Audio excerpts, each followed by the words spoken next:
you're watching. There we go. Well, hi guys. I see you guys are chatty. And Mechanicus, I'm gonna play Darkwood tomorrow. People already reminded me. I will schedule the stream after this one. But anyways, hi guys. I have the Pontius here today. Yay, we have a sock and a fish with a foot fetish. God fucking. well, technically you're using my old avatar, which is the Flork one, and Florks are canonically socks, so it is very much in team. They're sock puppets. It is very much in team, and yeah, this is actually a complaint I had when I was sent the link about you watching our video. I think it was the importance of lore. Jesus Christ, like make smaller a bit the screen on the thing. You don't see that it is cutting stuff off. It is not a square. It is a rectangle. It annoys me to no end as a person with the ADHD, or maybe just autism, seeing the lore accuracy. But yeah.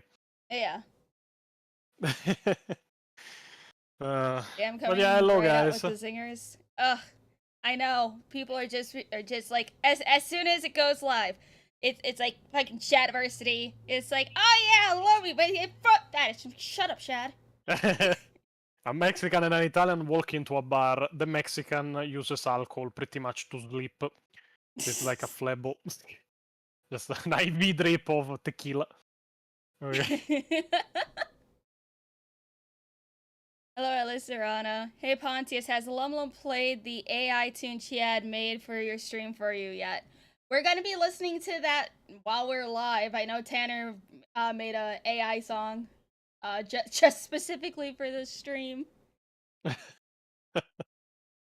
LumLum became a rat so she can now be closer to everyone's feet. I can see the logic in that, actually. Shut up! I did not become a rat for that. It makes me laugh because there is another meme we could make. Like your character is canonically a fish, and my surname, as known by everyone, is Fortuna. So that's actually. For those of you who do not know the Pontius, even though I'm sure every single one of you at this point knows who the Pontius is, but he has severe autism for Warhammer 40k. He makes very good lore videos. And just honestly, you guys need to watch his new video about the Age of Apostasy. It's good, not just because I did a little bit in there. No, it is very. Yeah, actually, there is a little trivia that I didn't even explain to the people of the Patreon yet. The fact that I tried to give your voice a little bit of a lower pitch to make it more menacing, and I don't know if it is like your tone of voice or the way your voice works, but the program fucking refused to apply a lower pitch unless it started glitching. I was like, okay, maybe it is a glitch just with the program. Let's try rendering it. I rendered it, and you pretty much started speaking like an AI. I was like, what the fuck? Okay, that's just fucking funny. Yeah, and like it has never done that for anybody. For me, for Pio, you are the only one I couldn't apply a lower pitch to if I wanted to. The program just refused to do so. Okay, that's kind of funny. LumLum, the breaker of programs, I guess. Hello, Dasarat. Yeah, thank you for educating us on the lore fact that Alicia Dominica was in defeat. You know what? Maybe that's why she went after Van Dyer. It's because her feet pics were uploaded to WikiFeet. Actually, I got spammed with a meme after the video came out, which is the one, I'm a pious man, nothing can stray me from the path of God, and there is like a guard coming in, Lord Van Dyer, there is an Adeptus Sororitas without boots on outside. God damn it. Just, how did that meme even come around anyway? Why WikiFeet specifically? Because it is a meme about the fact that technically it is implied that the brides of the emperor at the time were his own personal harem, and he pretty much chose even how they dressed. And there is this meme that they were going around barefooted, and yeah. Other than that, there is the other meme, which is the Dodge Van Dyre, which is actually even in the video. And I would actually argue that the expression of the Dodge Van Dyre is actually more menacing than the canonical one of Gog Van Dyre. So. Oh my god, that's just funny. Yeah. Danny has possibly found a woman that could potentially survive his 10-hour Warhammer lore dump. He's tried 9 times. Yeah, it is a meme of, if I remember right, like the Cacodominus video where there, at one point I tell Pio, yeah, okay, now time to start theorizing because there is something weird. And Pio goes, mate, we need to find you a girlfriend. You theorize even too much about the lore of 40k. And I go like, no woman survives my 9-hour introductory PowerPoint to the lore of 40k. I tried, little post 9 times. So. Jesus Christ. Hey, babe, want to go watch something? Oh, yeah, sure. Just pulls out a PowerPoint presentation. Anyway, so. I mean, it's not the worst one. There was another gag with a PowerPoint presentation. I think it was in the video. Oh my god, which one it was? I think it was in the video of the Primaris mistake, where like at the beginning of the video, I just finished explaining to Pio my 493 pages PowerPoint about how Tau for Eadus is the best experience you can have with a woman in 40k. So. Oh, I see. Fuck, the man sounds like Parrot 4chan. He does not sound like Parrot. What? There's a difference between an Italian man and where's Parrot from? I know he's some from third world country. Brazil? No, not Brazil. Oh, shame. No, I love that for this video. Pio was like, Danny, we cannot include these jokes in there. Like, Brazilian people will get offended. I'm like, Pio, you don't understand how shitty Brazil is. Trust me, they will enjoy it. And you go in the comments, and like the more liked comments of the video are, I'm Brazilian, this was hilarious, and I think Pio will be a better president than what we have. Oh, Parrot 4chan's from Colombia. Oh. Man, I still can't, when I first seen Parrot on stream with, like, this is when he still had that mini podcast with Aunt Hime and stuff. I said that he sounded like a Indian femboy. An Indian femboy is a pretty specific like interpretation of somebody's voice. That tells me you have experience, at least that. And just seeing him post his pictures of like after he's done at the gym, he is not an Indian femboy. Oh my god, it's funny. Why is my brain? He is unironically 180 centimeters tall, Colombian fuck. We have lots of femboys on the Lumi server. We only have like 2 of them. We have one that gets... Technically we do too. It's like we have one that gets half naked on camera whenever he goes in voice call. I might join. Hey, you can join the Discord server if you want. I'm not gonna say no Pontius allowed because PO might sneak in. Technically PO is everywhere. Like imagine Agent 47 from Hitman, but just a lot more depressed. So funnier. Ignore it, Danny. He's Swedish. Hey, at least he's still cute. He's very cute. Oh, good. It has become pretty much a meme by this point that I don't show my face, so I cannot relate. Like I have been around for like 5 years by this point, and I've never shown myself to anyone. So. Well, see, look, you're basically a VTuber already. You just need to get your. Hey! Don't compare me to an inferior category of entertainer. I'm a PNG tuber. I'm 2D. I'm not 3D. I'm not 3D either. No, but like I have I have bad blood with VTubers after what happened in a stream where, as I told you, I called the view on 40k lore of another interested VTuber woman pretty much fucking retarded, which is what it was. So Yeah, yeah. I think I found who the person was too, and I'm just like, yep, okay, makes sense. I'm surprised he even went on there. I know. I was not told. Like I was streaming with another person. This person was brought on. Oh yeah, it would be interesting to see you guys interact. It brought us together. But the way of interacting was she said dumb stuff. I insulted her for it. So yeah. It's like honestly, I think one other VTuber that I think you may get along with, but granted, she's still learning, and also she is unfortunately a bricky and I think major kill enjoyer. But oh, well, we can correct that. yeah, I was about Nothing to that say a bit of electroshock can't correct. exactly. So. Like, hold on, let me. No, like there is this misconception that I don't like people that are still learning and stuff, but no, that is not true. Like it is even like the same concept when you're talking about the definition of tourist. That were like some of the YouTubers. Oh no, I'm watching for the stream. Don't worry. Oh, okay. Well, I'm well, it's like when we watch videos and stuff, may as well have you not be a minute behind. yeah.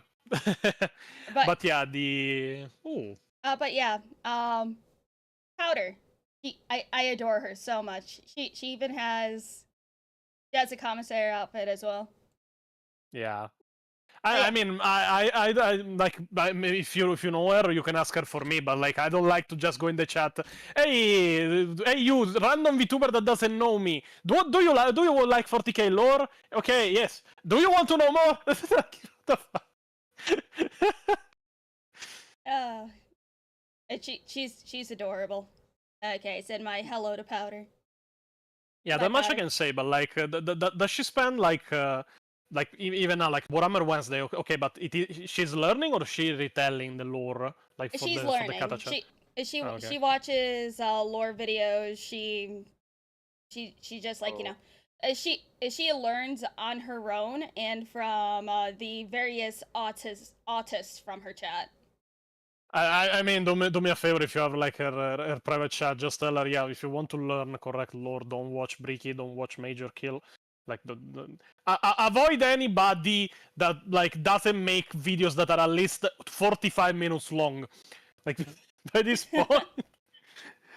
No, like I said this because like I said about like I cannot just jump in a chat and go, hey, do you want to know more lore? Let me jump like to explain to you lore. I'm a 40k lore expert because I did it once for Space Marine 2 by the end of the game because me and this guy like kept playing together on stream for from the beginning to the end of the game. By the end of the game, I'm pretty sure he wanted to stab himself in the throat. I'm pretty sure that he was a bit burned out. I I mean, but, okay. It's like I can get why some people get burned out from that, but if you know that you have someone who is hyper focused on Warhammer, enjoys the lore, you're playing a game with them that it's like, oh, but insert a 6-hour tangent here. What do you expect? I wouldn't expect any less. Archavon, oh, fucking Christ, the pronunciation from English to Italian doesn't translate at all. Anyway, no, but in fact, how long are the videos of Arch? I said, like, don't follow anybody that doesn't make at least 45 minutes long videos on 40k lore. Arch normal is like 1 hour, I think, is the normal. Let's see his recent videos. 36, 36, 41, 47, 54, 44. So yeah, no. But no, yeah, obviously didn't include Arch. I have my own opinions on Arch content that I told to him directly. I'm like, yeah, I find these videos a bit heavy, like on the sense that I get tired very quickly of watching them, especially when there is many like for the same series. But that's admitting because simply I need like to have the lore explained in a very entertaining way to stay entertained. Not that the videos are bad or that the lore is wrong, because they are good and the lore is not wrong. It is simply that personally I cannot live through them if I have to watch like 3 hours to learn the basis for a story. So. Oh yeah, it's like how I like to compare like you and Arch. You have a very entertaining flair to your videos. Your little quips with PO and everything in between stuff, just to kind of be like, okay, here's a little chapter break, PO interaction, and then you continue on. Listening to art is like listening to an audiobook while you're cleaning or doing other stuff. Yeah, and unfortunately, if I cannot stay focused on something, I learn nothing. It is why people are like, oh yeah, do you listen to a lot of audiobooks or 40K? I'm like, no. I read every single fucking book, either in digital or physical, for the simple fact that if I get distracted, I start missing stuff. And if I start missing stuff, I cannot notice details that are important. Case in point, if I had listened like to an audio version of the Badab War series, I couldn't have formulated the theory that became part 5. Because I would have missed everything about the power claw being so fucking weird. So yeah, it's like I'm the same way, because I tried listening to audiobooks, but then I just completely forget about like what the fuck I just listened to. So I read the books myself. I don't really like reading you know, on a computer or a tablet unless I absolutely have to, because long screen time hurts my eyes, especially reading and shit like that. So that's why I have an ever-expanding bookcase, and I can't wait to get a house so then I could just have a room full of books. yeah, and actually this brings me to another little trivia. The Macarius video, other than that, like if you go to my channel, you will notice something that is very irritating that I already said more than once. The Macarius video and the the Macarius video and the video about the Age of Apostasy are the same exact length up to the seconds, but are on completely fucking the first two, but are on completely fucking different topics, and are on completely fucking different. There were people when I noticed it as I was uploading, they were like, okay, no, you're just like re-uploading the same video with a different thumbnail for the meme, and I'm like, no, the videos are different. I didn't do it on purpose. But yeah, the little trivia is that for the video of the Macarian Crusade, I read the entire trilogy of books, and people were like, oh yeah, how many weeks did it take? For like, there are 350 pages book each. There is also a fourth one, which is a little backstory and a prequel to the trilogy that I read also. And people are like, oh yeah, how many weeks did it took? And I'm like, it took 4 days. I read 4 books in 4 days. Yeah, and it's like, I know some people like are surprised when others can read a bit faster than others. Like, heck, I could. What book was it that I managed to read in 2 days? I think it was Helter Skelter that I managed to read in like a day and a half, 2 days ish. But I was also very invested in that book as well.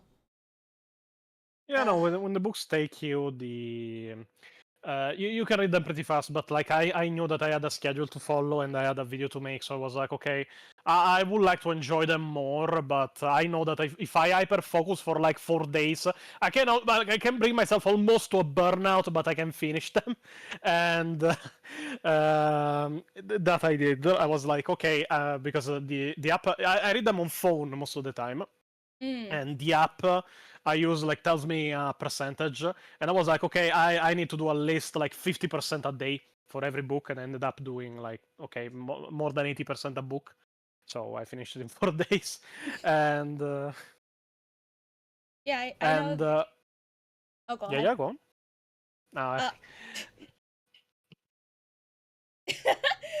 But the fuck? We're both too polite for our own good.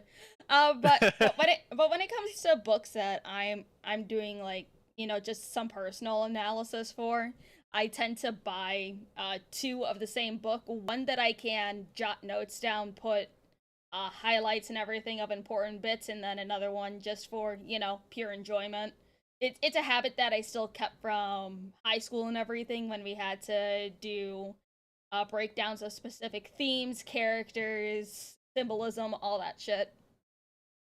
Yeah, that actually helped me a lot in the video What is a Space Marine, because like many people, I don't like, I can understand that maybe I have a bit more lore knowledge than the average 40k fan, and I'm being modest, but maybe the average 40k fan doesn't know shit. But seeing the recent fans, but yeah, but like many people actually missed many of the character arcs and changes about many characters, especially Astartes in various books, and we're pretty surprised when in the What is a Space Marine video actually brought up the changing character and the evolution of the character of Grimaldus.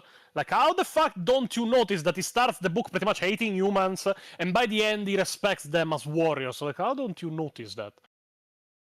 Because character growth is just beyond some people. Yep. I don't fucking know. But let me read some of these supers before Mechanicus has an aneurysm. I say this with love, Mechanicus, I swear.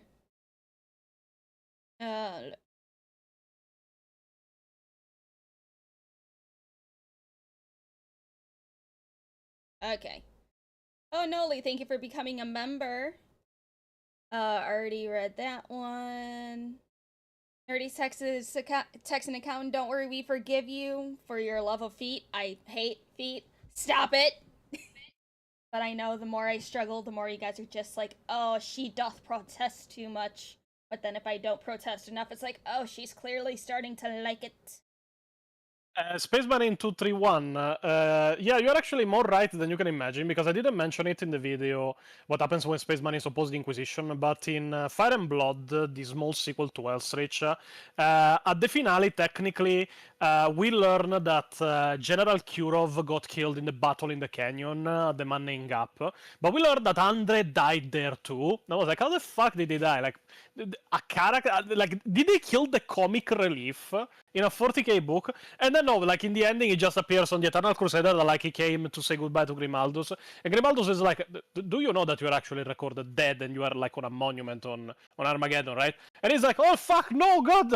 Wait, that means I'm not getting paid. Fuck. So that is the end of Andre's character arc. He gets reported dead, and he has a little aneurysm because he's not getting paid. And other than that, he learns that while he's on the Eternal Crusader is preparing to leave Armageddon, and like there is a rush to get him to a transport to go back on the planet. Not because he doesn't want to leave Armageddon, but because he's like, wait, if I'm dead, but at the same time you know I'm alive, it means that somebody will report that I'm alive to Armageddon. And if I leave Armageddon without the proper authorization, they will execute me as a traitor. So no, I need to get back. Oh man, how do you feel about the remaster question mark of a Space Marine 1 that's coming out? Do you think they're gonna change anything somehow?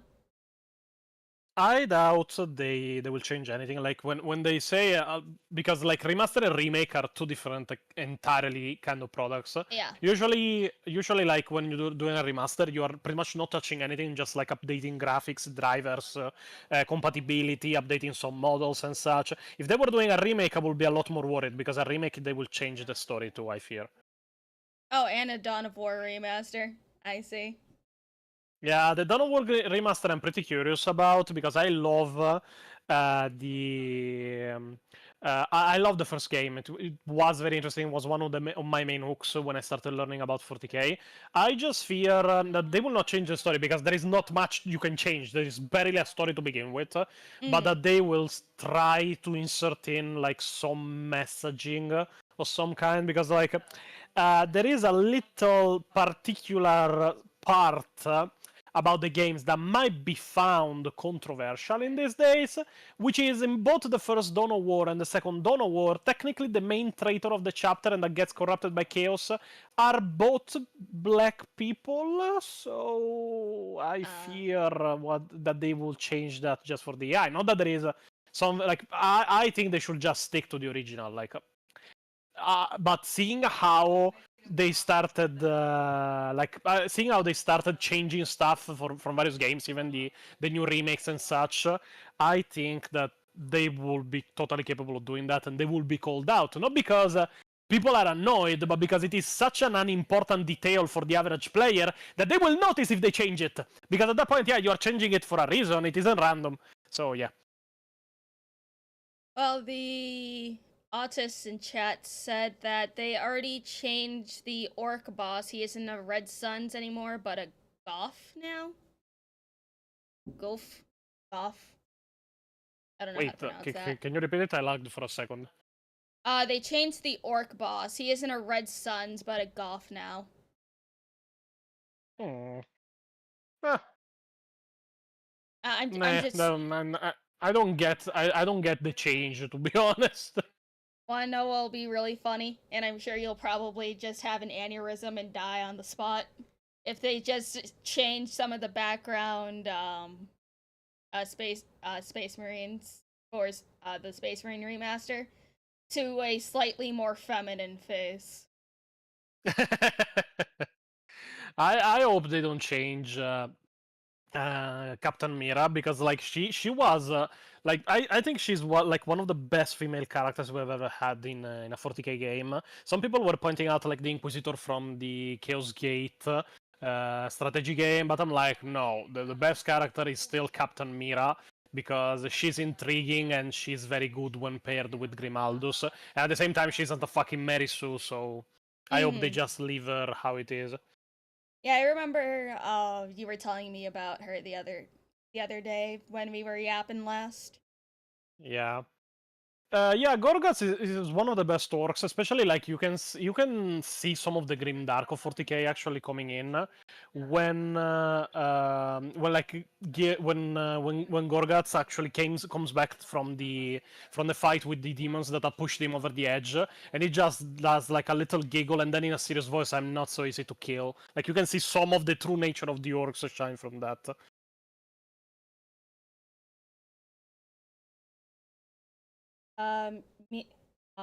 Minnie, thank you for the 5 historic fun fact. In World War I, rats were notoriously famous for biting and nipping at soldiers' feet. Doesn't matter the nation, Lum, why, spare the feet. Shut up!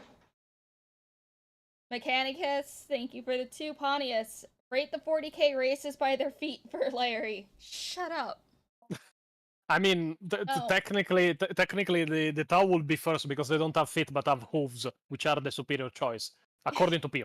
According to Pio. Is Pio a foot man, Pontius? Yeah. Oh no. Gorgas is from Dawn of War. Oh my god, how was the Dawn of War one? Sorry, what was the Space Marine one called? I don't remember him. I don't remember his name, at least. Because he didn't have a moment like Garzgul, where he just goes, "I am Warlord Garzgul Garkuruk Traka." So I don't have a moment like that in mind. I always forget the Tau have wolves. Glad to have reminded you. Let's see. Jegson Pontius, show Lumi your feet. She'll love you for And also, okay, like, hold on, you little shits. Oh, like, I don't know which one of you. Well, granted, I could probably just look at the names and know exactly who the fuck you are. But when Pontius's video came out, and you guys like, oh my god, it's LumLum. How much did Pontius pay her in feet pics for this? Yeah, there were a lot of memes on the feet. Like if you just like load every comment and then go F3 like on your keyboard Dang, and look you got for feet. Lumi. The primo feet pics you paid must have been pricey. Yeah. Fucking Archin is narrative. Oh god. Lumi did a fantastic job reading for Alicia Dominica. There was also. I gotta get over the whole I hate my own voice thing, but then I'm just like, people like it apparently, so it's okay. Oh, Grimskull, yeah. I don't think it is ever said in the game what his name is. Is Lumi paid in exposure of it? Maybe. Oh, there you are, Dosseret. Didn't know that Alicia Dominica was in defeat. Yeah. Oh yeah, you guys need to watch this video. I don't care if you already watched it already. 4.7k views so far. It needs more. It needs at least 3 times that. We need more Pio. I mean, come on, Pio took over Brazil. That's a feat of its own. God damn it. Yeah. Yeah, no, actually, there is a pretty funny story. While we are like looking for the next, like for the stuff for the next video, which was announced in the post section of the YouTube channel, we are being helped by a guy with a very much impronounceable name, Borglaf, I think, Borglaf. Something along those lines. I never get to pronounce it right. But pretty much when I was explained who he was, and we were in a voice chat the first time he was mentioned, and I was explained, oh yeah, he's making like a tier list of the feat of the 40k universe. And I was like, wait, did he say feat as in actions or feat as in feat? And I was convinced for a good 2 weeks that this guy was like making an entire classification and an entire like tier list about the best feat in the 40k universe. So you would have enjoyed that, I'm sure. Let's see. Dino fan. There's another Warhammer VTuber. That's nice. She is friends with the one you had an argument with, but she herself is pretty cool. And she's a big fan of the Custodians and the Blood Angels. I mean, Blood Angels are just a superior choice at this point, but I do really like the Alpha Legion as well.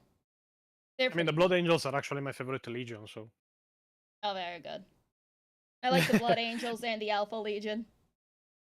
But yeah, but like, I want to bring a bit of clarification to what happened with that VTuber, because I don't hate her personally. I think her opinions are stupid as fuck, and that part will never change, because her opinions are stupid as fuck. She's like one of those, oh yeah, there is no canon in 40k, then what the fuck are you learning? But the main reason it ended up with me going ballistic and pretty much insulting her own ideology, her own mind, her intelligence, and her personally, was because I felt disrespected every single step of the way during the stream. Like, I was explaining my positions and I could hear her like constantly giggling. She would refuse to acknowledge that my opinions had a point. Like, I will explain, yes, but like, your opinion is that you cannot trust 40k books because of the unreliable narrator, which is a fallacy by itself. I would explain how the unreliable narrator works, and she will not understand how the fuck the unreliable narrator works, and still kept on pressing her own fucking opinion that, oh yeah, the books cannot be considered canon because of the unreliable narrator. And I'm like, listen, woman, if we can call you that, because the mind seems more the one of a fucking chair, but listen, woman, the only moment you can have a fucking unreliable narrator in a story is when the narrator is a character inside the story that is recounting the story after it happened, and after a good chunk of time or a reason to lie has passed or has been created for him to not recall the events correctly. The moment you have an omniscient narrator which is completely external to the story, you can trust him blindly 100% for the simple fact that an omniscient external narrator has no fucking reason to lie. So, like, she could not even understand this basic concept. What made me go ballistic with her in the call was when I started getting insulted by her own chat. I didn't, like, spurge out or scream or such. I was like, listen, I'm getting insulted by people in your chat. Can you rein them in? Because I find it extremely disrespectful. Like, it wasn't generally, oh yeah, you suck and your people suck. It was, listen, your chat has lost control. I can understand, like, we can disagree, but I don't want to be insulted as much as I don't want to insult you. And she just dismissed it with a laugh. At that point, I went completely fucking ballistic and destroyed her chat, and whoever came with her. And I called her what she was, a fucking retard, because it is what she was. Oh, beautiful. It's like, yeah, I agree that a lot of people forget what the heck an unreliable narrator actually is, and Space Marine brought this up. Typhus Kane could possibly be called an unreliable narrator because the books are just his journals and recounting of campaigns. Yeah. You know, like, you have an example for that, like in the Cyphers Kane books. The Cyphers Kane books are notoriously not 100% lore accurate for two reasons. One, they are we're reading internal books to the universe of 40k because it is propaganda, and at the same time they are actually being revisioned and embellished by Amberly Vale, which is the Inquisitor girlfriend of Saiyaphas Kane. Like, you cannot even trust the fucking covers. Like, the covers of the Saiyaphas Kane books always portray him with a bolt gun. Saiyaphas Kane hates bolt guns! He uses a las pistol because he finds it more reliable, less heavy, doesn't have to reload as often, he can raise it faster, but because, oh yeah, ma propaganda in the 40k universe, so every single fucking book has a propaganda poster, and the propaganda poster he has a bolt pistol, but he doesn't use it in the story. That is an unreliable narrator. But if you, like, she mentioned another thing in the streaming, which was, oh yeah, but if I go and read a 40k book about the Imperium of Men, by the eyes of the people of the Imperium of Men, they are the good guys. But if I do the same by the eyes of, for example, Plague Marines of Nargol, in that book, they are the good guys. And I'm like, yes.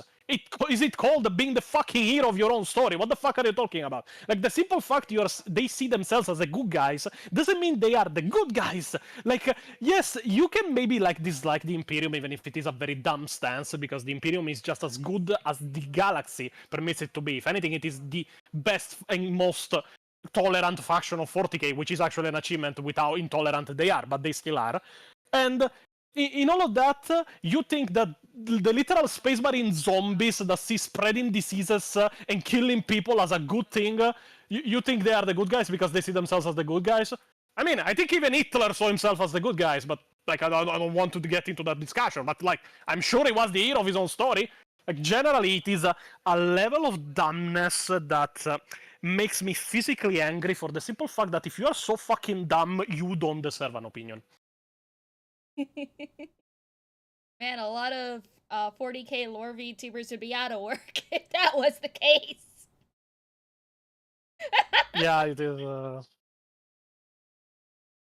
LumLum is an unreliable narrator. She lies about not liking Fit or transitioning to King Larry. What the fuck is King Larry?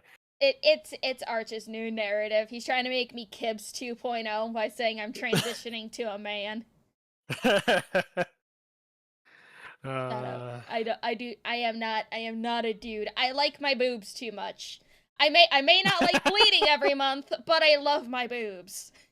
Hey, listen, let's be real. Nargol doesn't care from where the blood flows. Yeah. Anthony, as I explained in my video, the Imperium are the good guys. Technically, you're correct because they are the more tolerant, but that's because they kill literally everyone. That's like saying I'm not racist. I hate everyone equally. It is technically correct, but it is still bad. So. Let's see. Elisarana Arches Brax. I think it's Brax. Series is over 48 hours long. 48 hours long of Jesus. It is why I don't want to cover Vrax. Like, when the Badab War started, I was like, okay, yeah, like, generally maybe 1 or 2 videos, maybe we can cover it. Then by the time I finished like the editing and recording, all about the first video was like, fuck, what have I done? Like, I have to be at this like until we finish. No, I don't want. And yeah, and the series that is 6 hours long was like born. The problem is that people are like, okay, now do Vrax. I'm like, do you realize that Vrax lasts literally double the amount of Imperial armor of the Badab War? Yeah, I'm not doing that for a year at least. Man, just for a little haha funny April Fool's thing, you should just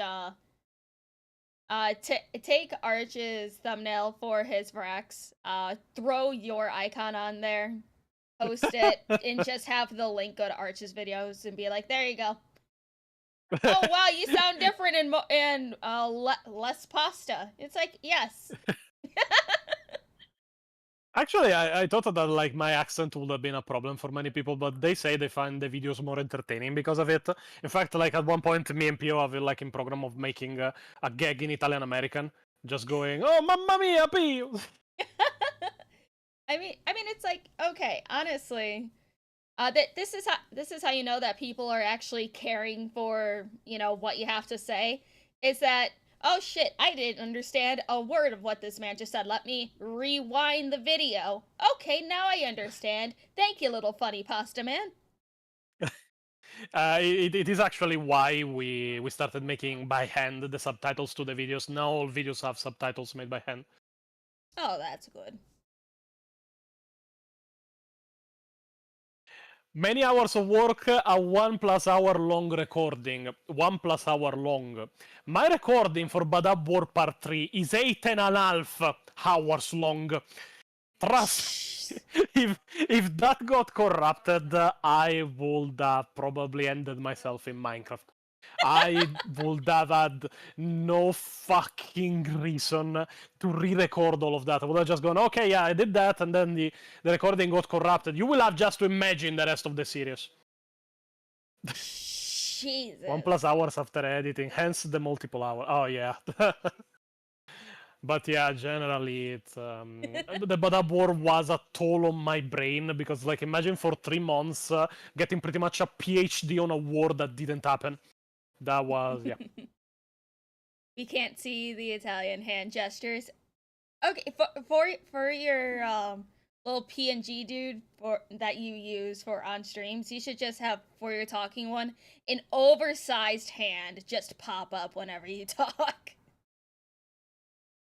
Oh, that'd be I funny. would want to do that, but the problem is when we made the redesign for the characters, we decided there was like the idea, okay, should we give your character maybe a way to signal when you're speaking, like should it have a mouth that moves or should it have like lies that go on or stuff? And I was like, listen, do you understand that every fucking time my character is on screen, I have by hand to go insert it, adjust the dimensions, animate it and such. There is a reason if only the other characters have mouths that move. And that is because every time one of them speaks, I need to do all of that with the version with the open mouth. And time it so that when we stop speaking, the version with the closed mouth comes back. So I am pretty much switching pictures every time another character that is not me talks by hand. If I did it for my fucking character, the editing will take 3 months for a video. No. I'm not saying for your videos. I'm saying for when you like go on live streams and stuff. Because oh yeah, no, I don't go on live streams. For those rare moments, just a giant, funny, oversized hand that's just like, oh yes, he's speaking. It's okay now. I mean, I can just put a GIF on, like when I speak, it starts moving. You know what? That works too. Yeah, actually, it is pretty funny that people actually mention the hand movements because in every recording I do for a video, there is at least 4 or 5 takes I have to cut off from the recording for the simple fact that while I'm speaking, I'm literally gesturing and I end up hitting the arm of the microphone. So. Oh, I've done that, especially when I get into a topic that I get super heated over. Like when I was doing the stream on the Buffalo school system bullshit that I was doing an update on, I was moving my hands way too fucking much. I accidentally hit my microphone once. I'm like, ah, fuck. Yeah, there are people that actually don't understand why I sound so different, like in live streams and even Discord chats. And I'm like, do you understand that to speak, I'm Italian, to speak by law, I'm required to move my hands. So if I always have my good quality microphone in front of me, I will end up breaking it in a couple of weeks, so I just use my headphones for that. I mean, honestly, you sound about the same to me. Oh, well, how? How? This is literally an headphones microphone. In the videos, I use the one that cost me like 270 euros. What the? It's like the only difference is I can hear a little bit of an echo, when I talk, but that's it. That's it. Yeah, that is because I have the volume pretty high in my headphones, and the microphone is a bit too sensible. But yeah, I know you're fine. But no, I don't hear like too much of a difference. You sound like pasta speaking. It's okay. Some people do, in fact, speak with their hands. In fact, the only way to shut up an Italian is to like handcuff it. I cannot gesture, I cannot speak. So. Let's see. Reverend Norse, where can one find the stream where Pontius corrects VTubers? I'm so tired of Bricky's brood of VTubers he hoodwinked. They need better lore knowledge. I think both people that actually were in the live stream ended up deleting it because it was on Twitch, and using the word retarded or retard on Twitch is completely fucking forbidden. Let alone what Hassan does, but it is completely forbidden. So I think when the stream finished, both of them deleted it to avoid problems with Twitch moderation. So. Man, that's news to me. I say retard like at least 4 times a stream when I'm on Twitch, and nothing's happened to me. I think they just deleted it because they were embarrassed. It might be like, I'm sorry for Taga Tiger, which was the creator that actually invited me on, because it was like how to explain it, like it didn't deserve what happened. Generally, I'm sorry, like, just for that, because it was her stream technically, but what happened with the VTuber, like, yeah, I have no regrets. I told, like, always do what I think, and she deserved every insult she got. She should have behaved more respectfully. Yeah, honestly, it's like you need to be respectful to the people that you bring on, not insult them, not make them feel not welcome and shit like that. Like, not even that, because like she was being pretty disrespectful with like the giggles and the laughing at my opinions and point of view, which was very annoying. But as I said, what led me over the edge was the fact that she completely ignored the fact that I was getting heavily insulted in her chat, and I'm like, okay, I can understand that maybe you might dislike me, but we are both guests here. If they are going to insult me, I'm going to insult you, and it is what happened. So yeah, it's like I don't like when my chat insults people. They never insult people because, you know, they know how to behave. Excuse me. But no, it wasn't Taiga. Taiga was just a friend. It's like whenever that does happen, on the very rare occasions, if I have to tard wrangle, I'll tard wrangle. But yeah. Streamers need to know that, like, especially while live, their chat reflects to them, so they need to correct that real fucking quick. Yeah, chat behave. We accept only 2 kinds of insults here: insults for Italians and insults for fit. Yes. Was Glor Pontius the name of that Icenon villain? No, it was Pontius Glow, not Glor. Pontius Glow was the villain of the first and part of the second Icenon books, and yeah, as I explained in the trailer, the name D Pontius is actually a reference to his second form, which was the artifact D Pontius, which was pretty much an orb of chaos knowledge, and I use it as a name because, as I said in the trailer, I cannot find a bigger euphemism for an Italian expert of 40k lore than with an hyperfixation for 40k lore than a literal chaos artifact orb with a demon in it. So yeah. And start listening from the start. LumLum's voice is AI poison. Oh, beautiful. How much ketchup should I put on my pasta? Enough so that you die of ketchup poisoning. So you will never eat ketchup pasta again. Hello LumLum, just message you on Discord so I can get you the list of songs for Lumi cast. You should know most anyway, but just in case. Okay. I think you're the message request, so I'll accept that after this. For the Emperor, LumLum would be a Skaven.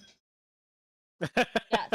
I mean, it's like the next, community-funded VTuber model that I want to do next year. It's just a full-out Skaven model. I just need to shop around for some artists and get some quotes done.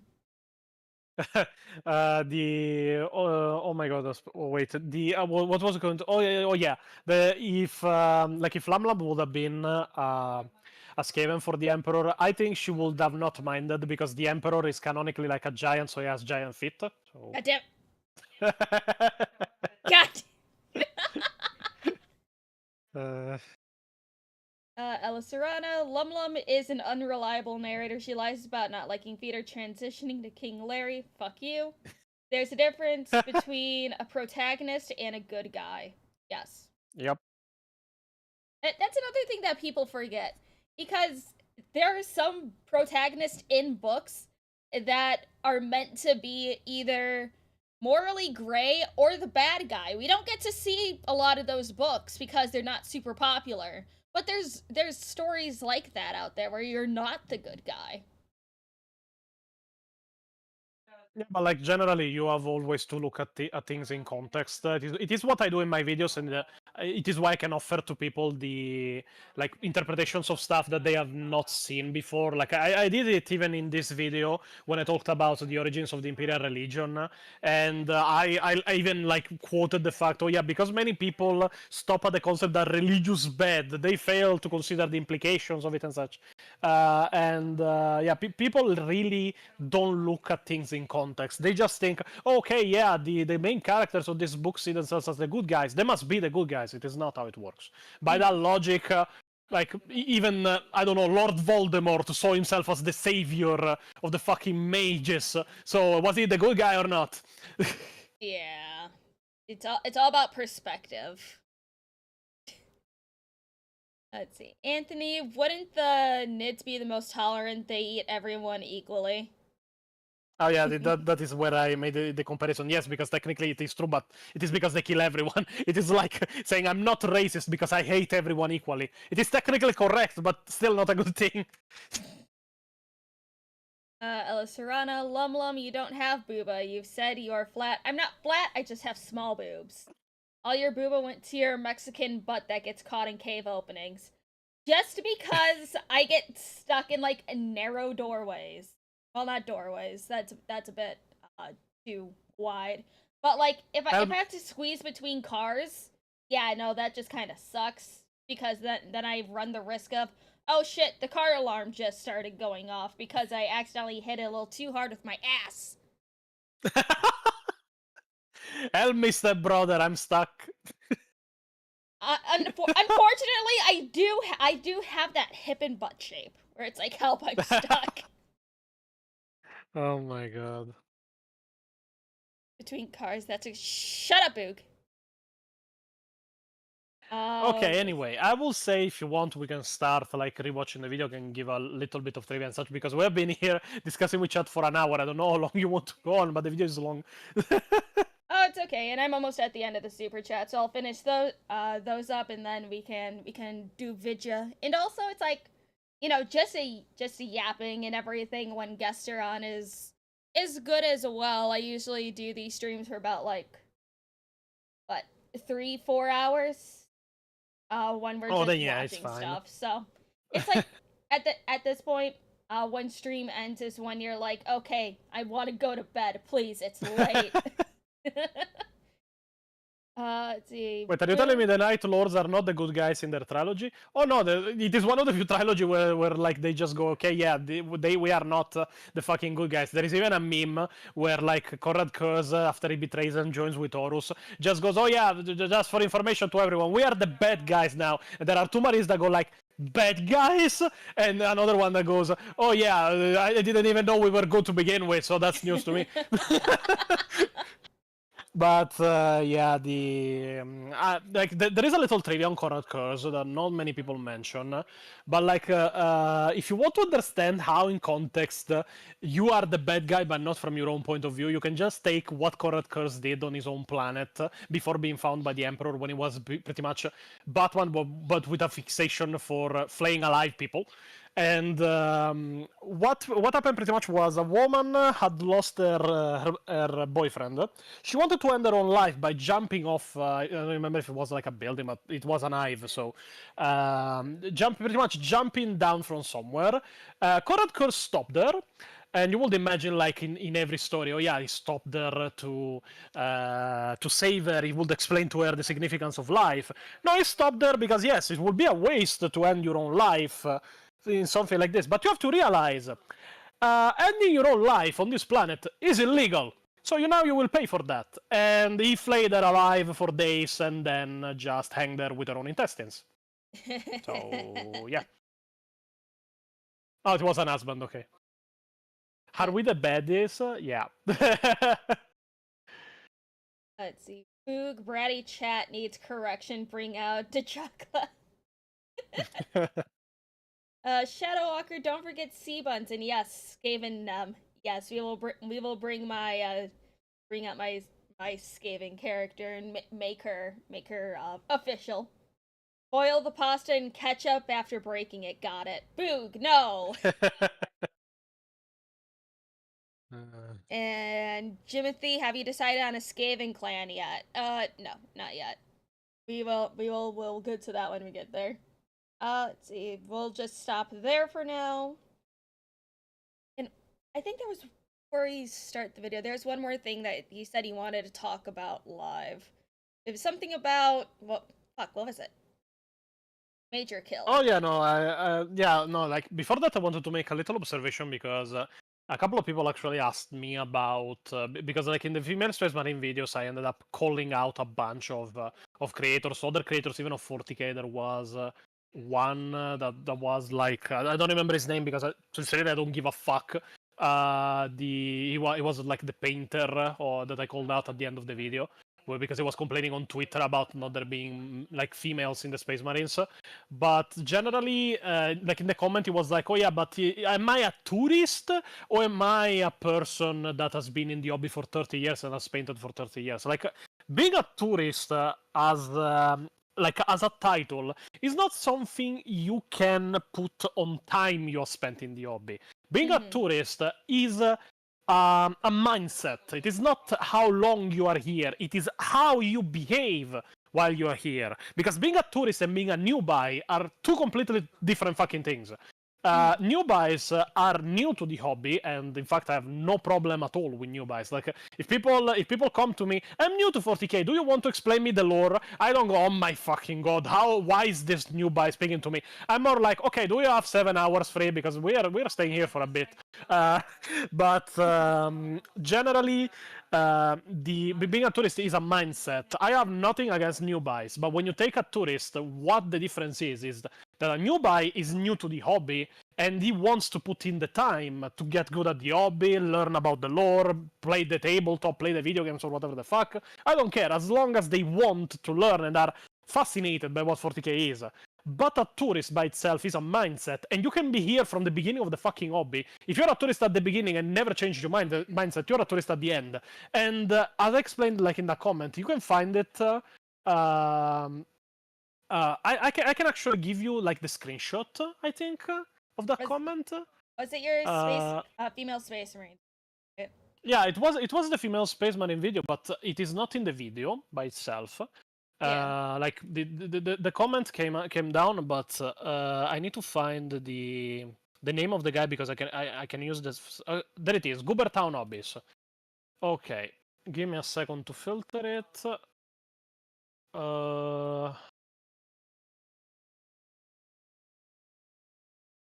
Okay, there it is.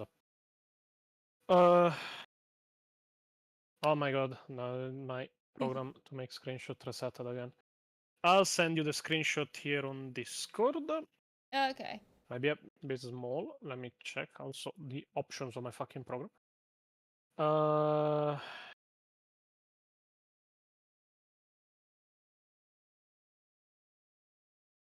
Okay, yeah, that was the problem. Okay. In which pretty much the guy went, question, is Goobertown a tourist who doesn't know what they're talking about? Yes. Or are they a person who has painted the thousands of Warhammer models since the 1990s? It's not possible to be both. It is completely fucking possible to be both. They aren't mutually exclusive. On the topic of the video, no girls allowed will always be deeply, deeply stupid. It does make sense for some chapters to be filled with dogmatic no girls allowed ties. It is not a matter of chapters. He doesn't know it because he's a tourist. Because variety is good, but there is no reason for all of the chapters to be pathetic no girls allowed losers. So yeah, you can understand the mindset of this fucking guy just from that. And like I commented, oh, Goobertown, finally one of the people I shame directly shows. Shame it is you because you are one of the least interesting. I stand by my fucking statement. Because at least the others are lore YouTubers. This guy is a painter. But when has that stopped me from showing some truth to the people, eh?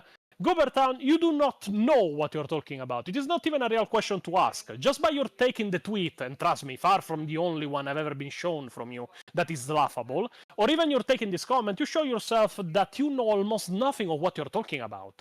It is not stupid. It is established lore on how the production of superhuman soldiers works in the 40k universe. Something you might not like or complain about doesn't make it stupid. It makes you angry to be wrong. And it is not a matter of chapter, as I explained in the video that I'm sure you didn't bother to watch. Because why would a 250k YouTuber ever show the most basic of respect to another content creator?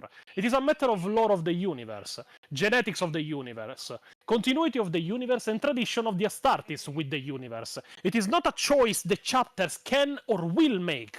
It is how things are in the traditionalist and hyper-conservative military society of the 41st millennium. You say variety is good, I say continuity of established lore is better. Yes, you were, are, and with that attitude will always be a tourist.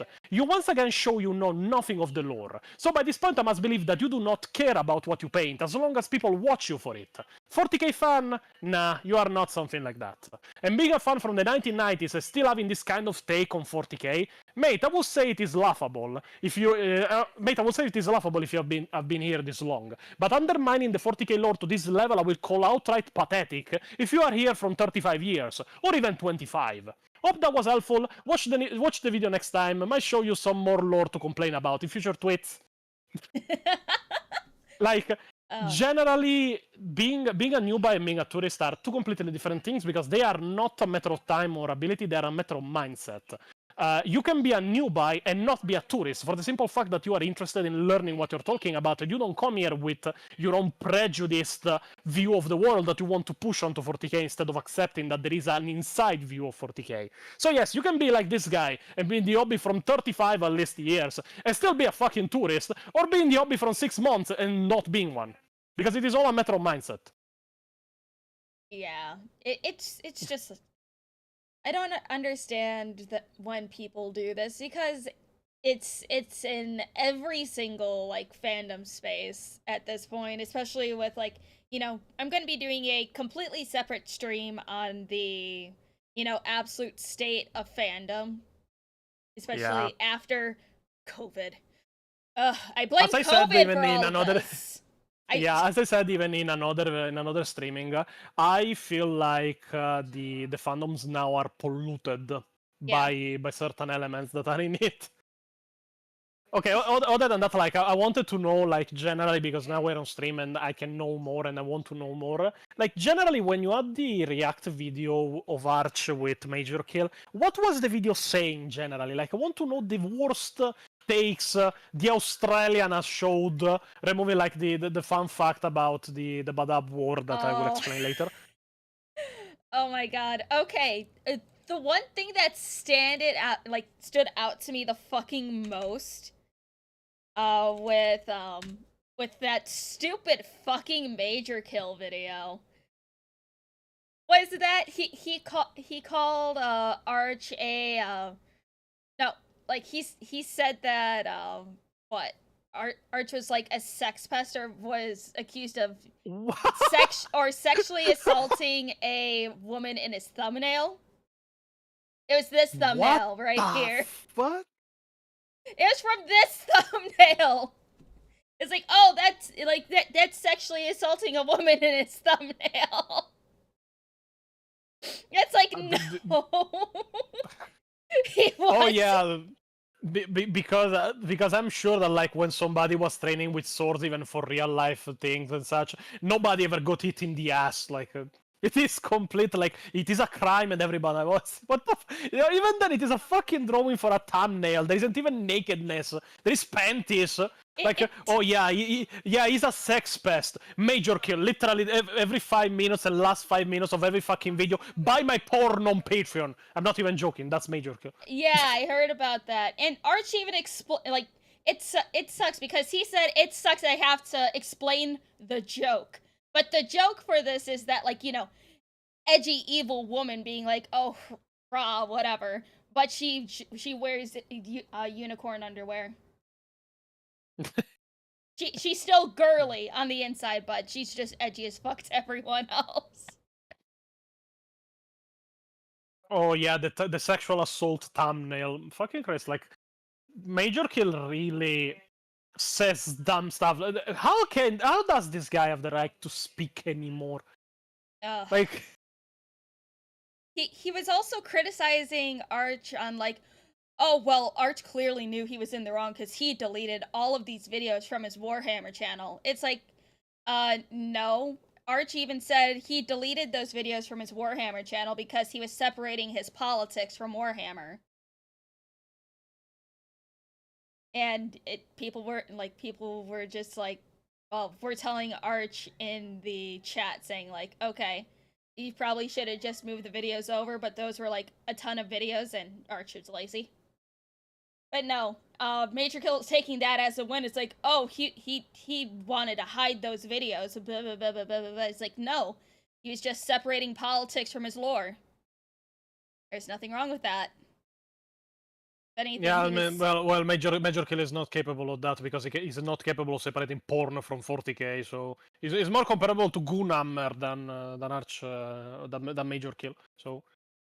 Oh, and then when Major Kill brought up the screenshots from Arch's old Discord. Yeah, generally you should never trust this kind of, like, even I know generally you should never trust this kind of stuff because removing that it can very easily be fucking faked, especially if you are on browser, like browser Discord. You can pretty much modify the code to say everything you fucking want. Other than that, never trust anything you don't see or read in context. Like, taking just a screenshot of somebody saying something and not seeing the full conversation will never give you the full picture of what was being said. Oh, he was also criticizing Arch for talking about the what was it? The NDA and exclusivity shit in the GW contract and everything. And Major Kill's only defense was taking screenshots from the what was it? The Sid Marxism subreddit, and some dude that he says is a lawyer that's a friend of his. And all he said was, "Oh, but looks to me it looks fairly standard." That's it. No other further context to that. Oh yeah, my friend that is a lawyer, you turn around, it's just Pio with a couple of glasses. Fucking Christ, like every time we talk about something in context and such, we always give the full identities of the people we talked about. If you want to make a public statement, you are making a public statement with your face on it. You cannot just go, oh yeah, my friend is a lawyer and he agrees that is normal, but I will not show you who he is or talk about anything of him professionally. Just trust me, bro. Trust me. And I guess Arch was sitting on these specific screenshots for a while that he actually got of Major Kill saying some pretty funny things around the same time as Arch's Discord was being exposed for bad stuff, because apparently in 2019 Major Kill really likes saying the N-word with the hard R. Oh yeah, I saw that screen. It was pretty interesting to see. Yeah, it was like, I trusted it only because it was like, I trust the screenshot only because it was being posted by like a woke person on Twitter, going, "Oh yeah, actually Major Kill is not an ally," because I went on his Discord and there is a lot of N-word mentions. That is the only reason I trust him, because literally the people I hate have acknowledged that happened.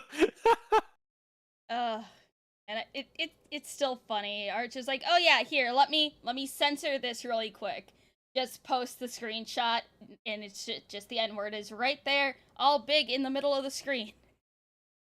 I have to yell at the man. It's not censored.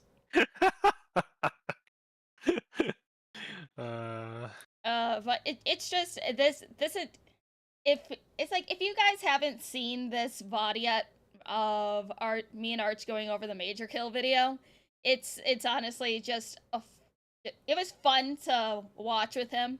I'm sure you guys really enjoyed it because there was a lot of people in that stream. I was honestly surprised. There was like, what, 2,000 people the entire time.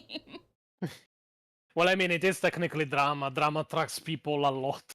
So Yeah. Yeah, other than that, like, the only other thing I wanted to talk about before we start with the react is about actually Major Kill's Badab War video. It is actually a pretty funny story.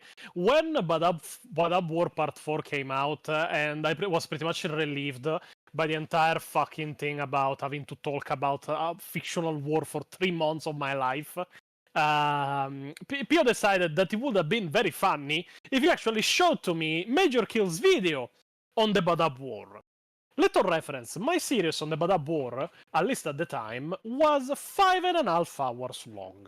The video of Major Kill on the entirety of the Badab War was 16 minutes. Of those 16 minutes, only 12 were spent talking of the war. Jesus. I shit you not, we should have recorded it because Pio was dying. I was dying inside, he was dying of laughter. And it was literally, the video goes on for 6 seconds. Stop it. This is all bullshit. This is actually what happened. Play. Rinse and repeat. It was all like that. Like, there was confusion of dates, confusion of events, context left out. A lot of jokes about, for some reason, Euron taking it up the ass by the Inquisition. It wasn't funny the first time. It wasn't funny the 7th, in the 3 minutes that joke went on. Mm-hmm. And I shit you not. The guy managed to be more wrong than fucking Lexicanum. By the end of the video, he mentions 2 chapters that are fighting in the war, Badab Primaris against the Astral Claws. One of which was not there, because as I explained in part 4, he used obviously either the wiki or CSGO to Trial of the Mantis Warriors as a reference, because he mentions the Nova Marines, and the Nova Marines left the war 3 years before the final battle. Only the book of CSGO mentions them in the final battle, because CSGO is a fucking idiot. And what happens was pretty much he mentioned 2 chapters that are completely different, fused their names, made up a completely fucking new chapter that doesn't exist, and by his lore master opinion in that video, the chapter fought at the end of the Badab War. By that time, I was fuming, like I wanted to kill Pio at that point, because I was like, Pio, why must you torture me like this? Like, I spent 3 months behind Euron, his fucking claw, and his very idiotic actions that have brought him in a war against the Inquisition. Why must you now insult me, the knowledge I didn't want to have? Why did you show me this? Like, I was like the meme of the black cat just staring at the cat in front of him for the entirety of the last part of the video. Tu quoque, Pio? Like, fucking Christ. Oh my god. Honestly, that would be some absolutely fucking peak content if you decided to do even just in like Discord for your supporters and everything, just watching videos from quote unquote lore masters and just pointing out everything that's wrong that they say. Honestly, that would attract a lot of people to become members just to hear you not shout, but just like explain oh so calmly why they're incorrect and they shouldn't have a career. Yeah, it actually happens a lot even with 40k lore. Like, I don't know if you watched the Macarian Crusade video I made, but like at around half an hour, there is a good 5 minutes where I explain the lore of the codexes about the final events that brought to the death of Macarius and such. Mind you, the video is 1 hour long, so you can already infer that they weren't correct, not completely at least.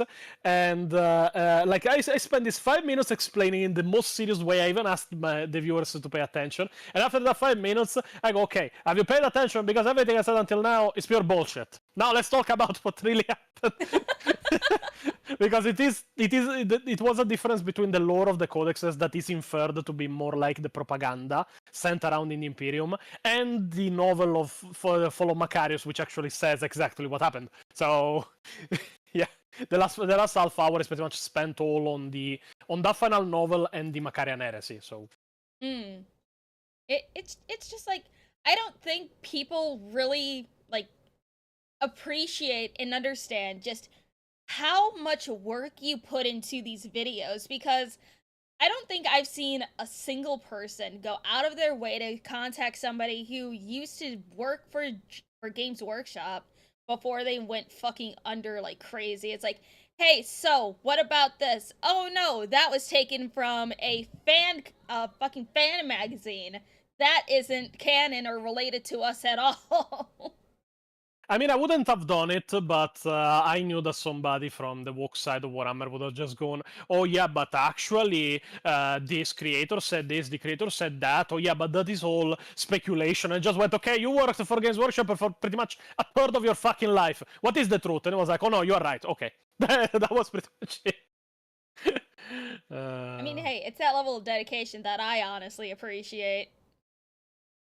Yeah, no, but it is pretty funny. Like for next video, I'm working with one of our patrons because he asked this video like months ago, and I was like, okay, I'm starting it in the schedule, but you know how slow we are with the fucking videos, right? And he's like, okay, yeah, yes, sure, no problem. And we were working with him and other lore experts, in fact, to create the next video because we are getting citations from like 20 separate books, all unrelated, different authors, different ages of 40k, but at all point in one single direction. In fact, when I made the announcement for the video, I pretty much explained even on the Discord. Yeah, for those that are fans of our video on the Rangdang Xenocides and the Missing Primarchs, where we crafted a theory that was considered so good by the wider community that it is not only discussed still today, it actually has become an article. There were various articles written on it. And for those that were fans of that video, next video will be even worse. Like, we are solving the origins of the Emperor. Like, the title is not clickbait. The theory is already there. We are gathering the proof to prove it. And until now, we have everything we need. So...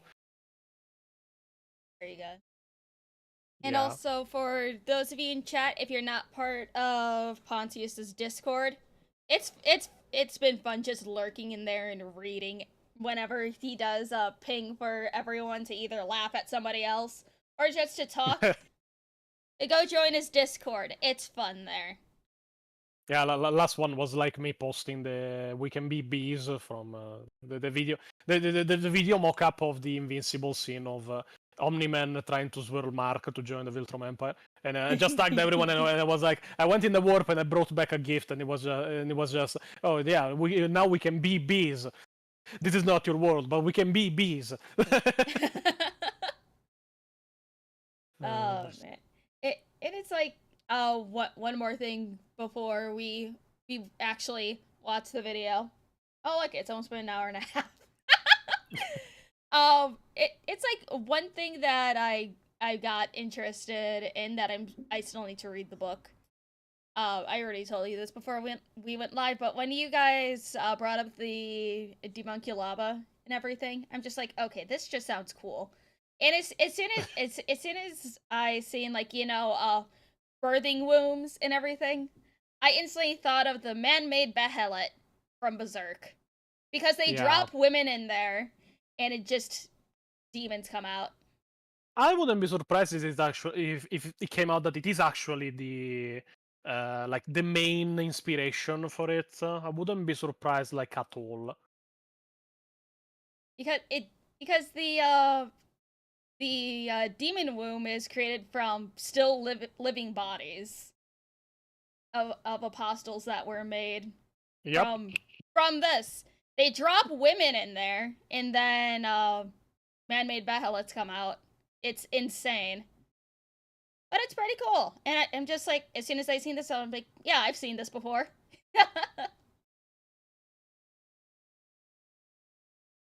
Of course you'd be into that. Shut up. I like fucked up stuff. Leave me alone. Alright, let me read some super chats before we get started, because I don't want them... But yeah, the idea pretty much of Ganishka and doing the living Behelit that then will turn him into the Tree of Life. I think it describes pretty much what happened with the Demunculabas, but I would like to point out which one is the superior content creator just by this. Adeptus Ridiculous and Bricky, the more you ask for the Demunculaba, the less we will make it. Me, literally out of nowhere, here it is, the Demunculaba! Nobody asked for it and nobody wanted it, but you're getting it all the same. Because I hate you, because you're comparable to Pio. Oh, beautiful. Dino fan VTuber's name is Froggy PhD. Yeah, I've seen them on Twitter. Was she having a meltdown? I'm curious now. I don't remember. I just seen the name and then I just scrolled past it and I'm like, I don't care. So we already read that one. Hello, LumLum. I could see it now. Lumi walking through a crowded parking lot. Every car's alarm going off as you bounce around pinball style between them. Don't call me out.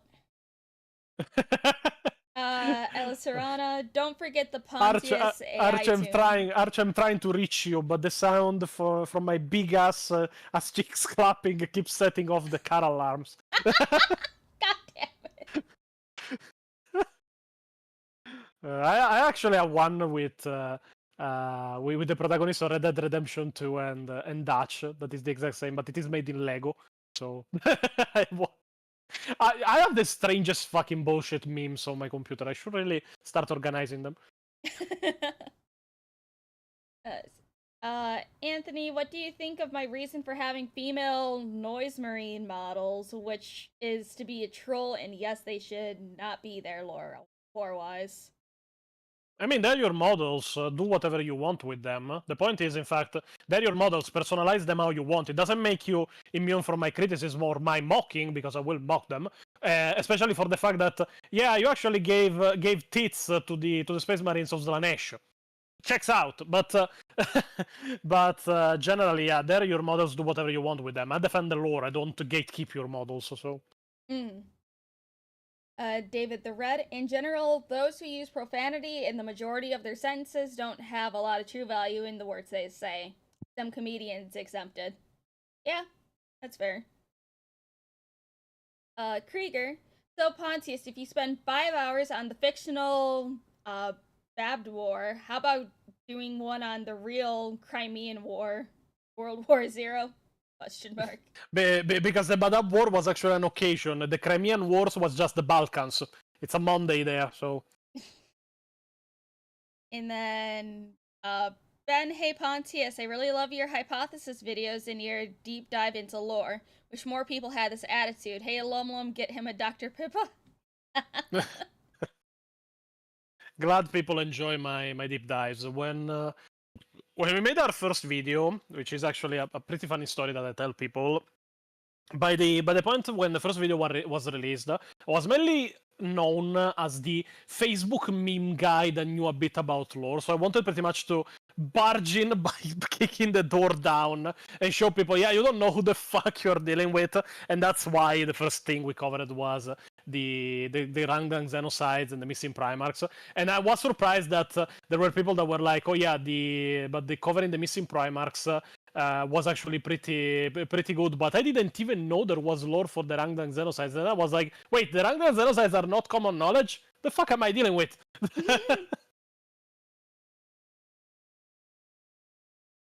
Shake my head not making Slaneshi Marines into Futanari Marines. God damn it. I mean, I wouldn't complain that much. At least LumLum is not into Slanesh, because you will see her own army being barefoot Marines, so... Oh my god. Shut up. Alright. Let's actually watch the video.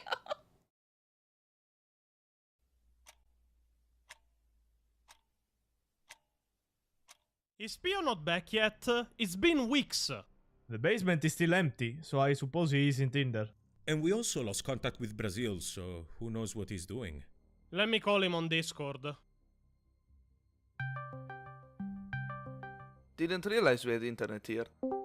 Oh, hey then. Pio, why aren't you back yet? We have a video to record. Ah, sorry. I forgot to warn you. I'm the Brazilian president now. I was busy with politics. What? How did you even manage to become president of Brazil? Well, I just arrived here. I showed up with a sharpened toothbrush in parliament. They got scared, elected me, and gave me this hat. Please, tell me you are joking. I wish I was, brother. Toothbrush. I wish I was. Just a sharpened toothbrush, and he managed to take over Brazil. I mean, it didn't take much. it's like you're dealing with Brazil, not like with like Sweden or Switzerland. Like, yeah, I mean, what percentage of the country is fucking favelas by this point? Like, no shame to Brazil, but not exactly a fucking impregnable fortress. So. Oh, I love it. Oh, hello, Krieger. Lumi will crave the demonette feet, hooves, talons, whatever. No! No! It's Arch. And who Yeah, there gave are you people actually permission making theories about Arch being a furry, seeing almost recent thumbnails. Oh my god.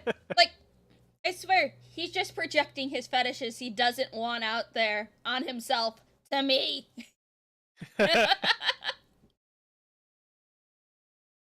bring with yourself, Black Rage Larry?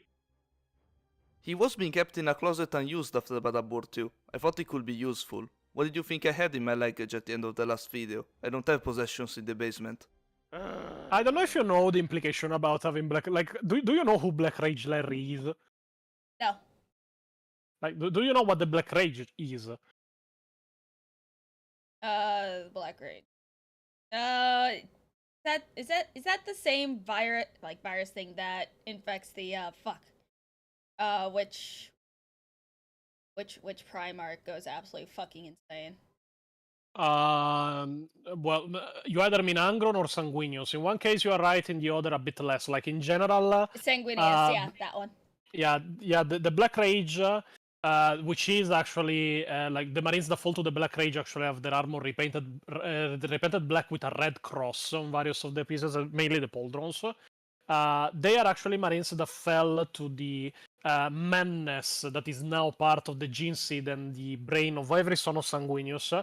Like, there is no coming back from the Black Rage. In fact, you have to be led in battle by a chaplain of the Death Company, because that is the Death Company. You are sent pretty much to die because they cannot bring you back. And you pretty much attack and kill anybody that isn't a Blood Angel, and even in some cases, even some Blood Angels. Because you start having visions of being Sanguinius on the Vengeful Spirit fighting against Horus, and you see everybody else as Horus. So, in fact, Black Rage Larry appears very rarely, and when he appears, usually, he has either committed extreme acts of violence or is about to commit extreme acts of violence. In fact, the first appearance he made was when we had to force Pio to make the subtitles for, like, Badab War Part 3. And pretty much the entirety of the end of the video is Larry coming back with, after having killed like a dozen Blood Ravens, and then like charging Pio because he didn't want to do the subtitles. Yeah. And also, guys, I said Sanguinius. I just couldn't remember the name. So no, I did remember correctly. No punishment, Art Mechanicus. As a punishment, we will delete half of your folder of fit pics. I'm sorry. God damn. Who cares? We have a video to make. Get your non-existent backside here right now, together with Larry. Fine. Servo Pio, I leave you in command of Brazil in my absence. We will be back in a few days. Try to not destroy the place while we are gone. Not that there is much left to destroy. It's Brazil. But you get what I mean. Yeah, that actually has a translation. It is saying it is my time. Servobio actually is pretty funny because it isn't born as a design for this video specifically. It was made as a design for the Patreon page, because on Patreon we have various tiers and they are all Pio themed. Like the second to last one is exactly the Servo Pio. The lowest one is Pio Starch, which has a can with Pio on it. And this design was born for there, and I was like, okay, no, maybe we can use it for like a skit in some video, and indeed it is. Same thing for the Pio Perius at the end of the video. The Pio Perius is actually the highest tier of the Patreon. It is a golden Pio in sunglasses with a cape that smiles. It is the only Pio that smiles. Beautiful. It's like you should have a little Pio design contest for your Discord. It's like, okay, here's naked Pio. Draw on him. It is actually pretty interesting also that Servo Pio at the end of the video gets shotgunned in the face, because Pio doesn't like Pio doesn't like having competition. So. I love these funny little bits with Pio. Yeah. By Bolter Shell, Flamer Burst and Melta Blast, the mutant, the heretic, and the traitor alike are cleansed from their sin of existence. So has it been for 5 millennia, so shall it be unto the end of time.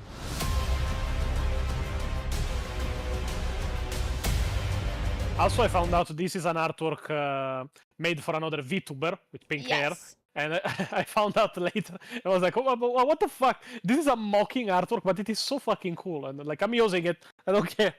Yeah, it was Mori Calliope because she just recently got into painting minis.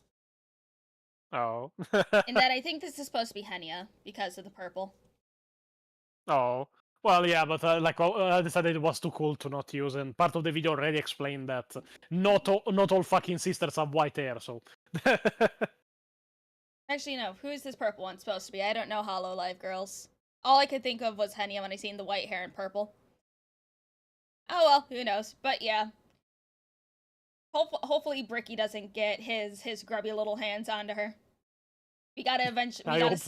We gotta somehow just toss a heat-seeking PO at her and be like, look at the funny little pasta man.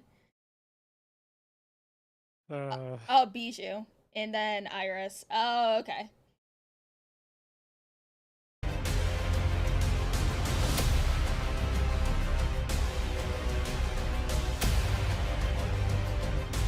I think people will complain about this like 15 seconds intros with the music if it wasn't that our videos are probably normally by this point 50 minutes to 1 hour long. So they pretty much have every single time it is a small movie, so nobody complains about the intros. I mean, hey, the intros are like intros aren't bad. I see people with like 2-minute intros and everything for their videos, and I'm like, please stop. I don't care. Just give me the content. What will we discuss in this new episode of Pio's Personal Hell? Today we will finally give proper attention to a topic we mentioned multiple times in various videos, but never really covered. Today we will cover the Age of Apostasy, Gog Van Dyer, and his Reign of Blood. Dodge Van Dyer. I will eat you for that joke, P. I find this more menacing than the real Go Van Dyer, to be honest. I just like his little hat. It's so cute. Just an angry little Doge Van Dyer. Not even Asmongold stops this often. Hush. Even though I have the video creator here, it's still transformative. But better than feed jokes for once. But first, hey, you! Let me ask you a question. Why haven't you joined the Discord server of the channel? Where me, Pio, Giulio, and all members of the channel constantly jump in chats and voice chats to have a laugh and explain lore to viewers? Don't you want an Italian explaining to you lore every time he appears? Pio enjoys it. I want to have it on record that I do not enjoy it. I'm a prisoner forced to listen. And also, why haven't you joined our Patreon yet? Do you know that on any level you join, even the cheapest one, you gain the right to enter the VIP-only part of the Discord? You also gain a seat to the weekly event we call Pio's Book Club. We choose a 40k book That's amount Professor to Pio, read by and the way. discuss together. Let me Master P. Yeah, it is a character that appeared only once, but now we use for the Patreon. He looks a little retarded with glasses. That's why we gave them to him. Like, he wants to appear smart, but he appears just more ridiculous than normal.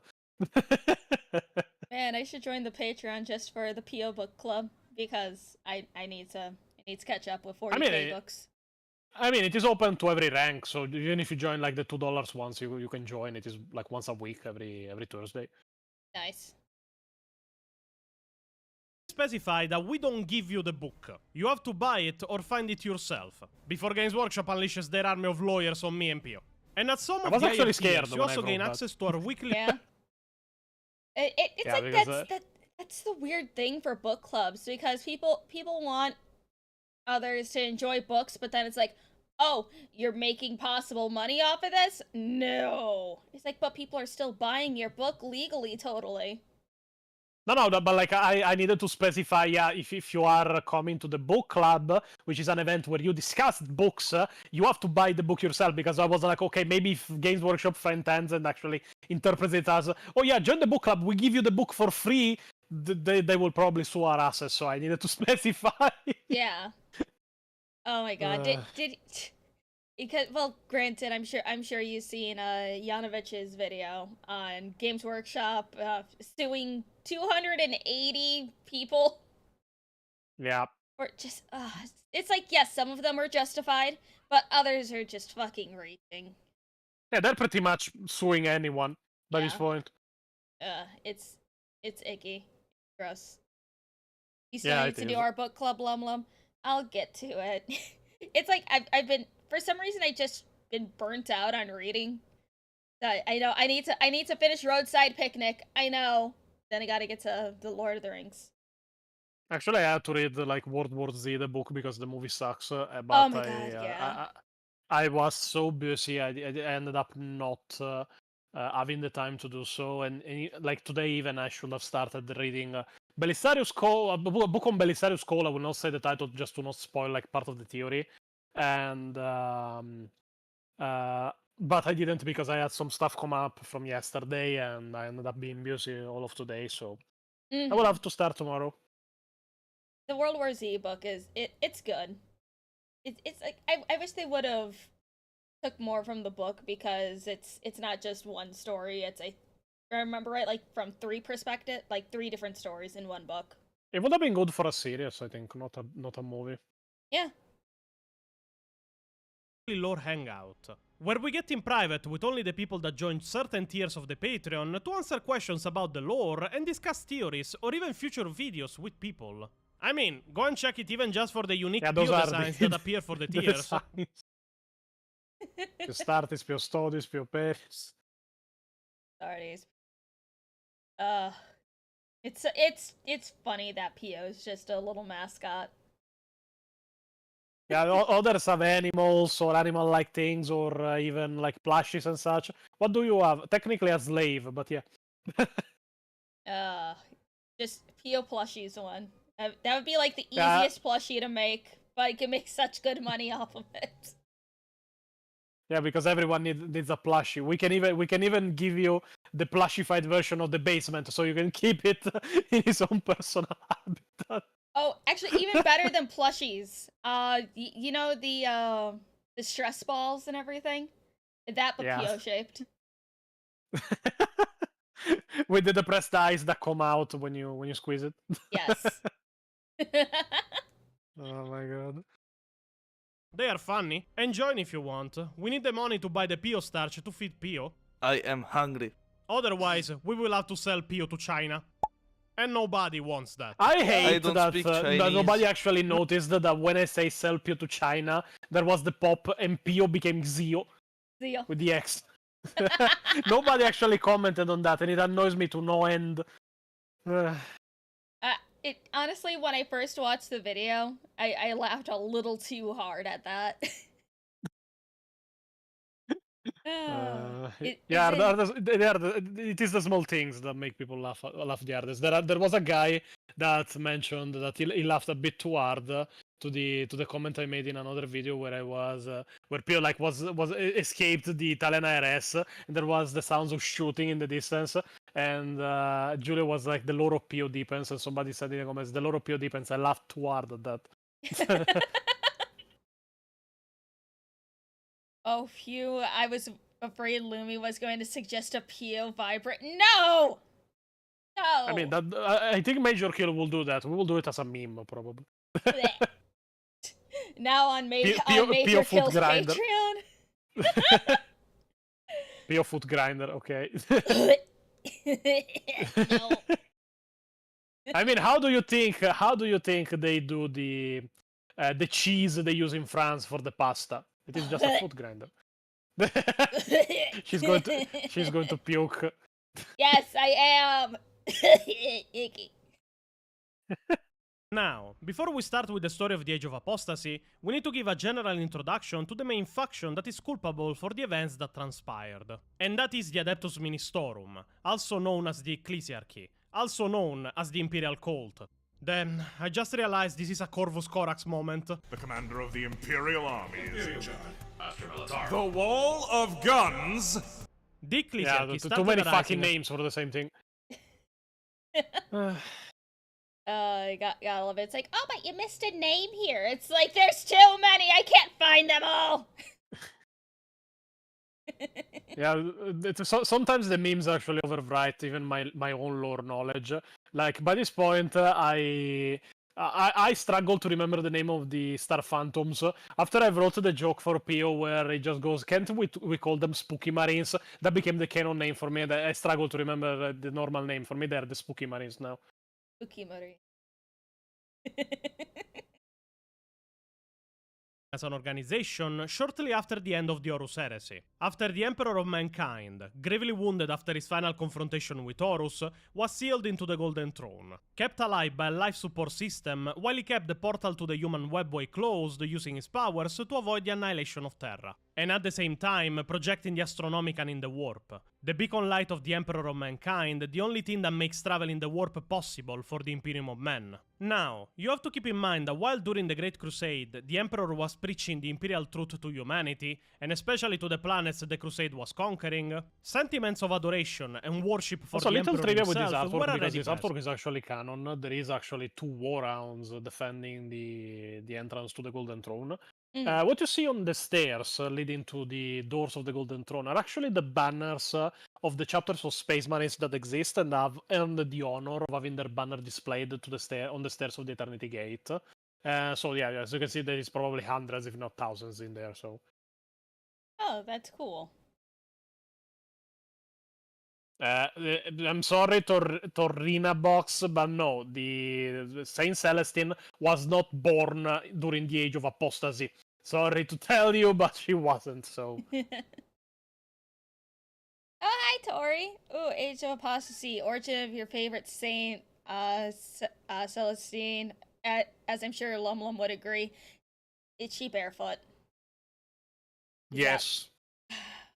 God damn it. Lorgar did nothing wrong. Lorgar did nothing wrong because he did barely fucking anything other than being a fucking idiot, so. it is hard to do something wrong when you are literally useless, so. No, you weren't wrong, but you didn't do jack shit either. Oh, love it. Especially on the most primitive planets the Crusade was reaching, even if they were present on some of the most colonized ones too, thanks to the actions of the most useless of the Primarchs, Lorgar Aurelian. Monarchia didn't burn without reason. It was all thanks to Lorgar's dumb fuckery. After the ultimate sacrifice of the Emperor, there was an upsurge in adoration and worship in the Imperium of Men, directed at the Emperor himself. Visionaries and prophets appeared on every world, and cults following these divinely inspired individuals soon formed and started growing. But there wasn't a central organization, no control, and there were hundreds of different denominations for the religion of the Emperor, even on single planets. Each of them performing worship in a different manner and interpreting the Emperor's will in a different way. Slowly, the stronger cults grew and prospered. The smallest cults were incorporated into the larger ones if they didn't fade away. But over time, the cults started finding compromises in interpretation and became united. The most successful and powerful of these was the Temple of the Savior Emperor. The Temple of the Savior Emperor was an organization centered on Terra. This gave it an advantage, as it was the planet the Emperor of Mankind resided in. It was created by a former Imperial Guard officer who served in the defense of the Imperial Palace during the Horus Heresy. The original name of this fanatical leader has been lost, but it is known that he renamed himself Fatidicus, which means prophet in one of the ancient Terran tongues. Ancient Terran tongues. It's Latin, guys. Like everything in 40k, it is Latin. Fatidicus managed to gather a massive following. Also, technically, it is included... technically, it is lore that he renamed himself Fatidicus because it means prophet in at least in 40k, but that is not what the fuck it means. Fatidicus is a word that we Italians actually still use, which is fatidico, and it actually means predestined, not prophet. So yeah, Games Workshop writers hit once again. So, Jesus Christ. At this point, I think you can name things name things that they've done correct easier than the things that they've done wrong, because that would be a list at least a few days long. Yeah, it is usually why we joke on Lexicanum, but yes, generally we could spend days just correcting even fucking Games Workshop. Like we did in the video The Importance of Lore when we talked about how the entire fucking story on the female custodian is literally centered on, yes, she wants to teleport a bomb in the Imperial Palace, and I literally dismantled it in like 2 minutes. Yes, but do you realize that the Imperial Palace is covered in fucking void shells? You cannot teleport through those. It is literally the only reason they are used. Fucking Christ. It's like if things were able to just teleport through the shields, I think there'd be a bigger issue at hand. Yeah, and Games Workshop really lost the plot when it comes to their own lore, so yeah, I'm not surprised that they got stuff wrong in this way even here. At least it is Latin in this case, and not what they fucking wrote, but yeah. Not only normal citizens, but also high-ranking members of the Navy and the Imperial Guard, as the Temple of the Savior Emperor was welcoming to everybody. The temple kept growing, and didn't stop even after Fatidicus died at the young age of 120 years old. And now Just a a little kid. tangent, because researching this topic actually confirmed a theory that I held for a long time on the ecclesiarchy and the imperial cult. The sources say that Fatidicus confirmed that the emperor has spoken to him in dreams and visions, giving him instructions to create the imperial religion of the emperor of mankind. But after further research, I am inclined to believe it. As usually other people stop at the notion that religion bad, nobody ever stopped to consider why the imperial cult was so important to the Imperium of Man after the end of the Horus Heresy. I always saw the imperial religion less like a fanatical cult and more like a tool that the emperor was using to keep the Imperium united now that it was leaderless, as the leader was the emperor and now he was half dead on the golden throne. But this passage from the Adeptus Sororitas Codex of 2nd edition pretty much confirms that it was used exactly for that. It is why I am inclined to believe that it was the Emperor himself that wanted it established, because he knew that an Imperium without a centralized figure of power, physically as an Emperor or figuratively as a deity, would turn on itself and divide, spelling the It's like listening to this again. It reminds me of when I forgot how long ago we were. I think this is when we were talking about the fucking words.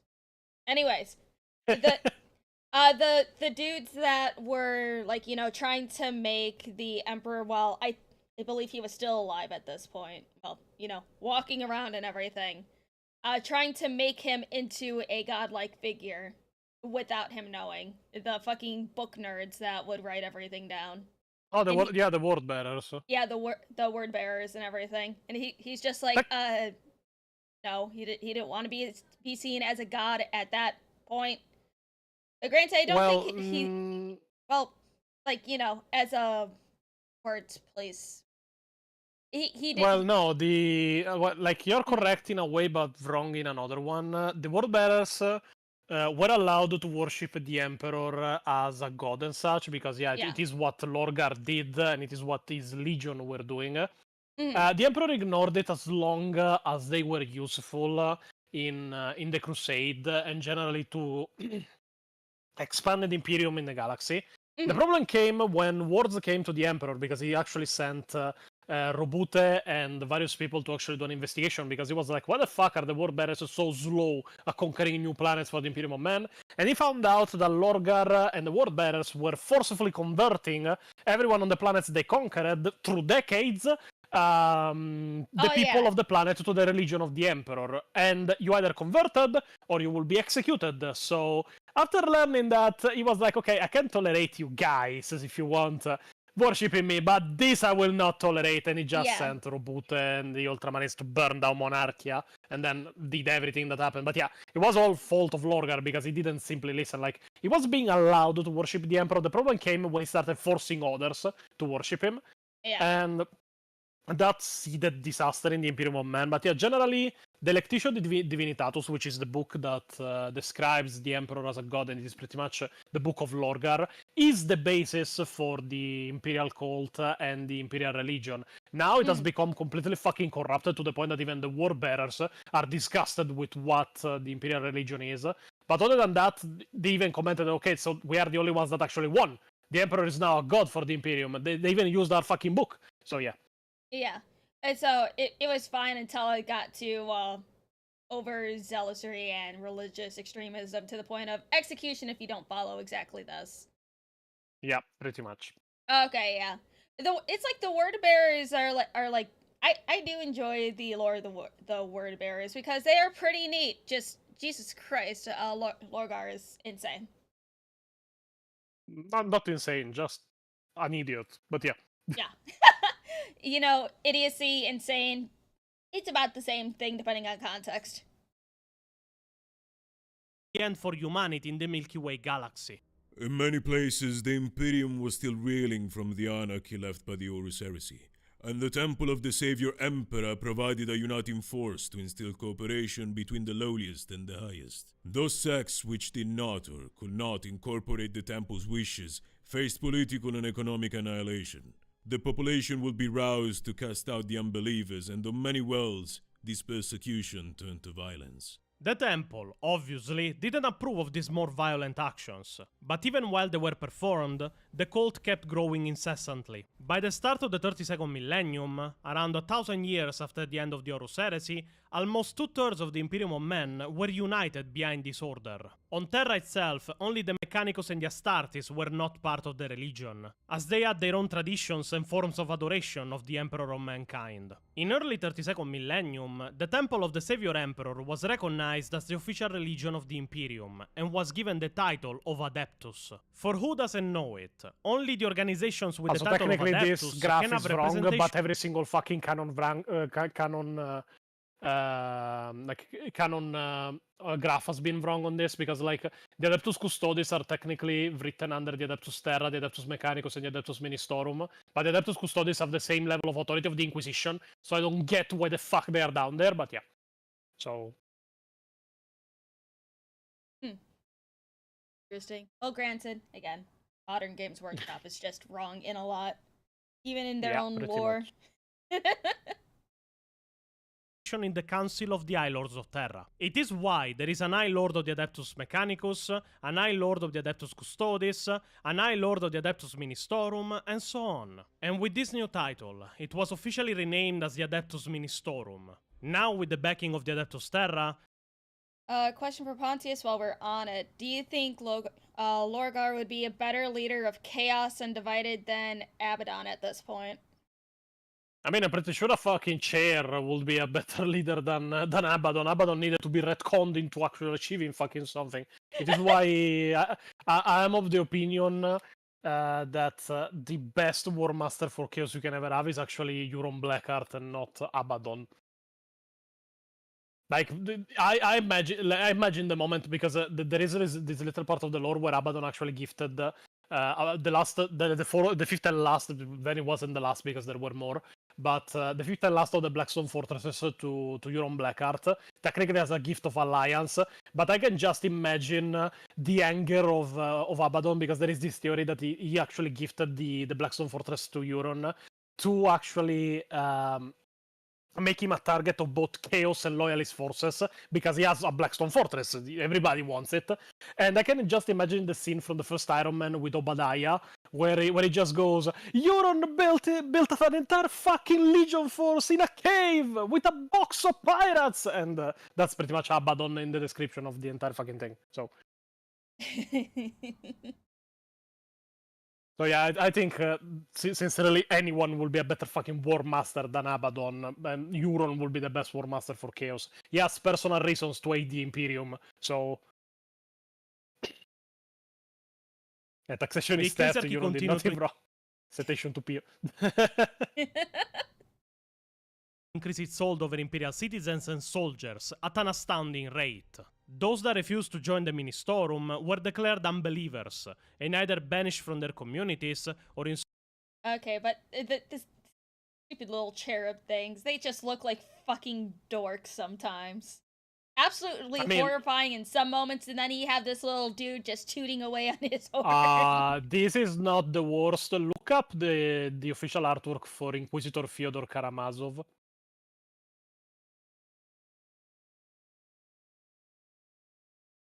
Inquisitor what?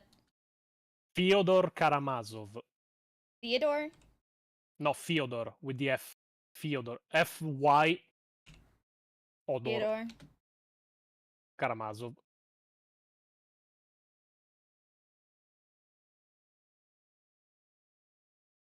Yep. Oh, he looks cool.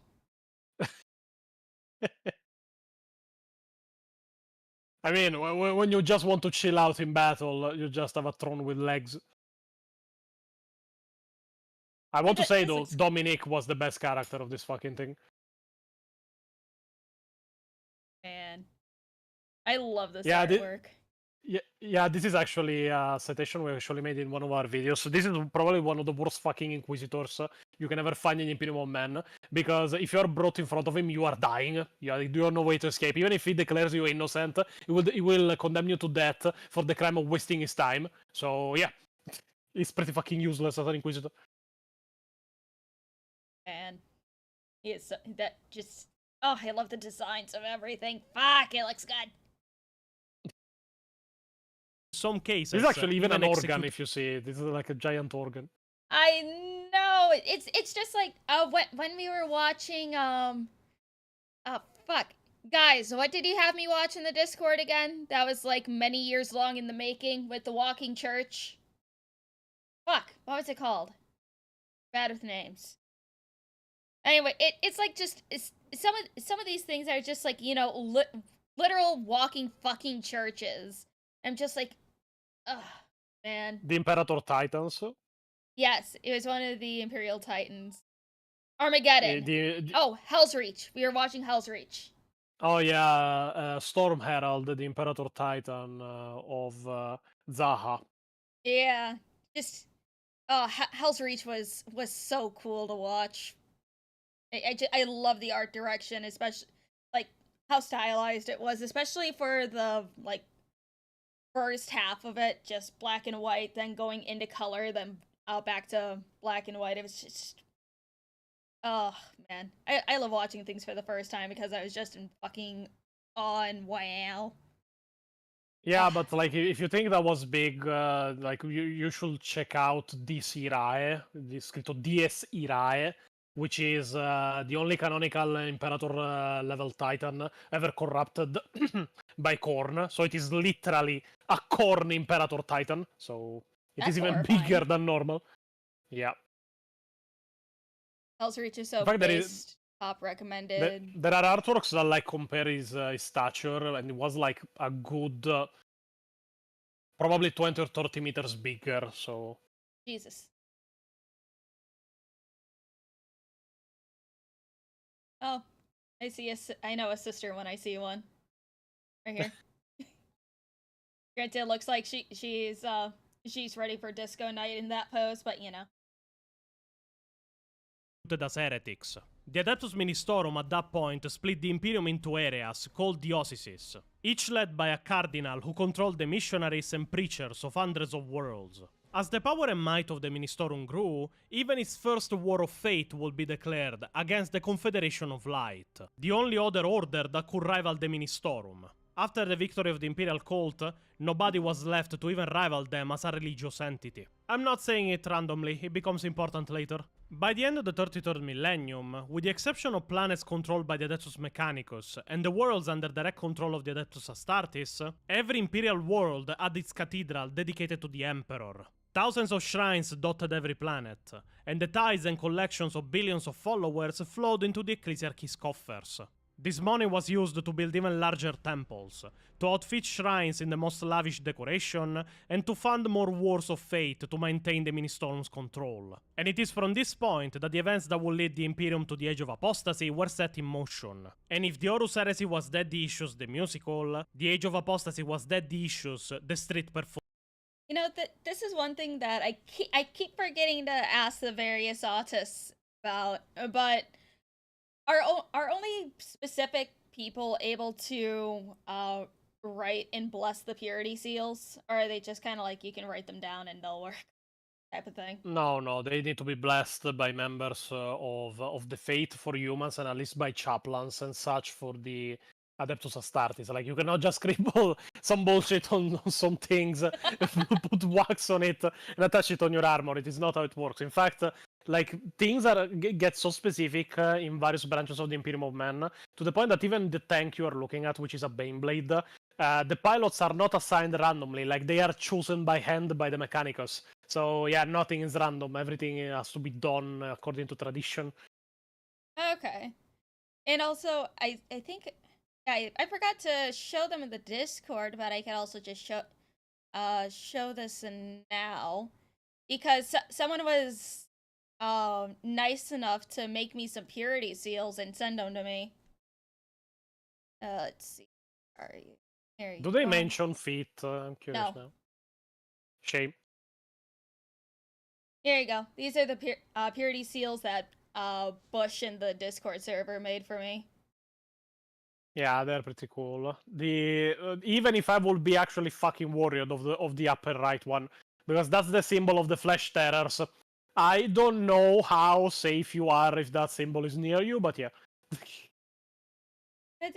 I need to translate this. This one's in binary. Yeah. Do not fear the black rage, for it is part of our essence.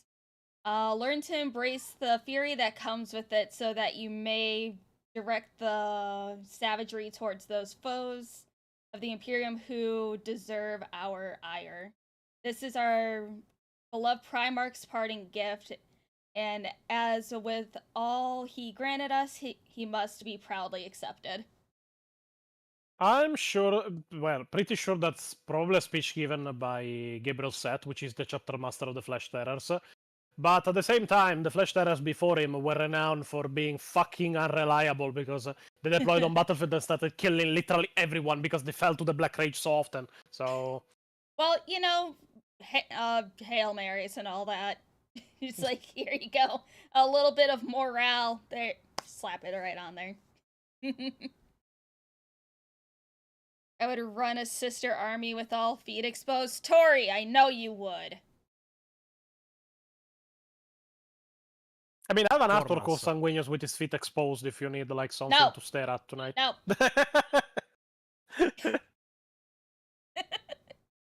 You already made the joke about Daddy Issues the musical in the trailer of the channel. Acknowledging we are using a joke won't make you more meta in the eyes of the viewers. Pio. Little And spoiler, reusing a that's actually joke you made Pontius more than Glow, a year. the demon from the human turned demon of the Isonon books. So yeah, that's actually Pontius Glow turned the Pontius, and then the Pontius took control of a mechanical body. So that's the Pontius Glow. Okay. A year ago won't make you fun in the eyes of the viewers.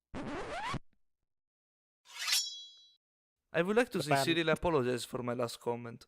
Good choice. The power of the Ecclesiarchy grew and spread into every facet of Imperial life, to the point that the Ecclesiarchy and the Ecclesiarch himself started to influence the other High Lords of Terra. The Ecclesiarchy was indirectly dictating Imperial law, organizing armies, deciding which threats to the Imperium of Man gained priority, and where to direct Imperial resources. Elements of the Imperium of Man rallied against such overwhelming control.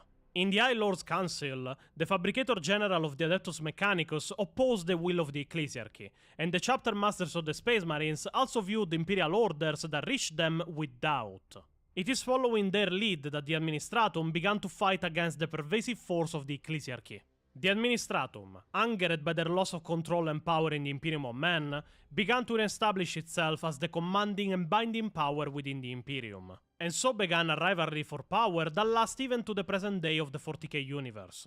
Their efforts in contrasting the Ecclesiarchy paid off, and in the early 35th millennium, the power of the Ecclesiarchy waned, mostly following the election of a series of disastrously weak and incompetent ecclesiarchs. As time passed, the Administratum gained dominance once more, and in an attempt to escape the clutches of the High Lord of the Administratum, Ecclesiarch Benedict IV moved the Holy Synod and the upper echelons of the Adeptus Ministorum to the planet of Ophelia 7, in the Segmentum Tempestus, the richest planet after Terra and Mars in the entirety of the Imperium of Men. It is here that the Ecclesiarchy will grow in Another power little trivia again. about the silhouette I just showed.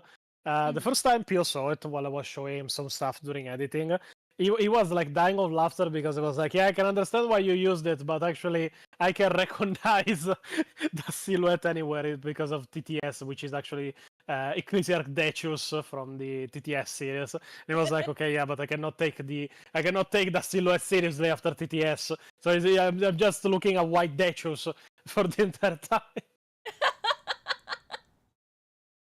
Oh, that's beautiful.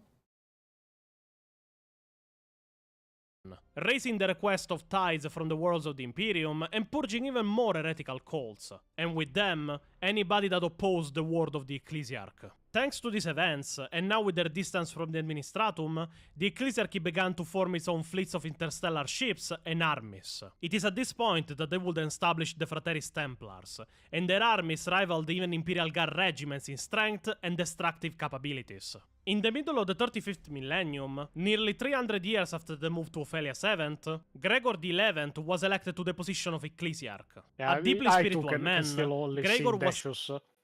Like, for me, that's Decius. I don't have anybody else to compare it to. So I mean, hey, you use what you can. yeah. Honestly, it'd be funnier to do that with Rot Salamael. seen as the next step in the Ecclesiarchy's growth. The Cardinals were taken by surprise when Gregor announced that the Adeptus Ministorum would return to Earth. And while they opposed this decision, Gregor felt that the true center of the faith should be Terra, the homeworld of humanity. The move took 12 years and was extremely expensive, to the point that the Ecclesiarchy once again had to increase the tithes on the population of the Imperium of Man to balance the cost of the move and rebuilding of their domain on Terra. Gregor was preparing for other changes within the structure of the Ministorum, changes seen as radical by many of his peers within the Holy Synod. He refused to listen to his peers, but before he could apply these changes to the organization of the Ecclesiarchy, Gregor died of food poisoning. The Ecclesiarchy at that point elected a more conservative Ecclesiarch, and the Ministorum continued its activities as it had done before. Imagine dying of food poisoning. Yeah, in fact, there is a clip of Pio that goes, okay, but who poisoned it? The food poisoning. Okay, so the food, the feet, the feet. Died of Jokes. foot poisoning? God damn it. I was hoping that I mean- you guys I mean, would that- ignore that. I mean, that would have gotten Gregor, but I think it would have gotten Lumi. So 1 minute of silence, Lumi. Shut up. Feet poison. Shut up, Tori. Food poisoning. I wonder who poisoned it. Fueled by the growing demands of the Cardinals, Ecclesiarchy tithes were increased once more. But at that point, the populace of the Imperium of Men was already stretched to the breaking point, and this further increase was seen by many as unnecessarily exorbitant. Across many worlds Gregor of the was Imperium, the Tarantino. populace Yeah, openly I rebelled can see against the that. Ecclesiarchy and refused to pay these outrageous taxes. Taxation is theft, Euron did nothing wrong. Even planetary governors spoke out against the excesses of the Ministorum, but they went unneeded. The Ecclesiarchy responded to these rebellions with a vengeance, sending its armies to crush any sign of revolt and executing higher officials as heretics. Ecclesiarch Alexis XXI used the Officius Assassinorum to eliminate several governors who redirected their tithes to pay for their own planetary defense forces, and is quoted as saying, They had forsworn the Emperor's protection for their own worldly gains. the tithes were used to build even larger temples and generally to decorate the Ecclesiarch. Who the fuck is that fat dude? I have no idea, but I like the artwork and I think it's. The artwork is very pretty. And I'm just like, who the fuck's the fat fuck? Oh, it looks like they're going to go bring him to a fucking funeral, but it's like he's still alive, unless they're gonna sacrifice him. Reminds me of a 40k version of Tony Soprano. Probably the first one in line is like, Paulie, how much betrayal can he take? Pontius, what's your opinion on Alpha and Co? Alpha Busa, yeah, the creator of TTS. I loved TTS as a funny series. I hate that it started literally poisoning the well when it came to canon lore, because it started literally teaching people, and people started taking it literally that they were lore accurate. They fucking weren't. The main problem I have is mainly with Alpha Busa, the creator, because he is an extreme raging leftist that actually jumped on the cancel wagon on Twitter and such to try and deplatform Arch. So yeah, I can separate art from the artist, but at the same time, TTS was good. I'm still glad it ended because it was doing damage to the lore. But the creator is a fucking idiot, so. Man, it's wild to just still learn how many people jumped on the cancellation bandwagon of Arch. Ugh. Yep. The fat guy is the way Arch thinks himself upon his fans. I mean, heck, during the Major Kills stream, that was like the most humble that I've seen him address everyone who watches him. And then he goes back to the whole like ish posh thing. It's like, again, a lot of people think that Arch is just like this imposing being that thinks himself higher than everyone else. But he is a literally like think of Arch Cat. That's just Arch. He is just squishy. He is soft. He's a genuinely sweet man. I mean it's like, heck, when I was out of work for a while, when my kiddo was getting ready for surgery and stuff, and I was like out of work, wasn't really making any money. He helped me out to make sure I wasn't gonna be overly financially burdened while I was out. So it's like he's a sweet guy. He really is. I may give him shit, but he's great. He really is. All right, enough sappy shit. Let's keep going. Well, it was an investment. He needed to keep the feet jokes going, so. Shut up, Matisse. Darkal palaces with the rarest metals and gems. The unrest continued. Massive uprisings spreading across the Imperium, only for the Frateris Templars of the Ecclesiarchy to arrive and quell any insurgencies. All those who defied the rise of the Ecclesiarchy were declared heretics and suitably punished. Even as the Imperium struggled to survive, amidst bushfire wars and a lack of true leadership from Terra, further disasters befell humanity. In the early 36th millennium, the incidence of warp storms started increasing. Travel between all but the closest stars became risky, and as the centuries passed, the warp soon became a tumultuous mass of roiling tempests and storms. Navigation became difficult everywhere, and hundreds of systems were left completely isolated.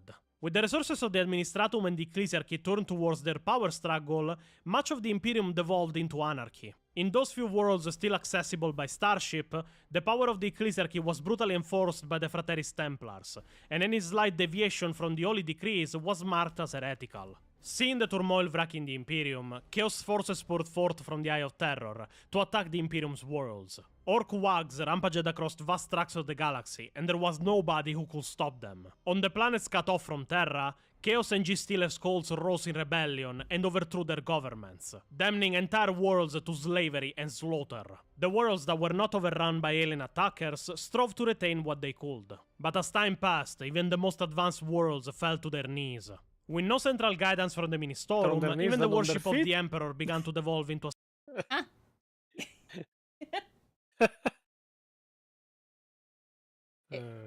Ours calls you Factory. Oh, that's funny. Series of cults and sects, causing rivalries and conflicts amongst those who were once brothers under the light of the Emperor. Much of the Imperium was under the malaise of a pre-apocalyptic gloom. Great Zealots denounced the Ecclesiarchy and claimed the Emperor was displeased with their greed and excesses, sending the warp storms as a test to judge the truly faithful and set them apart from heretics and sinners. Spurred on by these statements, citizens turned to flagellation and self-punishment to prove their belief and faith. Whole populations became seething masses of despair-laden cults, each trying to outdo the other in their torturous devotion in the Emperor of Mankind. Strange splinter groups grew in power, preaching extreme causes. Bloodthirsty cults eradicated many innocents as the populace tried to stem the wrath of the God Emperor. In some communities, any small deviation from what was deemed normal brought instant death to that individual and his entire family. Nobody, no matter age or sex, was spared. It is these events that will pave the way for the ascension to power of a very infamous individual, that will take control of the entire Imperium of Men through subterfuge and betrayal, and turn it into his personal and bloody playground. And Dolan Kairosius describes his tale in the most fitting way. It is the story of a man who did insane things because he put into practice what many saints have preached. This individual was none other than the newly elected 361st High Lord of the Administratum. His name was Gog Vandire.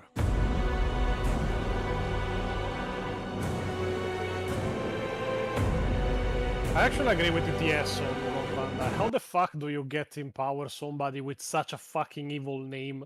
Like, it was spelling disaster from the beginning.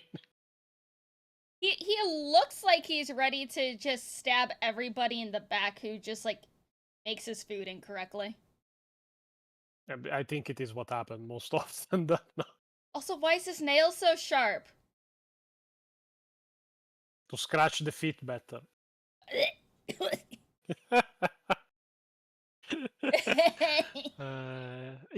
Actually, the feet, like the feet joke came actually from the meme of Dodge Vandire, because technically, by lore of the meme of Dodge, Dodge is actually removing like a terrorist and a racist and such. He is actually a foot fetishist too. So the meme became Dodge Vandire, and from Dodge Vandire became feet obsessed Vandire. So yeah.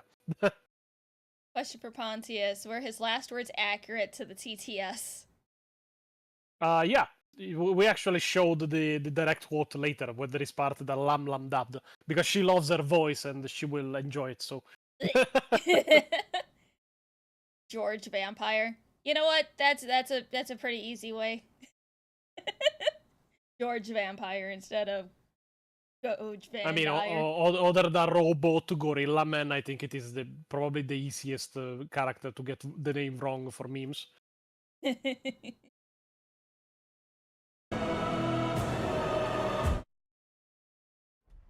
High Lord Gog Vandire is the most infamous figure connected with the Age of Apostasy and the architect behind the Reign of Blood that will be created in the Imperium of Men. Vandire had an hard reputation and was a staunch opponent of the Ecclesiarchy's dominance. It is rumored he used assassins and blackmail to achieve the rank of High Lord, and none within the Administratum itself dared to even oppose him.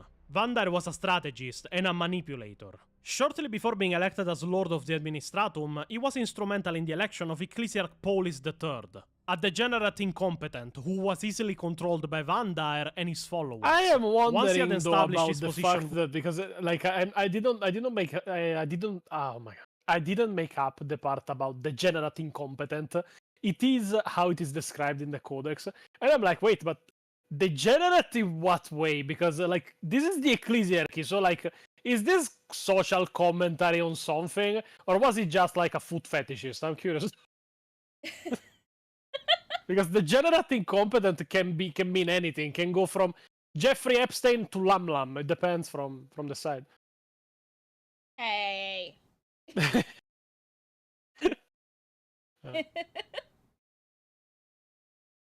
within the Administratum, Vandire moved in to take over the Ecclesiarchy. While other High Lords manipulated the Adeptus Ministorum covertly, Vandire instead was brazenly open about his intents. In the end, Vandire personally led a contingent of Imperial Guard officers into the Ecclesiarchal Palace and overthrew Polis III, in what was basically a military coup. Declaring Polis to be a traitor to humanity, he had the Ecclesiarch summarily shot, and took upon himself the dual role of High Lord of the Administratum and Ecclesiarch of the Ministorum. He held, at the same time, 2 thrones in the High Lords' Council. The members of the Ecclesiarchal Synod were terrified of him, and could do nothing to oppose Vandire, as he set about eradicating any within the Ministorum who opposed him. Even the Cardinals started fleeing Terra to return to Ophelia VII to escape Vandire's wrath. Strangely, their ship was engulfed by a huge warp storm as it entered the warp, and they were never seen again. A tragedy Vandire used as evidence of his divine right to reign over the Imperium in the Emperor's name. Vandire elected cardinals of his own choosing to fill the seats of power of the Ecclesiarchy. He chose a calculated mix of weak-willed fools and brilliant geniuses with just the right amount of cruelty to ensure they would enforce his will without any qualms. The Imperium was about to face its darkest time since the Horus Heresy. Vandar was completely and utterly insane, a paranoid megalomaniac who saw plots and intrigue everywhere. His mind was twisted in every way, and he delighted in torturing his victims, declaring it was purifying their souls for the Emperor. Reminds me of a certain YouTuber that spends his entire videos retelling and theorizing about obscure 40k lore, and that is waging a one-man war against lore inaccurate channels. Vandar expected his every word to He was be obviously talking about Arch there.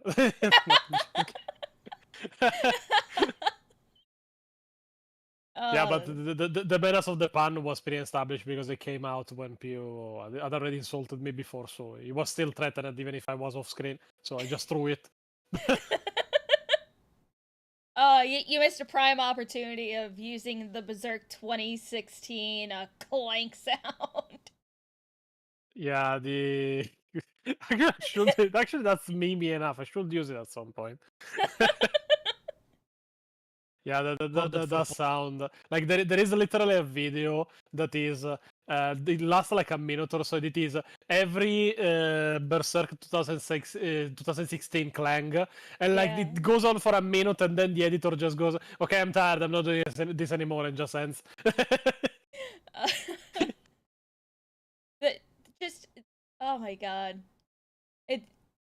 I just hope that everyone's collective praying and hoping for a adaptation for Berserk doesn't turn into a monkey's paws situation where it's fucking Adi, whatever the fuck his name is from Netflix, that starts adapting it. Adi Shankar, yeah. Yeah. No, but like I doubt that will happen because like from what I understood, it is like another one is being made by a Japanese team.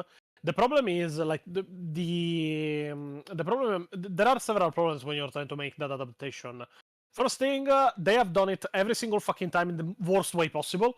So yeah, I think they should really watch the others and say, okay, this didn't work, we will do it this other way that might work. And other than that, the problem is with how high level the fucking artworks of Kentaro Miura were. Because yes, he was an extremely good artist. At the same time, those making the anime are not him. So drawing the kind of bullshit he was drawing, pretty much paintings per page for frames in an anime, might not be the most realistic way to do things.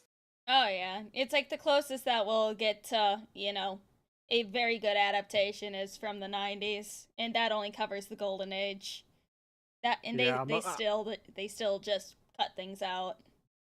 I want to see a Lost Children adaptation because I think that is the best arc of the comics. The only problem will come with the fact that they cannot make it into an anime because Rosina, the demon, is technically a little girl, and in the pages, even if she's a demon, she's naked. So how the fuck will they deal with that? But yeah, so that's why I think they will never make it. Man, it's just like it's funny that I just keep meeting more and more people that agree that the Lost Children arc, or well, technically sub arc, is just the best one in the series so far.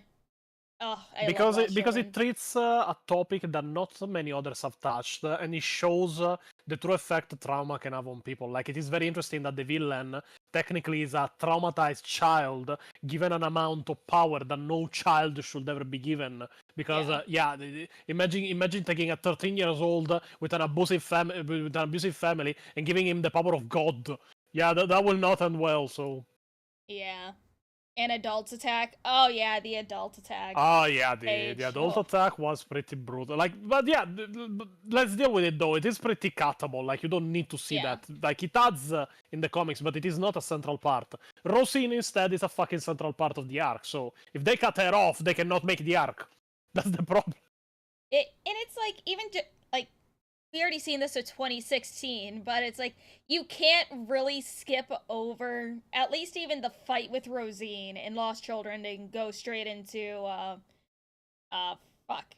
into the conviction arc. Into the conviction arc, because it leads right up to like meeting everyone right after the fight. It's like, oh, why did Guts lose? Oh, well, because we're not going to tell you. Ugh. That's Yeah, a rant for another day. in the 2016 adaptation, they actually went from Black Swordsman to the post-Rosine arc, like from an episode to the next. Yeah. There was no in between. Like the Lord pretty much didn't work. They cut off completely Lost Children, so it went from Black Swordsman to the start of the Conviction arc, and like even the beginning of the start of like the Conviction arc is literally Guts that cannot defeat the enemies he has in front of himself because he's pretty much at the end of the rope because of Rosine. So. Yep. I want to see Farnese done correctly. She's a freak, or she, chills out. I still love her though. Yeah, I too want to see her have pleasure after whipping someone. Yeah, that is pretty. I'm sure there is. I'm sure I can find something on Roll34, but I'm not willing to look. So. Oh, I've seen plenty. It's okay. Oh, good. I'm curious about your own avatar. How many feet there are on Roll34 with your own avatar? Man, look up that shit. Shut up. You know your community. It will happen. Oh, they made. In fact, I'm saying it. Make it happen. I want to search LumLum or Roll34 and find only feet porn. Oh. Oh, you should see the AI channel in my fucking Discord and the stuff that Boog makes and Gwimbus and everyone else in there. It goes from so cool, like I got a bunch of like Sisters of Battle Lumi AI art done, and then it's just feet. Fuck. The Kirby thing that you made, Tori, the most cursed fucking thing. I'm sure you've seen the fucking the baby cannon that Disco made. Not baby cannon. What was it called? Baby launcher? Something like that. It's just one, pregnant Arch is already cursed enough, but the fact that the cursed Kirby alum just comes out of it, it's terrible. I hate it, and it makes me want to die.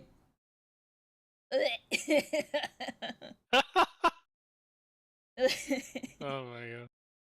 Posterity, and was constantly accompanied by a plethora of scribes whose job was to note down anything he said, or any innovative tortures inflicted in the converted catacombs beneath the ecclesiarchal palace. His mood would swing violently, laughing one moment and murderously angry the next. Vandar would often fall into a trance-like state, during which he would argue with himself in a mumbling voice, and on other occasions he would shout out loud for no apparent reason. He claimed that in those moments he was receiving messages from the Emperor. These meditative periods would always be followed by bouts of excessive violence. He had a huge three-dimensional map of the Imperium installed in his audience chamber, with a constant relay of current warp storm activity. As soon as a world was reachable, he would dispatch a war fleet to establish control on it. The Rain of Blood would affect the entire Imperium of Men. The followers of Vandar in the Astra Militarum and the Imperial Navy that had high-ranking positions were only too ready to execute Vandar's orders. Virus bombing the high world of Kalana VII without reason, invading the farmlands of Boras Minor and enslaving every female child under 12 years of age, using the orbital batteries of Janna to melt the planet ice caps, drowning nearly 4 billion people in the resultant floods. The list goes on, and it was all recorded by Vandar's personal scribes. Vandar was on a personal mission of vengeance against the wretched state of the Imperium of Men. Early in the Reign of Blood, Vandar's extensive network of spies notified him of a particular sect which had previously eluded the attention of the Ecclesiarchy. It was a small cult, barely 500 members in total, on the little agri-world known as San Leor. Vandar was extremely furious when he first heard of the group, but as his agents explained to him the nature of it, his interest whirled from homicidal intent to almost curiosity. The sect, known as the Daughters of the Emperor, contained... I imagine the scene. They are barefooted, you say, and just Vandar looking around. Okay, can we prepare a fleet? I'm sure he's a descendant of Lumi, even if pretty distant. Hey, we don't know. We don't know if he has pink or purple hair. He was never in an artwork with color, so. Lumi Vandar confirmed. Lumi Vandar, no!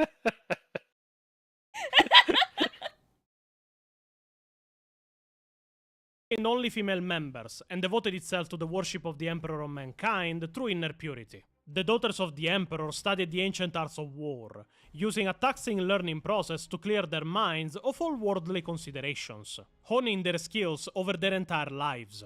This piqued Vandire's interest. Tori, I see you. No! Put the tablet pen down. No! Mechanicus! No! Starts mentally sketching. I can just see the artwork of Lumi on a throne looking at a servitor and just going, barefooted, you say? It's like if you're gonna draw Lum Vandire, can you at least make me look cool like in his introduction photo that Pontius used? But no, all I'll probably get is just like a cursed image of like, you know, just a foot right in front of me, or just absolutely. I mean, at this point, why have a foot in front of you? Just make the throne a foot. I'm giving ideas to the chat, and I'm proud of them. Damn it. And he ordered a ship to prepare immediately for a journey to San Lior so that he could visit it and see the cult himself. Vandire showed up on the planet with an entourage of almost 100,000 servants and soldiers. The people of the Agri planet were forced to line the streets and show due respect. Those who failed to cooperate were executed as heretics, regardless of their reasons. Vandire would have even newly born babies and elders dragged from their homes to witness the arrival of the Ecclesiarch. All of them would be forced to show their adoration to Vandire at gunpoint. When Vandire reached the temple with his procession, he found the gates barred against him. A young daughter of the Emperor informed him that the order did not recognize his authority. The servants of Vandire expected a customary explosion of rage and destruction from him. But instead, Vandire had anticipated such an insolent response and had already considered the solution. He ordered the Daughters of the Emperor to witness a feat that would prove he had the favor of the Emperor of Mankind. With a small entourage of bodyguards, I'm just gonna get in the Warhammer channel now, just a bunch of Vandire feet memes. As I said, we never got an artwork with color, so we don't know if he has pink or purple hair. So I'm pretty much confirming in your own internal lore that he's a descendant. So it is genetic. The feet interest is genetic. It is not even. The armrest, instead of having lion's paws, they would have human feet. And Ben says she would tickle them. Stop! Sister of Futal.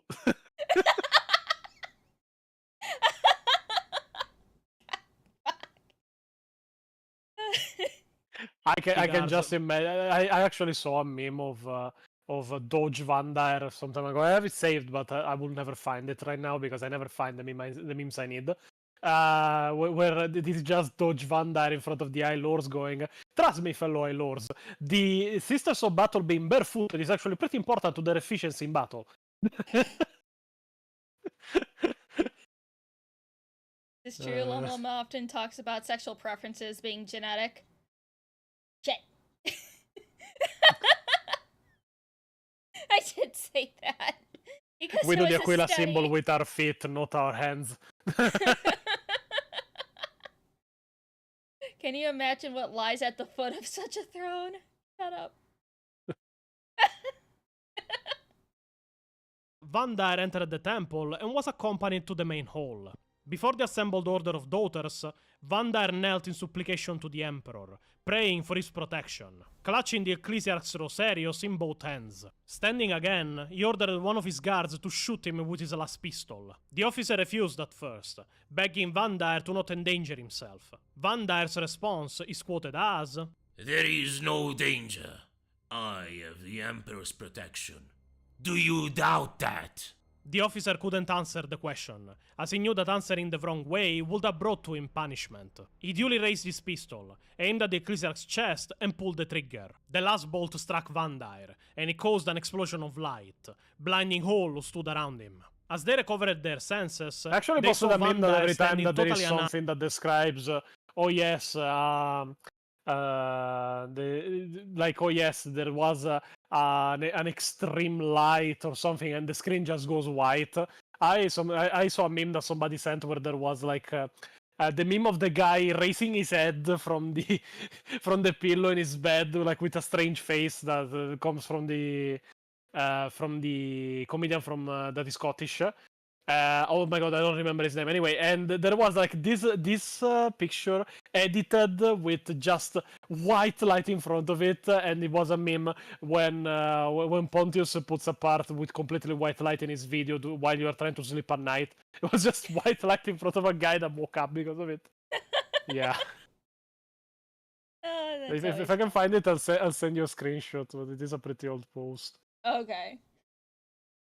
Armed in the center of the chamber, leaning on his bone-walking cane. All the soldiers and the daughters fell to their knees in worship almost at the same time. Wait, you're telling me that Van Dyre was in fact protected by the Emperor? Not exactly. As Van Dyre will later explain and even boast to his own scribes, Van Dyre had gambled that the isolated daughters of the Emperor didn't have any knowledge of the technology contained in a Rosarius. What is a Rosarius exactly? That I found. A Rosarius is pretty much an amulet Oh, you containing found a power.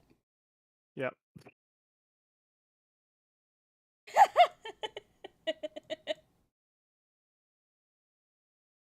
People watching Yeah, Badab War Part 3 at night when the Seraph of Judgment goes supernova. Yeah, we programmed to just make a part to troll people that watch our videos to sleep. We haven't programmed something, but we will have to wait before doing it. Beautiful. Powerful conversion field generator. It is a rare and highly prized piece of technology given to high members of the Ministorum or even used by Space Marine chaplains. Imagine an iron halo but less powerful and in amulet form. It creates a miniaturized and moderately powerful void shield around the wearer to protect him from harm. So it was all just a gamble he took? Exactly, even if it paid off. Let me write that down, but in my case I am curious about showing tasers to an Amish community. The daughters of The the little Emperor clipboard. swear their loyalty to Van Dyre, and they were elevated to the position of ecclesiarchal bodyguards, becoming the personal guard of Gog Van Dyre. They returned to Terra with him, and from then on, the warrior Why woman does became his his art in personal this retinue artwork look like a shoe? There is a foot down there. What?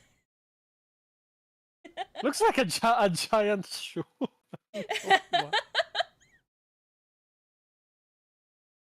Okay, I don't know what this is, but it looks cool. I have no fucking idea. Like, it doesn't look clear enough to be something I can decipher.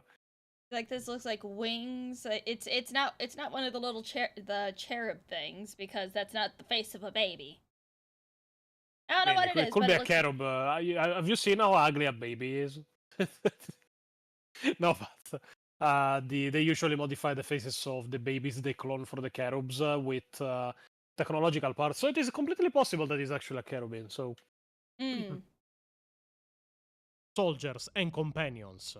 And Van Dyre even renamed them the Brides of the Emperor. Yes, by companions it is hinted that they were also his own personal harem. Lucky man. The Brides of the Emperor were trained by the best I mean, teachers hey, in the Imperial Piero's Guard not to wrong. combine their It own is not wrong skills because with I the write the modern script, weapons so I of agree with war. him. And word of their dedication to the protection of Van Dyre spread through the Imperium. The Brides not only served as Van Dyre's bodyguards, but also as servants and companions.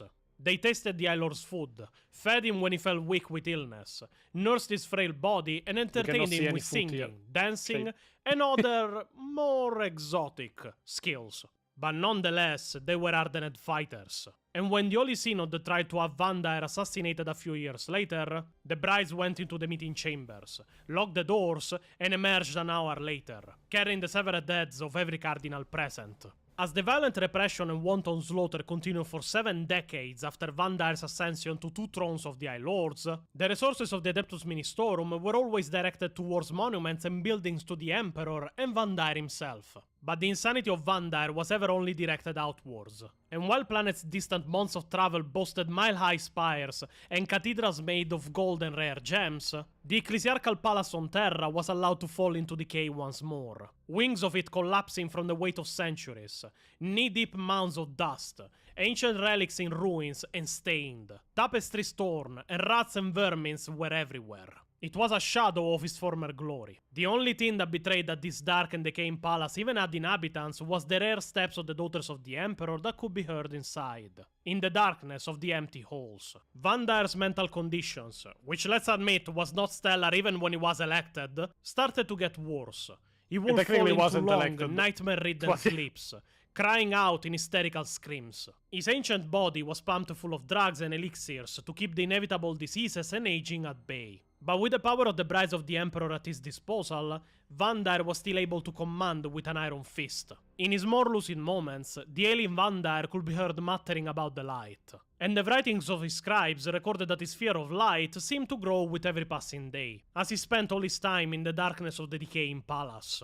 It was at that point that a young agent appeared on Terra. He had just come back from the northern reaches of the galaxy, around the planet of Dimmamar. His report would send Vandire into a fit of apoplectic rage. Dimmamar had denounced Gog Vandire as a traitor to the Imperium, and the ancient rites of the now extinct Confederation of Light, told you they were important, were being reinstated through the Diocese. One single man was becoming renowned around Segmentum Obscurus for this effort in combating the Ecclesiarch's madness. His name was Sebastian Thor. The origins of this man were unknown, but his mere existence sparked a month-long debate between the puppetile lords of Vandire, that had retreated into himself more than ever. At every meeting he would stay huddled in the velvet and ebony throne of the Ecclesiarch, surrounded by the ever-vigilant brides of the Emperor, his eyes staring at nothing. More news came in of the revolt.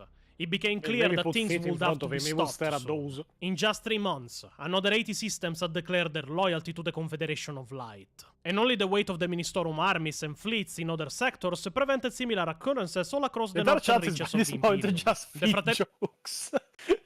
Fit of rage, a foot stamping temper tantrum. God damn it. I swear you guys are... Oh, you guys are silly. Various Templars were dispatched to deal with the threat, and were ordered to raise Dimmamar and eradicate every living creature on the world. An entire fleet was dispatched, but shortly after it jumped into the warp outside of the Clack system, it was smashed asunder by a warp storm of gigantic proportions that literally tore the ships apart. The Clack system has been cut off ever since by the swirling tempest, and it is claimed that those who pass close by can still hear the screams of the dying and feel the panicked last toes of the astropaths echoing through the whole region. It is an era of ill omen, now known as the Storm of the Emperor's Wrath. Witnessing this huge It's blow actually to the pretty interesting Ecclesiarch's to know military that power... this storm not only hit Vandire's forces and then disappeared, but it didn't disappear at all. Like, it hit the forces of Vandire and then just stayed there. Like, now it is literally an uncrossable part of space. So much was violent the storm. Which actually gives credence to the fact that it was the Emperor that summoned it. Because, why the fuck would the storm never end? And why would it hit with such precision? It was not aiming directly at the forces of Vandire by that point. Mm-hmm.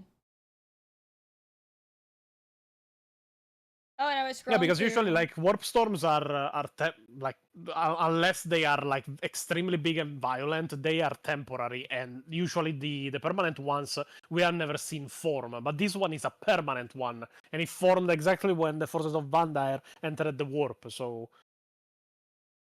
yeah, that is weird shit.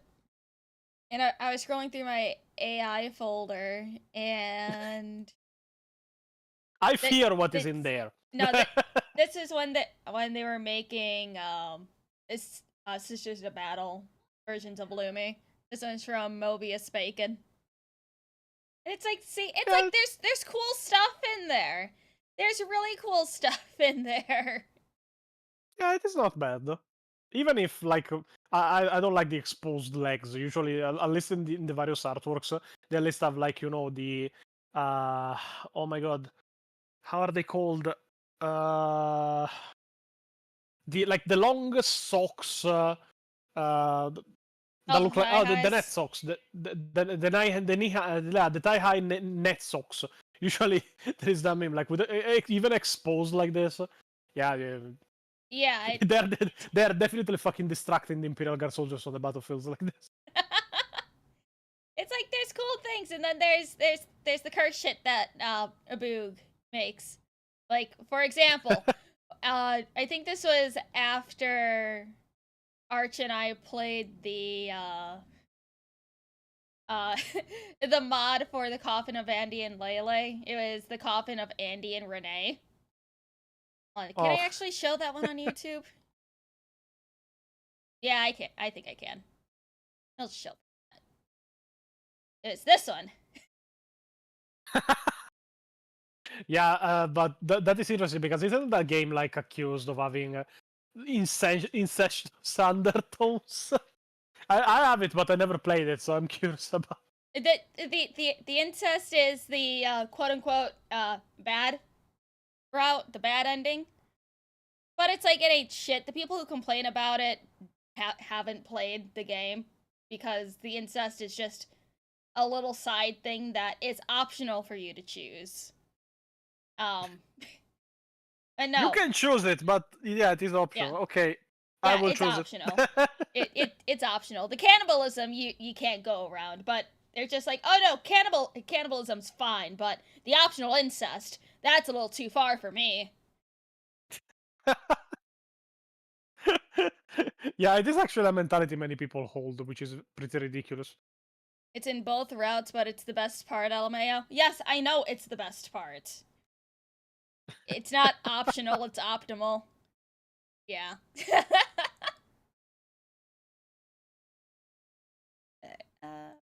Where the whole of Segmentum Obscurus erupted into rebellion. The cardinal palaces were stormed by frenzied converts who tore down the hangings, burned the icons, and smashed the ornate stained glass windows, all in the name of Sebastian Thor. There were discussions about him, and the High Lords suspected Sebastian Thor to be a servant of chaos, pretty much another Horus.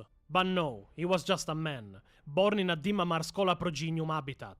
A follower of the God Emperor from his whole life, he recently had claimed to have visions of the Emperor, Yeah, I should and try warned to everyone that that game. disaster I'm was curious about before. the story of the incest. You shouldn't. You need to have you need to have PO voice for Layla. I actually suggest you a very similar game. I don't know if you know Fear and Anger. Oh yes, I love Funger. Anger, okay. Funger, yes. Sorry, Fury I Hunger, didn't Funger. expect it. Yeah, actually, little trivia. There is a very good lore YouTuber on Fear and Anger called Frapollo94, I think. And he's actually another Italian. Like, Italy produces the best fucking lore masters around for stuff. But I suggest there is another game that is similar to Fear and Anger, but a bit more forgiving, if not that much, and with a more interesting undertone when it comes to celestial horror, which is called Look Outside, which is a very good euphemism because the point of the game is literally don't look outside because you will die if you do. And yeah, it's a very good game. I suggest it because I'm enjoying it, even if it is done like Fear and Anger in RPG Maker. Oh, I will definitely have to try that out. I know that there is another game. I think it's called Not Human or something like that, where you have to identify if somebody is a human or if they're like a doppelganger. Oh yeah, but that is actually like more an investigative game. This is like pretty much Fear and Anger, but if the entire world was going crazy because if you look outside, something happened and nobody's understanding why or what, but it mutates you, it changes you. So yeah. In mankind. It was claimed that Thor had cast an old preacher from the pulpit in the middle of a prayer session and denounced the way of the ecclesiarchy. With an eloquence and charisma the informants could not explain, Thor spoke to the present, and reached into their hearts and minds with his words. His message spread like wildfire. Members of the now considered heretical Confederation of Light approached Sebastian Thor in secret, and in his next service he openly declared his loyalty to the sect. He was even brought in front of an imperial commander, Gaius Welkonnen, and after Thor spoke to him about his visions and ambitions to rid the Imperium of Vandire's tyranny, the planetary governors swore his loyalty to Sebastian, and placed Dimamar's army at his disposal. As war spread, Anarchy fell in Segmentum Obscurus, with desecration, looting, and wanton destruction becoming normalcy. Now the army of followers of Sebastian Thor numbered in the millions, and it was slowly making its way through the Imperium worlds and towards Terra, with even some of the Frateris Templars of the Ecclesiarchy joining his cause. Sebastian Thor was obviously an eloquent individual, and that explains some of the help he was receiving by planetary populations. But some things stayed unexplained. Navigators will speak of the strange utter calmness of the warp as Thor and his followers journeyed from system to system, while the rest of the galaxy was still embroiled in the raging tempest that was engulfing the Imperium from centuries. It was such a strange phenomenon that the Navigators would dub him Abstracta Preomnis, pretty much master of the warp. Sebastian Thor kept overthrowing the balance of power of the Ecclesiarchy and kept converting millions of followers as he moved towards Terra. Now the tide was against Vandyre. The masses had been pushed too far, and this time they had a leader to unite behind. Then more disturbing news reached the High Lords. The Mechanicus and the Space Marine chapters, that by that point had played a very small role in the Age of Apostasy, mainly spending their efforts in protecting the few systems they could from Vandyre's Reign of Blood, started supporting the movement of Sebastian Thor, fed up by the Age of Madness the Ecclesiarchy and Vandyre had unleashed on the Imperium of Men, with even the Adeptus Mechanicus issuing a summon for the High Lords to account for themselves, indict Vandyre and execute him as a traitor. Vandyre's response was to dissolve the Council of the High Lords and order his remaining armies and fleets to attack the rebellious Space Marine chapters and Cult Mechanicus Forge Worlds. Many officers, obviously, refused such a self-destructive endeavor. Terrorizing farmers was all fine and good. Now that they have to face bolters, they are scared. The officers that refused were burned or hanged as heretics. They were replaced with more tractable commanders. But by this time, Vandyre's treachery was in full display. Enraged by what he saw, Gustav Adriatix, the Fabricator General of the Adeptus Mechanicus at that time, ordered regiments of the Martian Tech Guard to transport to Earth. So it was nothing. Like Gustav Adriatix, okay, good. But what the fuck does he look like? Nobody knows, okay. Thank you, Games Workshop. These regiments were joined by Space Marines of the Imperial Fists, Firehawks, I prefer my Firehawks in their natural state, lost in the warp as they deserve. Soul Drinkers, and Black Templars chapters. The Ecclesiarchal Yeah, Palace there had is a fallen little into trivia ruin, actually about but this. The first one that actually charged against Vandyre was the Black Templars. I didn't include this little bit of lore because I found it a bit useless to the scope of the video. But generally, the Black Templars were the first ones, and it was because when they came back to like go and recover some of the stuff they left behind in stashes and such, and in the armored fortresses on various planets where they kept their stuff, they just found out that like Vandyre had bombed to the ground everything they left behind for the Crusade and such, their supplies and everything, and they just went, that motherfucker, and just charged towards Terra. Jeez. That's insane. Yeah, it was pretty much what happened. They were the first ones to charge, the others just followed. But yeah, if Vandyre hadn't bombed the fucking supplies and fortresses of the Black Templars, he would have probably stayed in power until he died. But he had to annoy the only fucking faction you can never annoy. Dang it, YouTube's crashing a lot today. From what I've learned is that on YouTube, like desktop, if chat is too chatty and there's a lot of people sending messages, it'll just be like, oh no, memory is full, and it'll just crash. Yeah, it is a problem with the limits of the RAM memory of various search motors, especially Google Chrome. Because it has a set limit of memory it can use before it crashes the page to avoid like overloading your computer. The problem is that even on like very powerful computers, it still keeps the lower setting, so you can just change it and it will not crash anymore.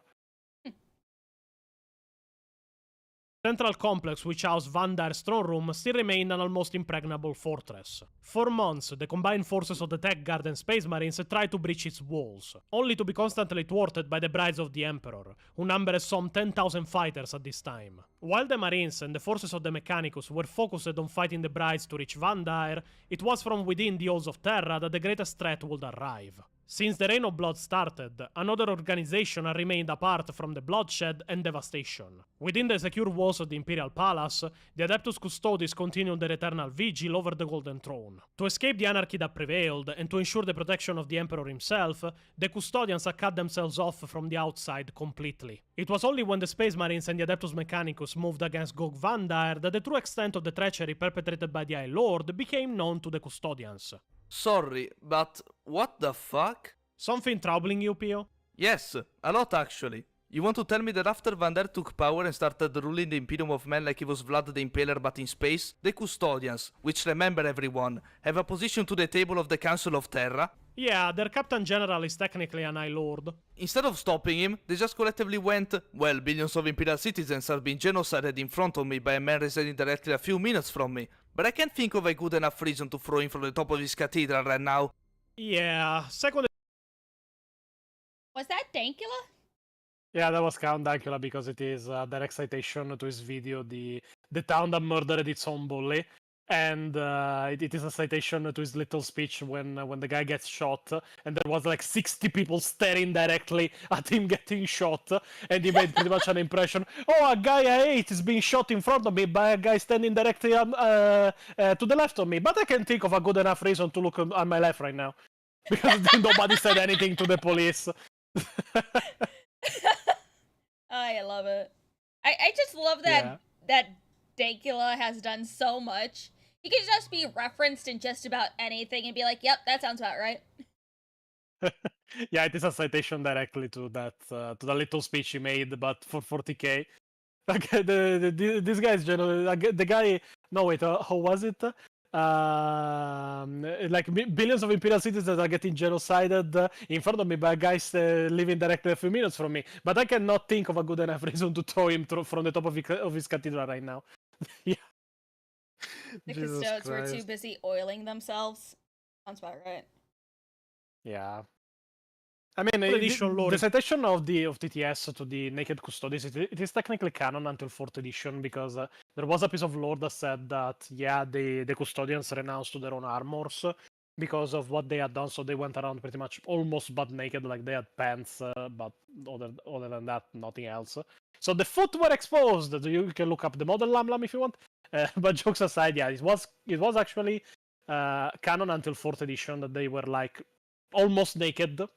But after that, they retconned it and gave them back their own fucking armors because, yeah, it doesn't make any fucking sense. You are like the most powerful superhumans in the Imperium of Men. Just get your armors and shut up. So, yeah. Is weird. They changed Never it look into the much Siege with of the just wearing black robes just to symbolize like their mourning. And now they stopped even that because they needed to like recognize the various orders, because changing the robes and the colors of their armors. There are various orders of the Custodians.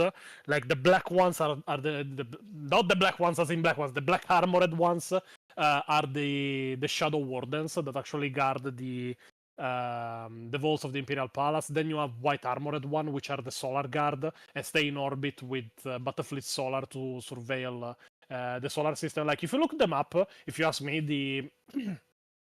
the Solar Guard are the coolest because it is just Custodians, but white armor and golden trims on that armor, which I'm fucking sure they have an aneurysm over, because imagine wearing a white combat armor. It gets dirty just by looking at it, but yeah. Trying to think.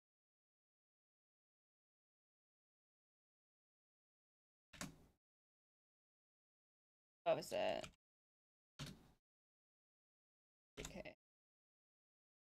Because I think we've seen those ones in that short. Yeah. Yeah. The short? What? No, the ones like the Custodians you're referencing, no, they are not the Solar Watch. Oh, it's No, not there are the same ones? No, there are no Custodians in Secret Level. That much is sure. The ones you might be mentioning might be Valdur in the new trailer of the Horus Heresy, but that's their Captain General. Okay, because when you said white armor and gold... Oh no, just look up Warhammer 40k Solar Watch, and you will find it. It's 40k solar? Solar Watch. Solar. Oh, okay. That's the back. The front. Oh, they do look neat. I prefer the Joy toy, like not the one in the middle. Up. That's the back again. Up. To the right. Up. Yeah, that one. This one. Yeah. Yeah, I have actually. I feel sad for the guys that have to wear this shit. Like, I myself, I will never. I don't own anything white because the moment you touch it, it gets dirty. They wear armor that is white. It will send me crazy. I mean, hey, it looks neat. So like, yeah. But yeah, there are very interesting like concepts for the custodians. But it was canon that they had no armor for a period of their history. Pointed out isn't white. We got white was actually a fear you had. What the? The pointed hat isn't white, everybody. It's okay. Oh, actually. Oh, no, it is oh white. yeah, I understood the reference now. Where's tab? There we go. Eternity Gate by the cult of the Edonic Lord, Pio. You will get an aneurysm from that. Anyway, the Adeptus Custodians held secret meetings with that's the actually commanders another of the pretty Space funny Marines. story. Like, for who doesn't know it, the siege of the cult of the Edonic Lord, the Eternity Gate, was literally a siege done by a simple chaos cult that the Arbites couldn't manage. Like, the Arbites were having problems killing all of them because like they had expanded, they were taking control of stuff. At one point, they pretty much just started besieging the Eternity Gate. You have a chaos cult literally trying to enter the Imperial Palace, and the commanders of the Arbites were like, fuck, things just got real, and went to the Custodians. And they pretty much spoke with like one of the high-ranking members of the Custodians and told him, yeah, the cult of the Edonic Lord, which is a chaos cult, is actually besieging. I don't think you noticed because technically they are not broken through because we're trying to stop them. They are besieging the Eternity Gate, the entrance to directly like to the Imperial Palace and the Golden Throne. And the custodian pretty much went. Like the custodian pretty much went, yeah, we don't care about that. Then the Arbites started to explain, yes, actually they are modifying spaceships to throw them like giant meteors against the Imperial Palace and the Golden Throne. I don't know how it went because there is no lore, but the custodian pretty much just looked at them and went, okay, we'll deal with it. And just like, I imagine 5 minutes later, just the pointed head of a custodian barging through one of the fucking barricades of the cult of the Etonic Lord and just going, yeah, good morning, heretics, time to die. And they just exterminated all of them. The custodians didn't even care until they actually mentioned, yeah, they are trying to use spaceships to hit the Imperial Palace. And they just went, all right, you guys are fucking useless, we'll deal with it. Jesus Christ.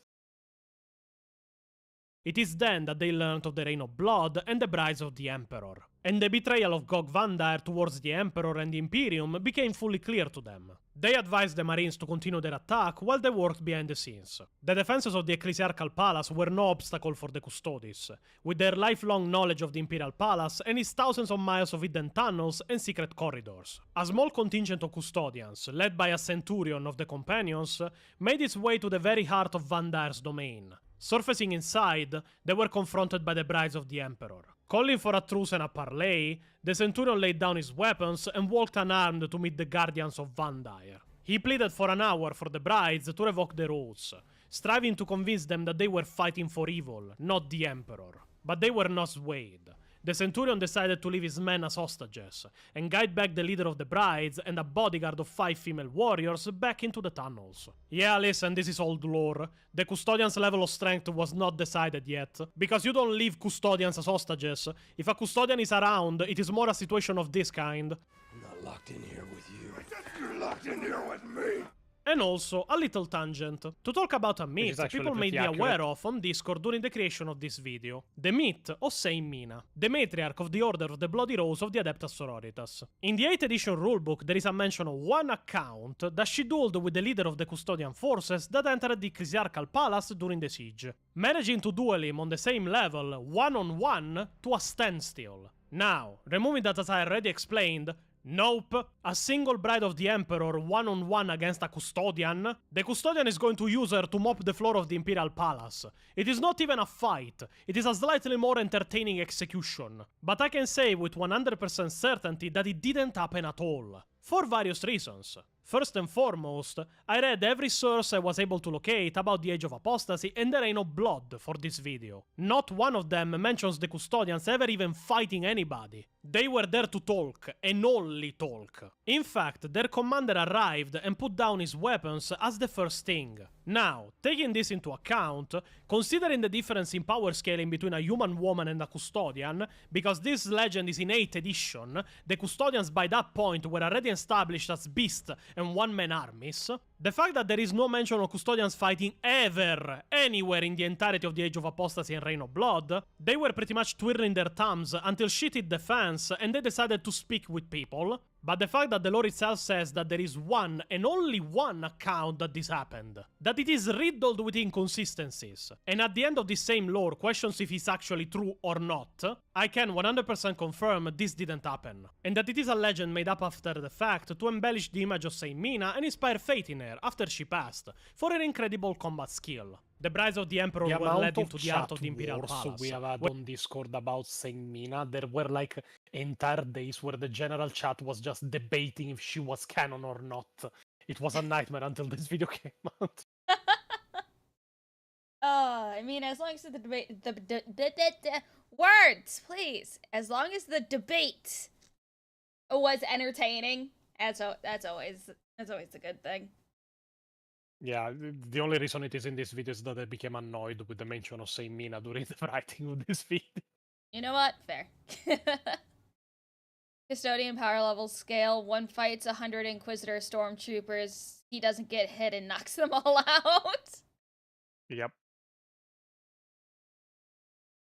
Where they were met by the companions who guarded the entrance to the Golden Throne. The Centurion led them inside. They were the first to lay eyes on the Emperor of Mankind in millennia. It is unknown what they saw. The companions swore the brides to secrecy. It is rumored that they did indeed witness the Emperor himself, held immobile and with the energies of the Golden Throne flowing through him. When they stepped out from the chambers of the Golden Throne, their eyes burned with unparalleled anger and hatred. The Centurion then led them back to the Palace of Vandyre. Once they arrived, their leader, Alicia Dominica, spoke of the treachery of Vandyre and his depraved corruption of the ecclesiarchy. But most of all, she spoke of the twisted perversion of their order. Burning with shame and anger, they renounced the name of brides, and once again became the daughters of the Emperor. All the daughters of the Emperor stopped fighting against the forces of the Imperium, and slowly marched into the halls where Vandyre was studying his giant holomap. It's just like...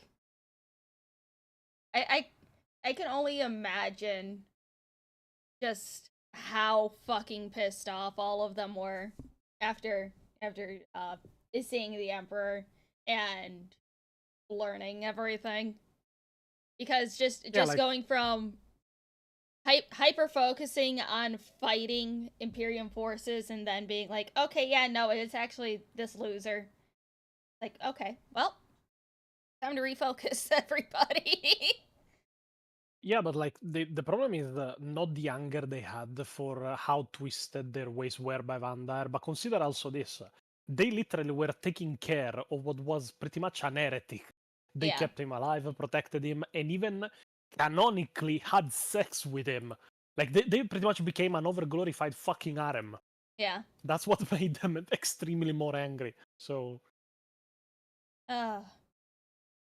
Gotta love that good old manipulation. Weren't they also lent off to some people as sex slaves, LMAO? Not slaves, but pretty much maids, so yeah. The maids of Which battle. now I'm imagining just a fucking muscly and scarred Sister of Battle in a maid outfit. We Jesus Christ. We need them as battle maids. New fetish unlocked, but okay. Vander launched into a bloodthirsty tirade in front of them, explaining which systems needed to be crushed, issuing orders for fleets to be sent to eradicate Sebastian Thor and his following. However, even Vander's scribes had deserted him, and he was left alone in the audience chamber with the daughters of the Emperor. Alicia Dominica, their leader, confronted Vander. Her words are now engraved upon the black marble sarcophagus that contains her body. You have committed the ultimate heresy. Not only have you turned your back on the Emperor and stepped from his light, you have profaned his name and almost destroyed everything he has striven to build. You have perverted and twisted the path he has laid for mankind to tread. As your own decrees have stated, there can be no mercy for such a crime, no pity for such a criminal. I renounce your lordship. You walk in the darkness and cannot be allowed to live. Your sentence has been long overdue, and now it is time for you to die. Alicia drew her I still can't believe that. Oh yeah, my programs did not want to make your voice deeper. I can try and recover the file. Like I keep all of my version, but like I can send you just the clip with the corrupted audio because the effect didn't want to work. I gotta hear the corrupted audio because now I'm curious of why does my voice corrupt your programs? I don't know, like basic voice with a bit more depthness was fine, but when I tried to change the intonation of your, like I'm not speaking like 25 decibel, 1 decibel deeper just to make it a bit more menacing, it just started going crazy. That's funny. You know, Jesus Christ. now it's just I wonder if it was just because of my tone of voice with that, or if it's just voice in general. Huh. Lumi has I mean, a it works scrap of with P code in also, her it would make voice. no sense. Is LumLum's voice in SCP? Infects the program with a mini feet code. Shut up, Tori.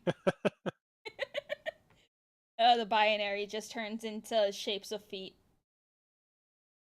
I would explain why the audio came out corrupted. It was not even just that the voice was weird, it was jumping from left to right, headphones constantly, so... The voice of Slanesh. Oh, that's funny. her power sword and held it aloft for all to see. Vander glanced around the assembled warriors, his brow knitted in confusion. Shaking his head slightly, the High Lord whispered his last words. I don't have time to die. I'm too busy. The power sword slashed down, beheading Gog Vander in one stroke and cleaving his Rosarios in two. No, Lord, With the death of Gog Dominica Vander, didn't have white hair, there ain't no but it was blood. a cool artwork. I just like that we can see the slash in his chair. Yep, even if it is a very wrong way to slash it, because like that he couldn't have hit the Rosarius. Yeah. But yeah. God finally ended. I always heard that Dominica actually shot Vander in the back of the head. You heard of it from people that neither study nor know the lore, Pio. And you didn't mention the fact that Alicia Dominica came back from the throne room of the Emperor with bleached white hair. I didn't mention it because it didn't happen, Pio. I don't know who said it did, but in the second edition manual, it is not mentioned at all. Yeah, in they were all fact, black hair people in have second wrong even edition, who... which was pretty cool to see, to be honest.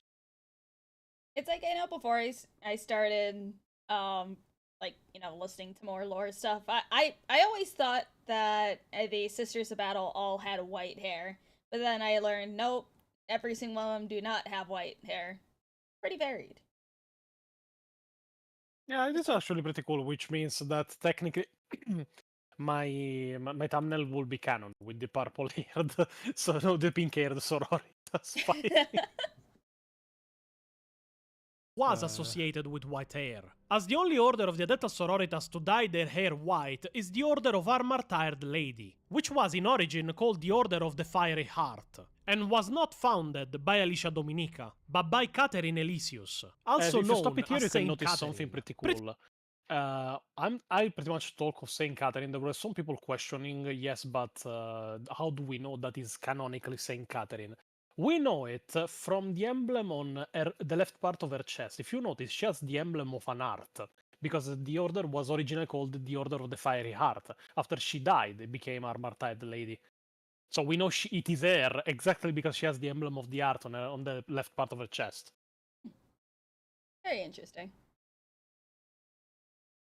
Pretty much Alicia Dominica's second in command. Technically with a retcon from the magazine Imperium Collect Adepta Sororitas mission roster, we are explained that her hair had turned white upon standing before the Golden Throne. But that magazine, at least to the best of my research, was released at the same time of Warhammer Imperium issue 35, on May 4th, 2022. So it took from 2nd edition to 2022 to establish why the sisters have white hair. Saint Catherine herself, by official artworks, didn't even have fully white hair. The Order of Sororitas established by Alicia Dominica is the Order of the Ebon Chalice, which doesn't have white hair. The only book even hinting that some of the heirs of Dominica turned white is Pilgrims of Fire, released in January 16, 2024. And the cover even looks like shit. Girls, bowl haircuts aren't cool. Please stop.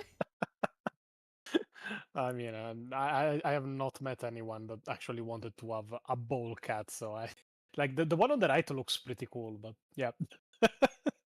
It's like, fuck, what was that?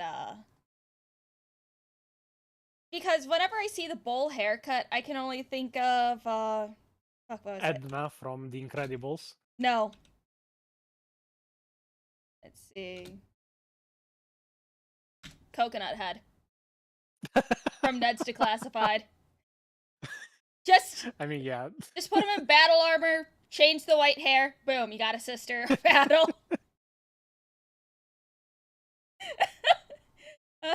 I mean, I would argue that the one of the sister in front looks even worse on the cover of the book.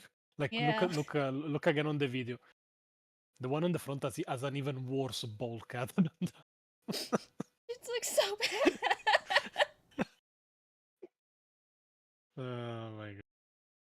that book is widely regarded as a badly written mess, so I don't even know if to count that ulterior retcon as canon. Well, it is an interesting story. This is the end of it? Not exactly. While the Reign of Blood had ended, the madness of the Age of Apostasy was still in full swing. For centuries, the Imperium was still wracked by warp storms, and all manners of empires and kingdoms were being carved by Imperial commanders and cardinals. Segmentum Obscurus was much more stable than the others since the pilgrimage of Sebastian Thor to Terra. However, with no High Lords and with no Ecclesiarch, there was little hope that the rest of the Imperium could swiftly return to a normal state.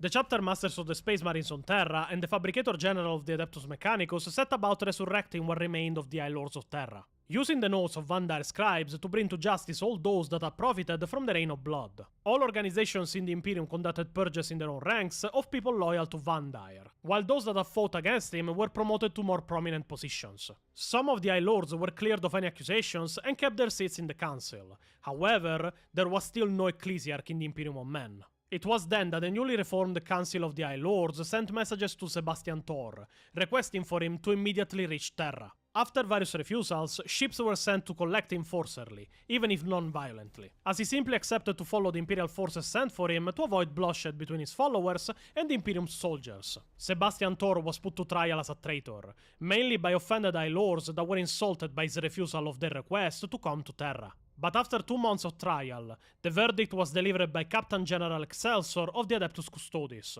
After explaining that Sebastian Thor was found innocent of all charges brought against him, Excelsior explained the dire need of the Imperium for a new Ecclesiarch. Sebastian Thor was the perfect candidate, but he, in a quiet voice, declined the offer.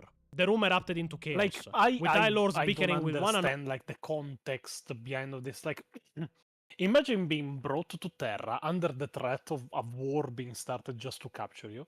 You arrive, you are put on trial for being a traitor for 2 months, risking to be executed as an heretic if you lose, and then when you are cleared of all accusations, they just go, "Do you want to be the new space pope?" Like, what the fuck?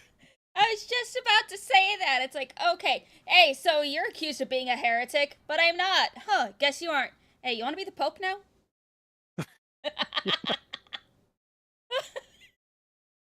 Oh, that line of thinking has me very concerned. But okay. I mean, usual High Lords, they are pretty fucking useless. The one worthy man for a position is the one who does not want it. I mean, there's a difference between being humble and you guys wanted to kill me about 20 minutes ago. I mean, they will want to kill him even in the next 5 minutes. Yeah. You know that. Oh, funny.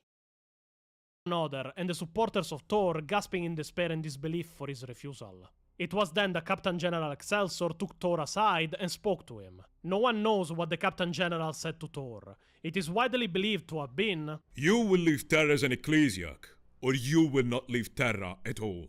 as it can be expected, Thor announced that he will become the new It just ecclesiarch makes of the the Adeptus entire thing even Ministorum, but funnier. only under certain Like, conditions. yeah, do you He want demanded to be to have like, oh yeah, you're on trial for being an heretic. Oh, but I am not. Okay, you're clear. Do you want to be the new pope?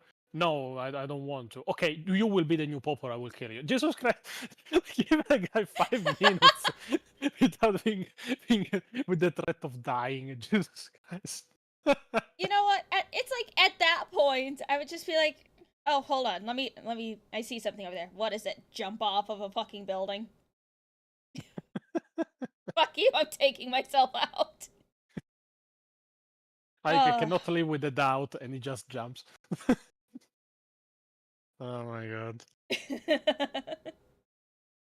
the full backing of the High Lords whenever he needed it. He would make changes to the organization of the ecclesiarchy, and they would have to trust him in his actions. He also wanted to continue as he had been, moving across the Imperium, preaching to the people directly. The High Lords agreed to his conditions, and Sebastian Thor I was named as the 292nd ecclesiarch of the Imperial Church. That is my favorite way to ask a favor from somebody. You will do this, or else. Sebastian Thor then started instigating many changes Accurate. inside the Ministorum, but he realized that what needed changing wasn't the fate itself, but the system behind it. The people of the Imperium were crying out for solid leadership of the Church. Many of the changes he wanted were not realized in his lifetime, but the foundation he laid down during his time as ecclesiarch continued to hold the Adeptus Ministorum together to this day. The first change Thor would execute was the formation of the Synod Ministra on Ophelia VII, existing concurrently with the Holy Synod on Terra. The Synod Ministra acted as a secondary governing body away from Terra, and this had a twofold effect. Firstly, the Synod Ministra relays and disseminates the dictates of the Ecclesiarch and the Holy Synod, pretty much enforcing the laws of the Ecclesiarchy. Secondly, it provides a defense against the manipulation of the Ecclesiarchy by other organizations, or even by a single individual within the ranks of the Ministorum itself. Never again will an High Lord or Ecclesiarch have total power over the Adeptus Ministorum. He also broke down dioceses into smaller areas, giving each cardinal less personal power and forcing them to control fewer men and resources, other than creating more opposition to radical changes in the Ministorum by increasing the number of cardinals. The other changes that happened were mostly pushed by the High Lords of Terra. The most important was the Decree Passive, created and put into full function in 000-1288 M36. What the fuck is going on with I that date? don't know A what full- the fuck that is. Like I don't know how to read it. I don't know what day it is, month, year. Like they could have avoided putting the dates in military dates. Man, it's like I don't even know how the fuck you'd read that, because there's too many numbers for it to be like month, day, year, unless it's like, you know, super fucking long year. But then even then, there's no 0 month, 0 day. It's too long to be a time, unless a month is like M36 for month 36. I don't know. I don't know. If any of you guys in chat actually know how to fucking read that, please say so. Full series of military prohibitions were enforced on the Ecclesiarchy. Oh. M36, 36 millennium. Yeah, Oh. that much is obvious. 000-1288 is the problem. Yeah, the 000-1288. Yeah, who knows? They were forbidden from controlling any men under arms. Sebastian Thor was ordered to disband the Frateris Templars of Vandaer and any armies and fleets assembled by other members of the Ministorum while separated from Terra. This was duly done, but for one exception. Seeing that some military force would be needed to protect the Ecclesiarchy, and not wishing for the organization to become totally subservient to the will of the Adeptus Terra and the Imperial Guard, Sebastian Thor kept the one army was allowed under the Decree Passive. Due to the archaic wording of the law, the Daughters of the Emperor did not break the ban, because they indeed weren't men under arms. So, if you are wondering why the Boobas Sisters of says Battle in that. 40k wear boob armor, or if you are one of those guys that always complains about sexualization even of armors worn by women, now you know why they have it. The Adeptus Sororitas must at all times show that they indeed are women under arms, and wearing their signature armor with modified breastplate serves that exact purpose.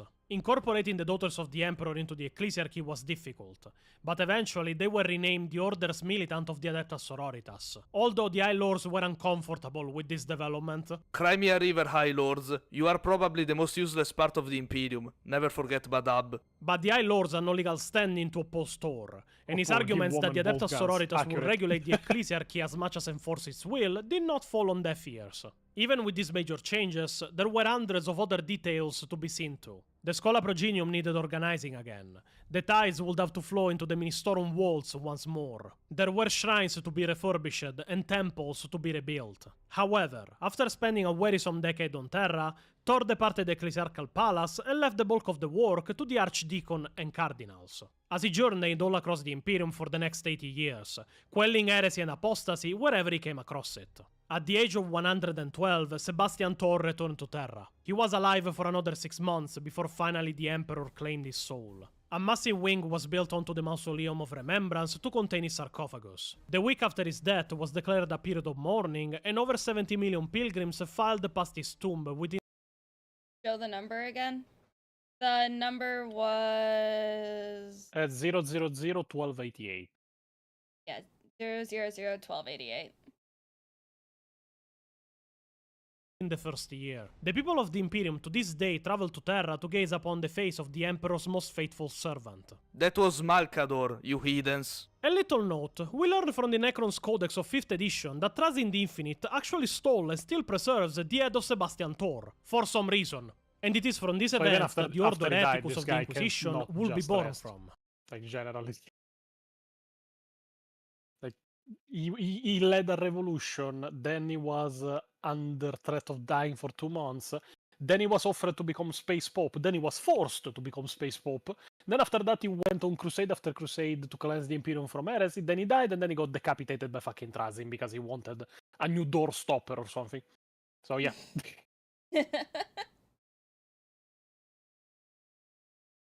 Hold on. Okay, so 0 checks, then fraction of a year, then 288th year of the 36th millennium. Huh?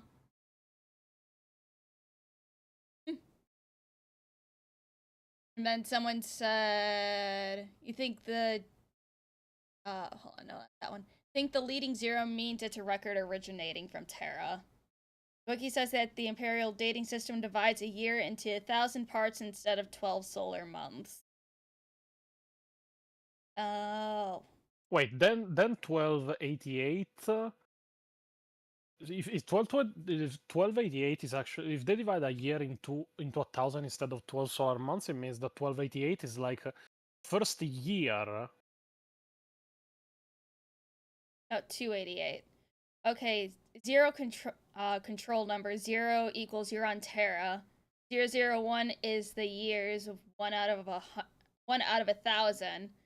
288 is the actual year. Oh, So- okay. Okay. What a fucking weird way to do things. Huh. Interesting. Feel like it. You learned something new today. Now you just gotta. more useless knowledge in my brain. I probably deleted something else that was useful, probably regarding math because of this. Not all worlds have an Earth year. Yeah, it's fair.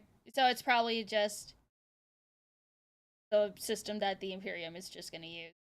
AKA the year would be 36,288. Okay. Yeah, Not like you'll remember it. Yeah. Yeah. But hey, it's information that eventually you'll get a weird trivia question. They'll just be like, okay, so for $10,000, what is the imperial year system and how do you break it down? I think it is a question too specific to ever happen in any talk show. Generally, you need to be too much of a nerd to answer it. Yeah. But hey, knowledge is knowledge, I guess. Yeah. At the end of the Age yeah, of Apostasy. M36, yeah, it is 35,288. The No, Inquisition formed a secret... I did the Lexicanum Light at the end of the video, but I didn't do it for this because I didn't know how to fucking read the year. So... order within its ranks to watch the ecclesiarchy more closely. While the Inquisition as a whole monitors every aspect of the Imperium, the Ordo Hereticus is primarily concerned that another plague of unbelief does not occur. Although the ecclesiarchy regulates itself and its followers closely, the Adepta Sororitas are most active in this task. The Ordo Hereticus provides another line of defense to ensure that those in power do not abuse their position to such an extent that it threatens the stability of the Imperium again. These Inquisitors monitor wars of faith closely to ensure the objectives laid down by the Ecclesiarch are both justified and not exceeded by those actually fighting. They oversee the Frateris militia to safeguard the spirit of the decree passive, if not its latter, and to ensure its prohibitions stay enforced. They also regulate the amount of wealth and territory claimed by individuals within the ecclesiarchy and halt attempts by cardinals to amass more power than the Ordo Hereticus deems appropriate.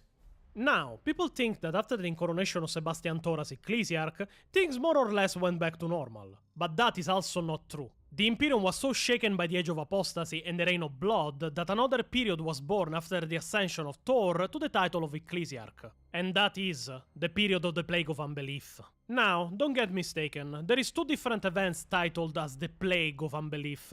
The wrong one, in this case, is the plague that happened in Segmentum Obscurus shortly before the 13th Black Crusade, where the zombie plague appeared and started wreaking havoc in Segmentum Obscurus. In the case of the period of the story we're talking about, the Plague of Unbelief is officially considered a part of the Age of Apostasy. Even after the death of Gog Vandire and Thor's ascension to Ecclesiarch, many false prophets appeared throughout the territory of the Imperium. Some little more than madmen leading rebel armies.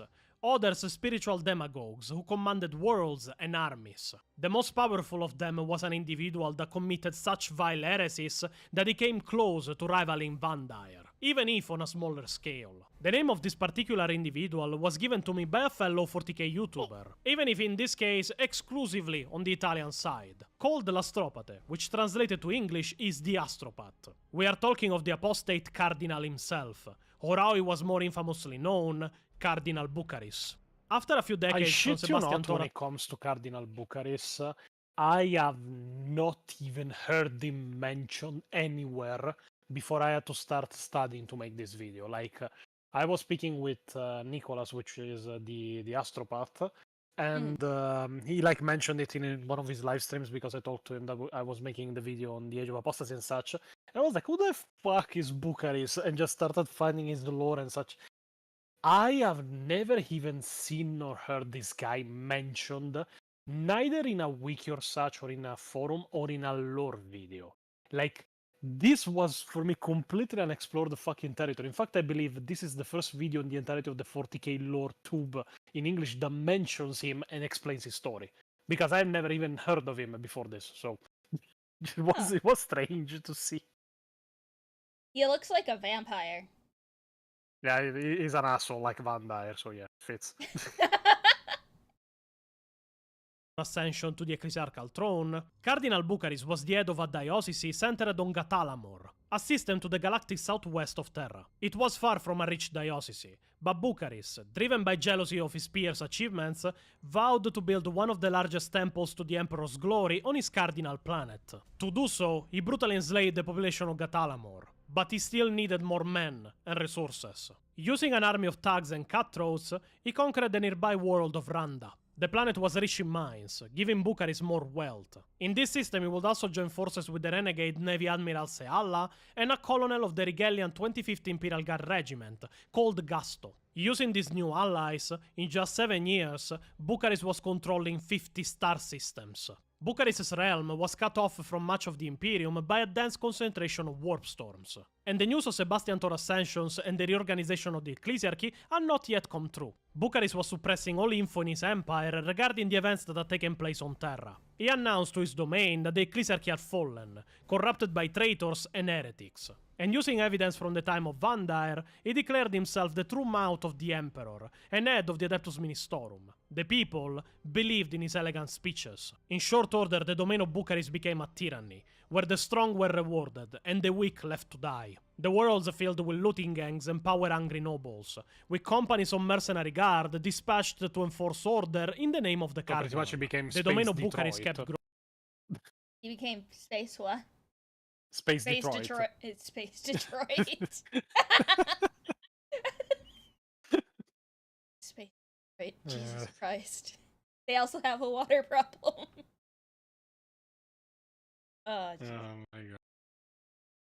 Growing, even if he heavily avoided attacking any territory in the galaxy where he could encounter serious resistance. He became so powerful that he was almost ready to take on the might of Terra itself, but fortunately for the divided Imperium, Bucharest was to make a grave error. During his advance to the north of his empire, Bucharest entered the territory of the Space Walls, and when Bucharest's immense fleet dropped out of the warp to envelop the Albia system, it encountered a Space Walls cruiser, the Claw of Ras. After a brief battle, during which a navy cruiser and a transport ship were destroyed, the Space Walls jumped into the warp and escaped. Bucharest dismissed the encounter with the Space Walls as a freak chance, and went back to conquering more territory. However, the fifth system he dropped into after the battle held more than he bargained for. It was the star system containing Ferris, the home planet of the Space Walls. Almost immediately after they appeared, they were engaged by the Space Walls war fleet, that tore through much of Bucharest's fleet before racing back, and continued to launch hit-and-run attacks against Bucharest. Not satisfied with the situation, Bucharest launched an assault on Ferris himself, managing, in the middle of the brutal void battles, to establish a landing zone. And thousands of renegade guardsmen poured onto the ice world. Captured Ferrician were enslaved by Bucharest's armies, whole communities were slaughtered, and settlements razed to the ground. Bucharest's advance continued, until inexorably he reached the Fang, the fortress monastery of the Space Walls, ordering his forces to surround it, with more reinforcements coming in to deploy troops on the ground. The Space Walls kept fighting throughout the siege, even going out to slaughter soldiers and take down siege weapons by using hidden passages riddling them. With 50,000 humans, he could conquer the Fortress Monastery world of the fucking Space Walls. Like, I can understand being a megalomaniac, but even megalomaniacs know when they fuck up. I think he was too much on his high horse, and it's like, oh, I already conquered this much. There's no way that I can fail now. Or he's just I doubt stupid. Bjorn was involved in this war, Juho, for the simple fact that I think the Space Wolves took it more as a game. Because, like, yeah, we have 50,000 humans trying to breach the Fang. So do we go out and play a bit? Like, we're getting pretty bored in this fucking ice world. Can we just kill some people? Yeah. I mean... Space Wolves don't get enough love. Yeah, because generally, like, if Bjorn was involved, usually Bjorn, I don't know if you know who Bjorn is. I recognize the name. He's talking about Bjorn the Fellend, which is the oldest dreadnought in the Imperium of Man. He was the first chapter master of the Imperial Fist, was a captain of the... the Imperial Fist of the Space Wolves. He was a captain in the Space Wolf Legion, was a friend of Ras, fought side by side with the Emperor. He's a fucking badass. And now he's a dreadnought. The problem is, like, to awaken dreadnoughts, it takes a great deal of technology, and usually the more they stay awake, the harder it is to wake them up later if they go back to sleep. So I think Bjorn would have enjoyed just killing people in this battle, but I think the Space Wolves left on Ferris, because there weren't that many, were just like, oh yeah, this is not an emergency big enough to fucking wake up Bjorn. We're getting bored here, let's just kill some people. Like, this is entertainment.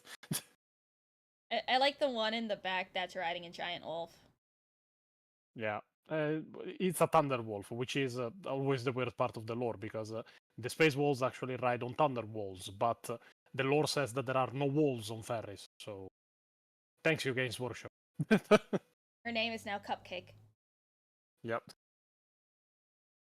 Mountains. The siege went on for 3 years, incapable of penetrating the Fang or finish the Space Walls, with Bucharest drawing in more and more of his own forces to try and win the war. This was until from the edge of the system appeared into reality an armada of Space Walls battle barges returning to their own planet.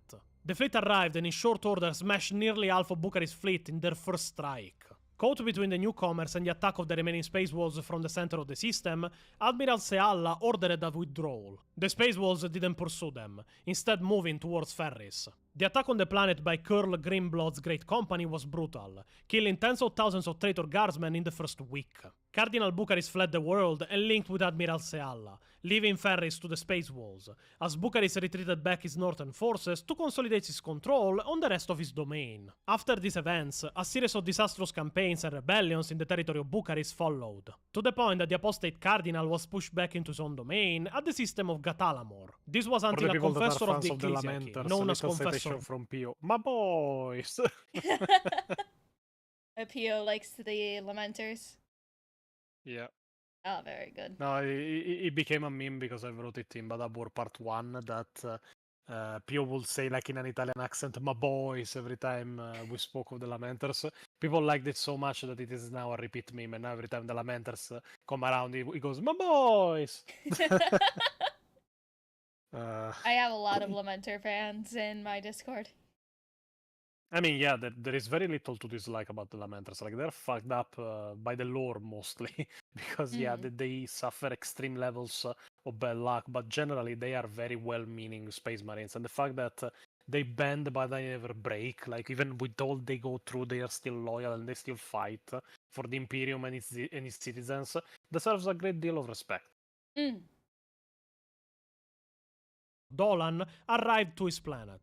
Bucaris knew from a messenger sent by Dolan that he was coming to condemn the apostate cardinal, and asked him to surrender himself for his crimes in front of the emperor. He killed the messenger and captured Dolan. After months of tortures, followed by a puppet trial that Bucaris hosted only to condemn Dolan before killing him, to avoid giving the people a martyr, he found Dolan guilty. And for almost 8 long months, Dolan endured unknown torment at the hands of Bucaris' torturers. When he died, his body was flung from the walls of the palace for the dogs and birds to feast upon. He was maimed beyond recognition. Hideous scars and burns marred his flesh, telling a tale of great pain and misery. But despite all that, the face of Dolan exuded calm, serenity, and peace. The body of Dolan disappeared shortly after, and was never found. But Bucaris' plans to shame the Confessor wildly backfired. In allowing the Confessor to speak at the trial, he had given Dolan the means to spread his message further across the stars than it ever would have done otherwise. And when his death was announced, Bucaris' domain erupted into revolt.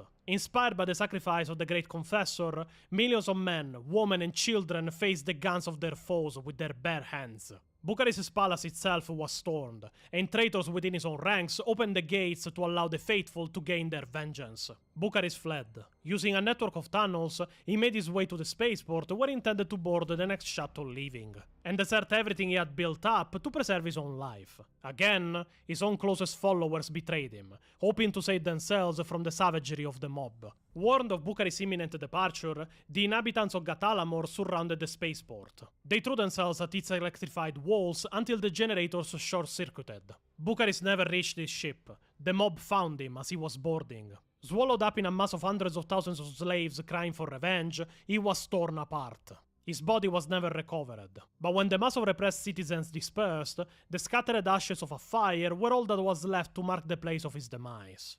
As we learn later in the second novel of the Dawn of Fire series, The Gate of Bones, Bucaris will be declared an heretic, even if his actions had brought a lot more riches and importance to the system and cardinal world of Gatalamor. But nonetheless, he was expunged from the history of the Imperium and the Ecclesiarchy by the Ordo Hereticus soon after his death. Even if this book contradicts the original lore by saying that Bucaris' mauled body was buried deep underground with his ring being an important plot point of this book. But generally, as we learn in the book, while Bucaris tried to gain favor with the Emperor of Mankind, his actions didn't do anything more than making gain favor with the gods of chaos themselves. And now, for the segment that everyone, lore expert or wiki surfer, loves the most in our videos. Let's see the mistakes made by Lexicanum in their retelling of the Age of Apostasy. I think they lore. will really sue me at one point, just because I will cause a dip of usage in their site, and they will go like, oh yeah, this is the Italian guy, let's sue him. The Lexicanum lied counter. I love it. It started as a joke, then it became an indicator of how much the best wiki of 40k is completely and utterly fucked on lore accuracy. I am waiting for the day when you have to add the next square. Yeah, well, it will be far unless we start covering like the Horus Heresy, because at that point I think we'll reach the millions. But yeah, In the wiki of Fatidicus is not mentioned how he died and at what age. In the same wiki page is not mentioned that he himself claimed that the Emperor spoke to him in his dreams. Yeah, In the the wiki page counter of the actually Ecclesiarchy, there is was no very low until we finished the Badab War series, because like until the Badab War series, the counter was at 6. By the end of the Badab War series, it was at 60. And while I was editing it, I found even more mistakes that we didn't see when we wrote and were recording the video and such. So it should have been at like 63 canonically, but I was like, okay, they fucking got the point. It went up like 54 in a single episode. Let's just leave it there. Jesus Christ. mention of their war for power and influence with the Administratum. In the same wiki of the Ecclesiarchy, there is no mention of the very important world of Ophelia VII. Meanwhile, everything about it is written in the Age of Apostasy wiki. The wiki of the Age of Apostasy also has the wrong number of victims for the planet of Janna. When Gog Vandar had the ice caps melted, the victims weren't 4 millions, but 4 billions. There is no mention that by the end of the Reign of Blood, even members of the Frateris Templars were joining the side of Sebastian Thor. There is no mention of Alicia Dominica in the entirety of the wiki page of the Age of Apostasy. I mean, she's just the commander-in-chief of the Brides of the Emperor, and the woman that executed Gog Vandar. Not that important. And last but not least, in the Age of Apostasy wiki, there is no mention of the creation of the Decree Passive. And that was the full story of the Age of Apostasy, Gog Vandar, the Reign of Blood, and the Plague of Unbelief that followed it. It was a crazy time for the Imperium of Men, and one that has been explored very little. But with the current track record of Games Workshop, let's keep it that way, before they fumble this age too. Yes, that was very interesting. Now if you'll excuse me, I have a country to rule. They don't call me Generalissimo Pio for nothing. The Generalissimo Pio citation. Wow, you were hard at work, Servo Pio. Yeah, this translates roughly to it was hard work.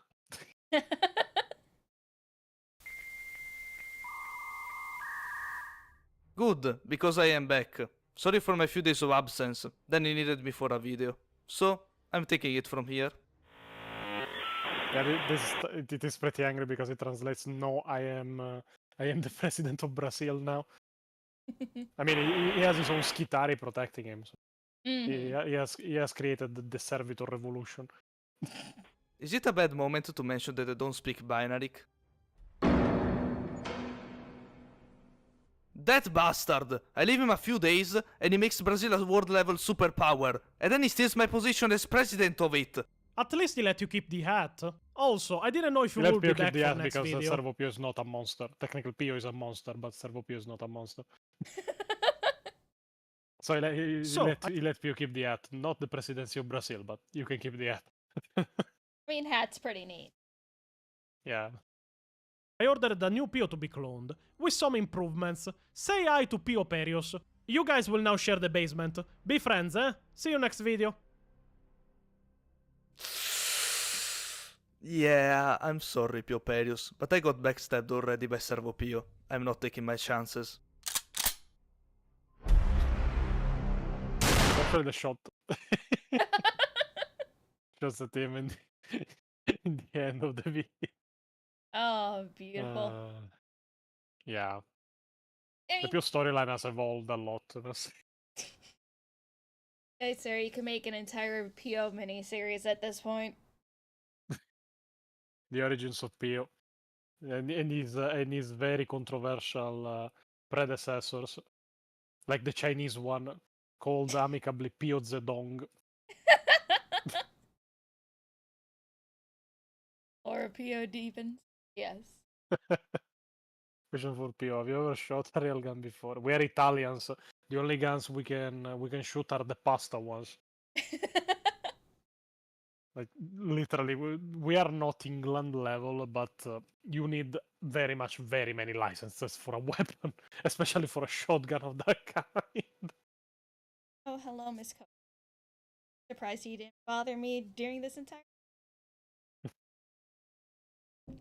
Pio pot, oh my god, that's a very specific, a very specific citation to Pio, the Pio pot. What the original name was Pol Pot, I think. Yeah, I should be. But I mean, the prisons of Pol Pot, yeah, would be pretty neat for Pio. He has done worse. I mean, he was wanted for war crimes, so yeah, but it was Pol Pot. I mean, it's not a war crime when you do it the first time. Yeah, like Pio actually got a defense with a who cares, and he got absolved. I'm pretty sure that if he commits any kind of hate crime, he will use as a defense. How can it be a hate crime if I enjoyed it and he will get absolved again? It's also not a war crime when you win. Exactly. Not a war crime if anyone finds out. Yeah, hunter community, yeah, but like even to be a hunter community, you need a license. Like you need a license to have the permission to hunt and weapons to hunt. And even then, like there are very stupid rules in place. Like if you have a shotgun, your shotgun can have a maximum capacity and loaded rounds in it of like 4 shots. And I saw a video of like this huntress, a woman that was hunting like in the mountains, shoot a boar with all 4 shots. It didn't die. She had to start clubbing him with the weapon because he was charging her. So yeah, Jeez. very stupid fucking rules here. Like there is even like we didn't even have a right to self-defense until recently. Like if you had a weapon, we had something called excess of self-defense. To the point that like if you are being assaulted in your own home by an armed intruder with like a knife or something, you couldn't shoot him because you have to be on the same level of threat that the intruder is posing. So if he has a knife, you can use a knife, but if he doesn't have a gun, you cannot use a gun. You will go to jail for homicide. And that got changed recently, where now you can use a gun on your intruder if somebody enters your home and is armed, and you can do it. And I was happy of it. There is a caveat though: you can only do it after 7 p.m. Which became a meme in Italy because everyone was like, okay, should I ask then the burglar that enters my home to like leave and then come again so I can shoot him later or what? Jesus Christ. Let me read the rest of the super chats, and for those of you who aren't subscribed to Pontius, there's his channel. Go follow him. Go subscribe and watch all of his stuff because they're great. Yeah, an angry Italian will explain you the lore, and as I said in the trailer, you will like it. It's not a request. I don't know why 7 p.m. Probably because like there is reduced visibility, so it is more of a threat, and you cannot know. I think it is all based on the fact that you cannot know the level of threat that the intruder is posing because it is already evening, and in winter it is already dark. So if you cannot see the weapon, you cannot know if he has one, and you can shoot him legally. But other than that, I think it is just because we have a retarded government. But okay.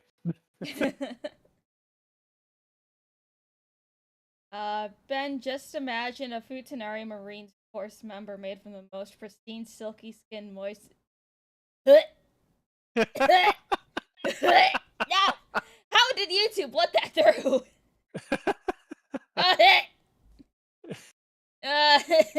No. Mr. Twisted Frenzy, hey Pontius, who's your favorite Primarch? Also, who is Pio's favorite Primarch?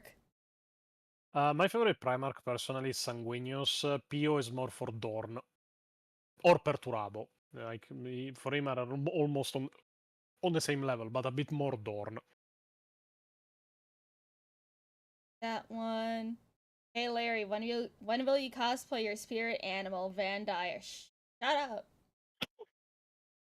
Now, she has to cosplay Dodge Van Dyer, so the feet fixation becomes canon lore. Because Dodge is renowned to be a foot fetishist, so... And the owner of WikiFeet. Yeah, it connected all... It does connect well together, though, if you ask me, because, yeah, they were his personal harem.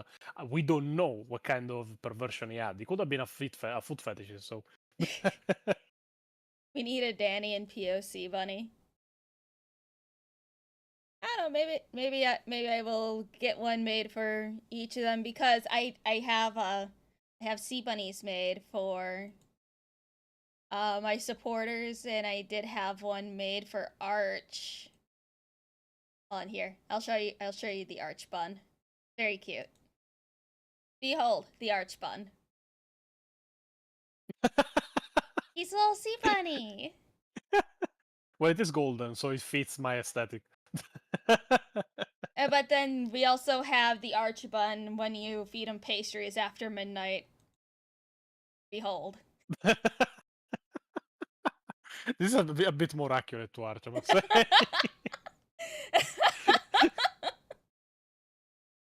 And then we got some other ones that other people have had made. There is Shadow Walker, who has his in a little black mage outfit, which is super. It looks duper pregnant for some reason.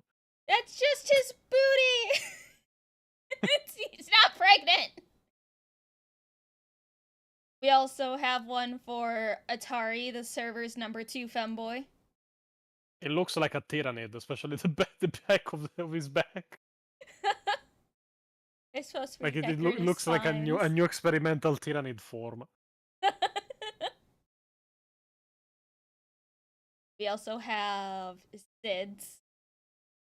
Just all armored up. It looks very fucking autistic. Yeah, it is an Iron Warrior, so yeah. Yes, they're all adorable. I love all of the sea buns that have been made so far.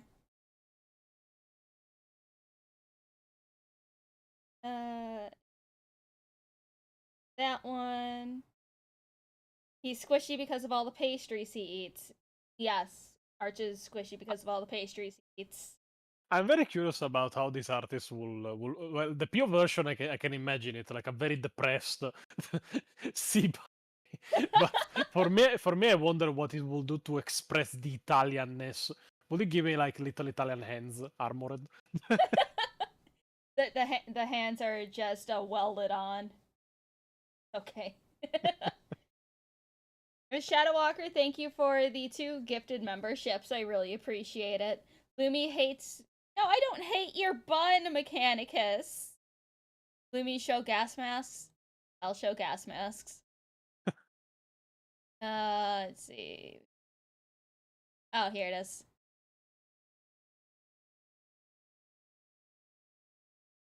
It's just so cute. It looks very blind though.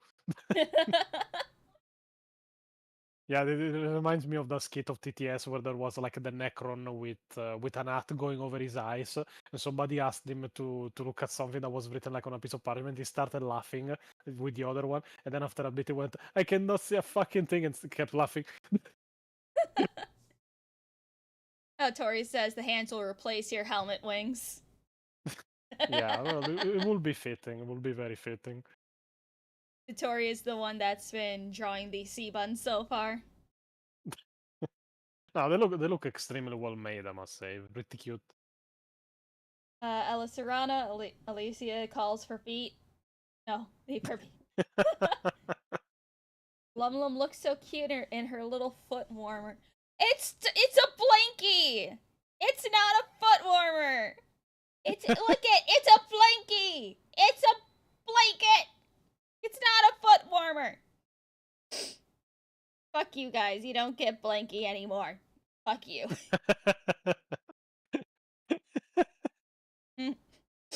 Mean. Oh my.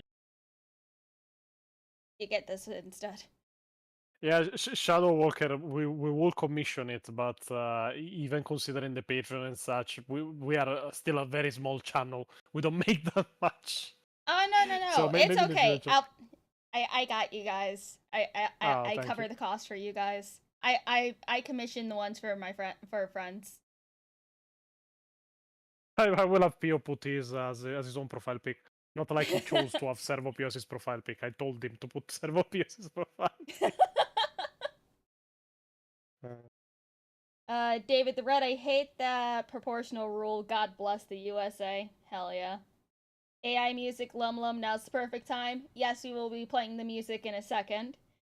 And the sea buns are mind-controlling parasites that ride on your head and ensure loyalty to Yandere LumLum. Oh, I see how it is now? What do you mean I see how it is now? Mechanicus!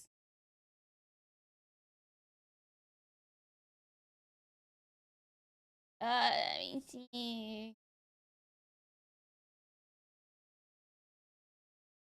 I just saw the hat. Undiagnosed, but something ain't right. Yeah, Oh, if because you he has to pay. yeah, I can feel the same way for I can feel the same way for my videos, but with my videos, it's not undiagnosed, but something ain't right. It is more undiagnosed, but I should be. I give them to free for my friends. Makes you pay. I need to make some money out of this too. The Toro gets paid. I get paid. Let me see. Tanner, the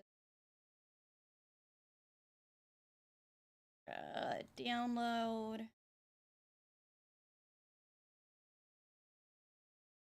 Actually, hold on. Well, we'll play through.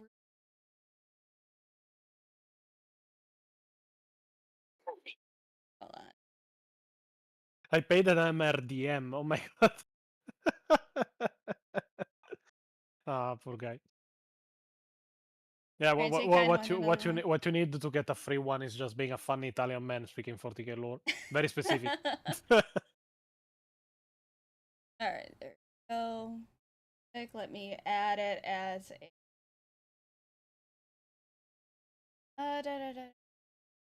person. Source. There we go.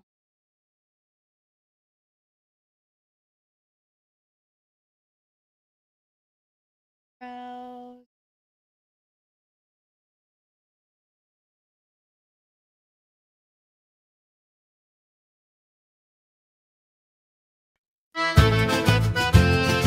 Oh god, that. Let me. Okay, pause. Wind. Lower that a little bit.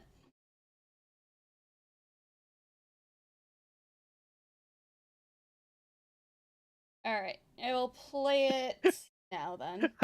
I wonder if payment can be made in Fitpick bribes. No! No! Alright, let's listen to the song because I haven't even listened to it yet. Alright, turned it down.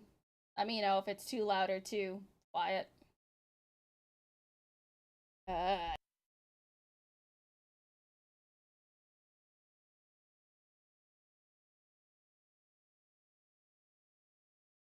Oh yeah, now it doesn't want to play. Okay, That's why I could not hear it. there we go.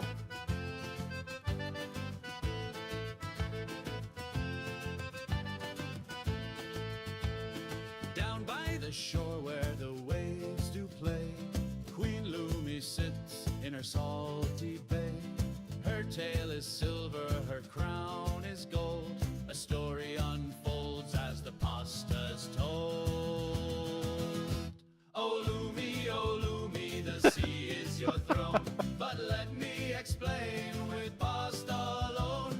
The age of apostasy like a plate so vast, with layers of chaos like lasagna cast.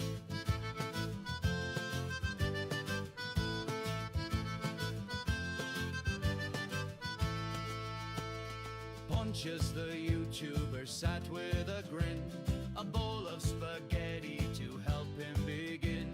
Imagine the sauce is the emperor's light, but the noodles got tangled in a cosmic fight. Oh Lumi, the sea is your throne. But let me explain with pasta alone. The age of apostasy like a plate so vast, with layers of chaos like lasagna cast.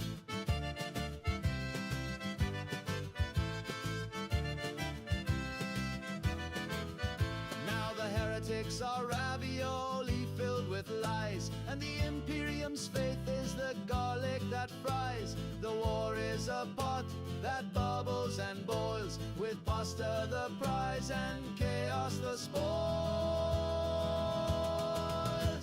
Lumi laughs laughed loud, her voice like a song. The galaxy's chaos, it feels all wrong. But Pontius, your pasta, it helps me see the age of apostasy through calamari and brie.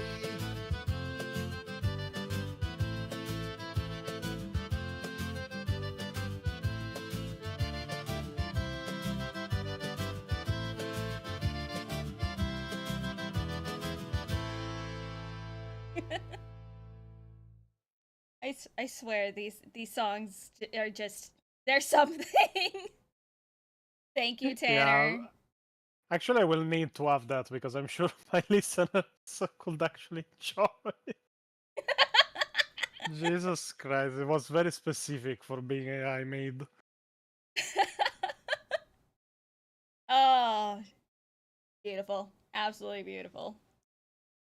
He has made so many AI songs. It's insane. I have them all just stored. I have them downloaded on my phone just so I can listen to them while I do other stuff. Yeah, no, but it is very high quality. Like, I'm surprised that the AI became this good. Oh, channel. Yeah, but today was a lot of fun. I hope you enjoyed yourself too, Pontius. No, I enjoyed myself a lot. Yeah, I'm Yay. sure actually we could have more even collaborations in the future if I ever, because like, yeah, I could have Pio make the female voices, but it wouldn't be the same. But yeah, no, it was a lot of fun. If like if you want to react even to the one of the origins of the Emperor, I will be open to that too. Like generally, like I'm not saying it randomly because when you go and watch the other videos on the origins of the Emperor, it is usually the usual bullshit that you find even on Reddit. So, oh yeah, the shamans that entered the warp after a ritual mass self-ending and fused themselves into a single being, or the theory of the surviving old one, or the theory of the Catan shard that became the Emperor. All bullshit. Like, all unsubstantiated stuff with very little proof that even indicates it. Instead, we have created an entirely new theory, but not for the sake of making an entirely new theory, but because we found proof and mentions that point in a specific direction with the origins of the Emperor that is not connected to the theories that came before. And we pretty much have a very extremely powerful major character outright state what the Emperor was. That alone might not mean much, but it is why we started investigating from that statement, and pretty much started finding more and more proof that gave more credence to what he said. Even in one, like the most recent book that has that proof, and it is in the most unintuitive place you can find, because it is literally a throwaway line, but confirms like the theory that we had already, is in the one of the most recent books, which is The End and the Death Part 2, that actually confirms a theory, like a side theory that we were making with this main one. So, well, fanboy Pio. You just got to take the existing Pio picture and just make the body into an hourglass. There you go, fanboy Pio. But yeah, generally will be a very interesting video. Will show a new theory, and it, especially most interesting, it will show proof of that theory, not anymore. Oh yeah, shamans. Oh yeah, the Catan shard, and then all you have is like a very much throwaway citation in a codex. We are scouring different books. I'm reading several of them myself to go and find the details I need. One of them is not even a fucking novel. It is one of the strangest books that you can find around. I will not say the name because again, I'm keeping the theory a secret until the video comes out. But it is more like a mixture between a novel, a codex, and a journal. Like when you're reading it, you are following the journal of a guy that is already dead that wrote it. But the guy that wrote it is actually pretty much trustable because he was a member of a very high level order, and there was no reason to censor it because we are reading stuff that is probably not publicly available in the universe of 40k.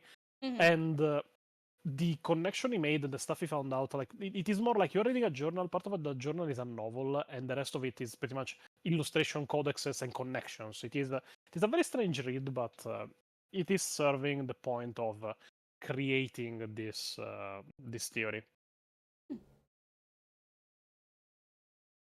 Well, I can't wait for that video to come out. It'll be great like your other videos, and we will definitely Thank you. I'll definitely shill it out, and I will.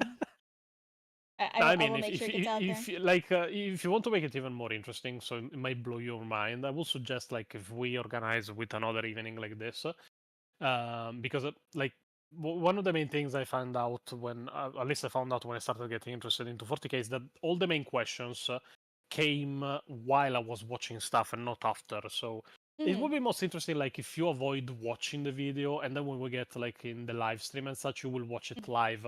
So you like every question, every doubt that comes, we can all discuss all of it, talk about it, because in the end, like if you scroll a bit down, you will see it. It will be a video like our theory on the fate of the missing Primarchs, but this time on something else that wasn't ever touched, which is the true origins of the Emperor of Mankind. Oh yeah, we could definitely do that. I am 100% down. Well, this was a lot of fun. Now, if you want, we can end it here, because even then I have work tomorrow and I need to have a bit of sleep. So Yeah, go to sleep. I was gonna end stream and raid out to somebody on. Well, I'm probably gonna raid out to our favorite femboy Mizu. I mean, somebody mentioned maybe we get Arch on board. I mean, if he wants to join, I will be just glad, because like, yeah, it is theory crafting, but it's still stuff that is interesting. Like, I'm a bit sad that he didn't give like any weight to my theory on the Ghost Razors. But yeah, we were in the middle of a stream for something else, and I asked him out of the blue. But yeah, I hope that he enjoyed that theory when I told him. I will get Arch to join, because I go on his channel a lot. So we can make it a fun little thing. We can watch the theory craft, and then I will just nod along and be like, huh, interesting. And then you and Arch could probably autistically go off on stuff along with the rest of chat. Yeah, I mean, it is the first time a theory like this will be presented. So yeah, it could be pretty interesting. Yeah, So I will have to go now, and I will have some rest, and I will have to sleep. So have a good night, LumLum, have a good night, chat, and see you guys next time if I get here again alive before the next video ends, because there is a lot of research, and I might go crazy before I finish. So before I leave, I will just say, muscular tomboys are the ways, femboys are also acceptable. The only thing we do not accept is pineapple on pizza. Have a good night, guys. Bye. Night. Alright, everybody. Go support the Pasta Man. Go subscribe to him. Go join his Discord. We all adore the Pontius over here. But we will end this for now. Thank you for joining, everybody. I really appreciate you guys, like always. And we are going to be raiding over to Mizu. And I will see you guys tomorrow for Darkwood. Yes, Mechanicus, I am playing Darkwood tomorrow. I am going to plan the stream right now. Okay? Good night. I love you guys. On here. Here, hold on. I'll even do this. I love you guys. I love you guys. I go ma ma ma ma ma ma ma ma ma ma ma ma. Enjoy the new screen.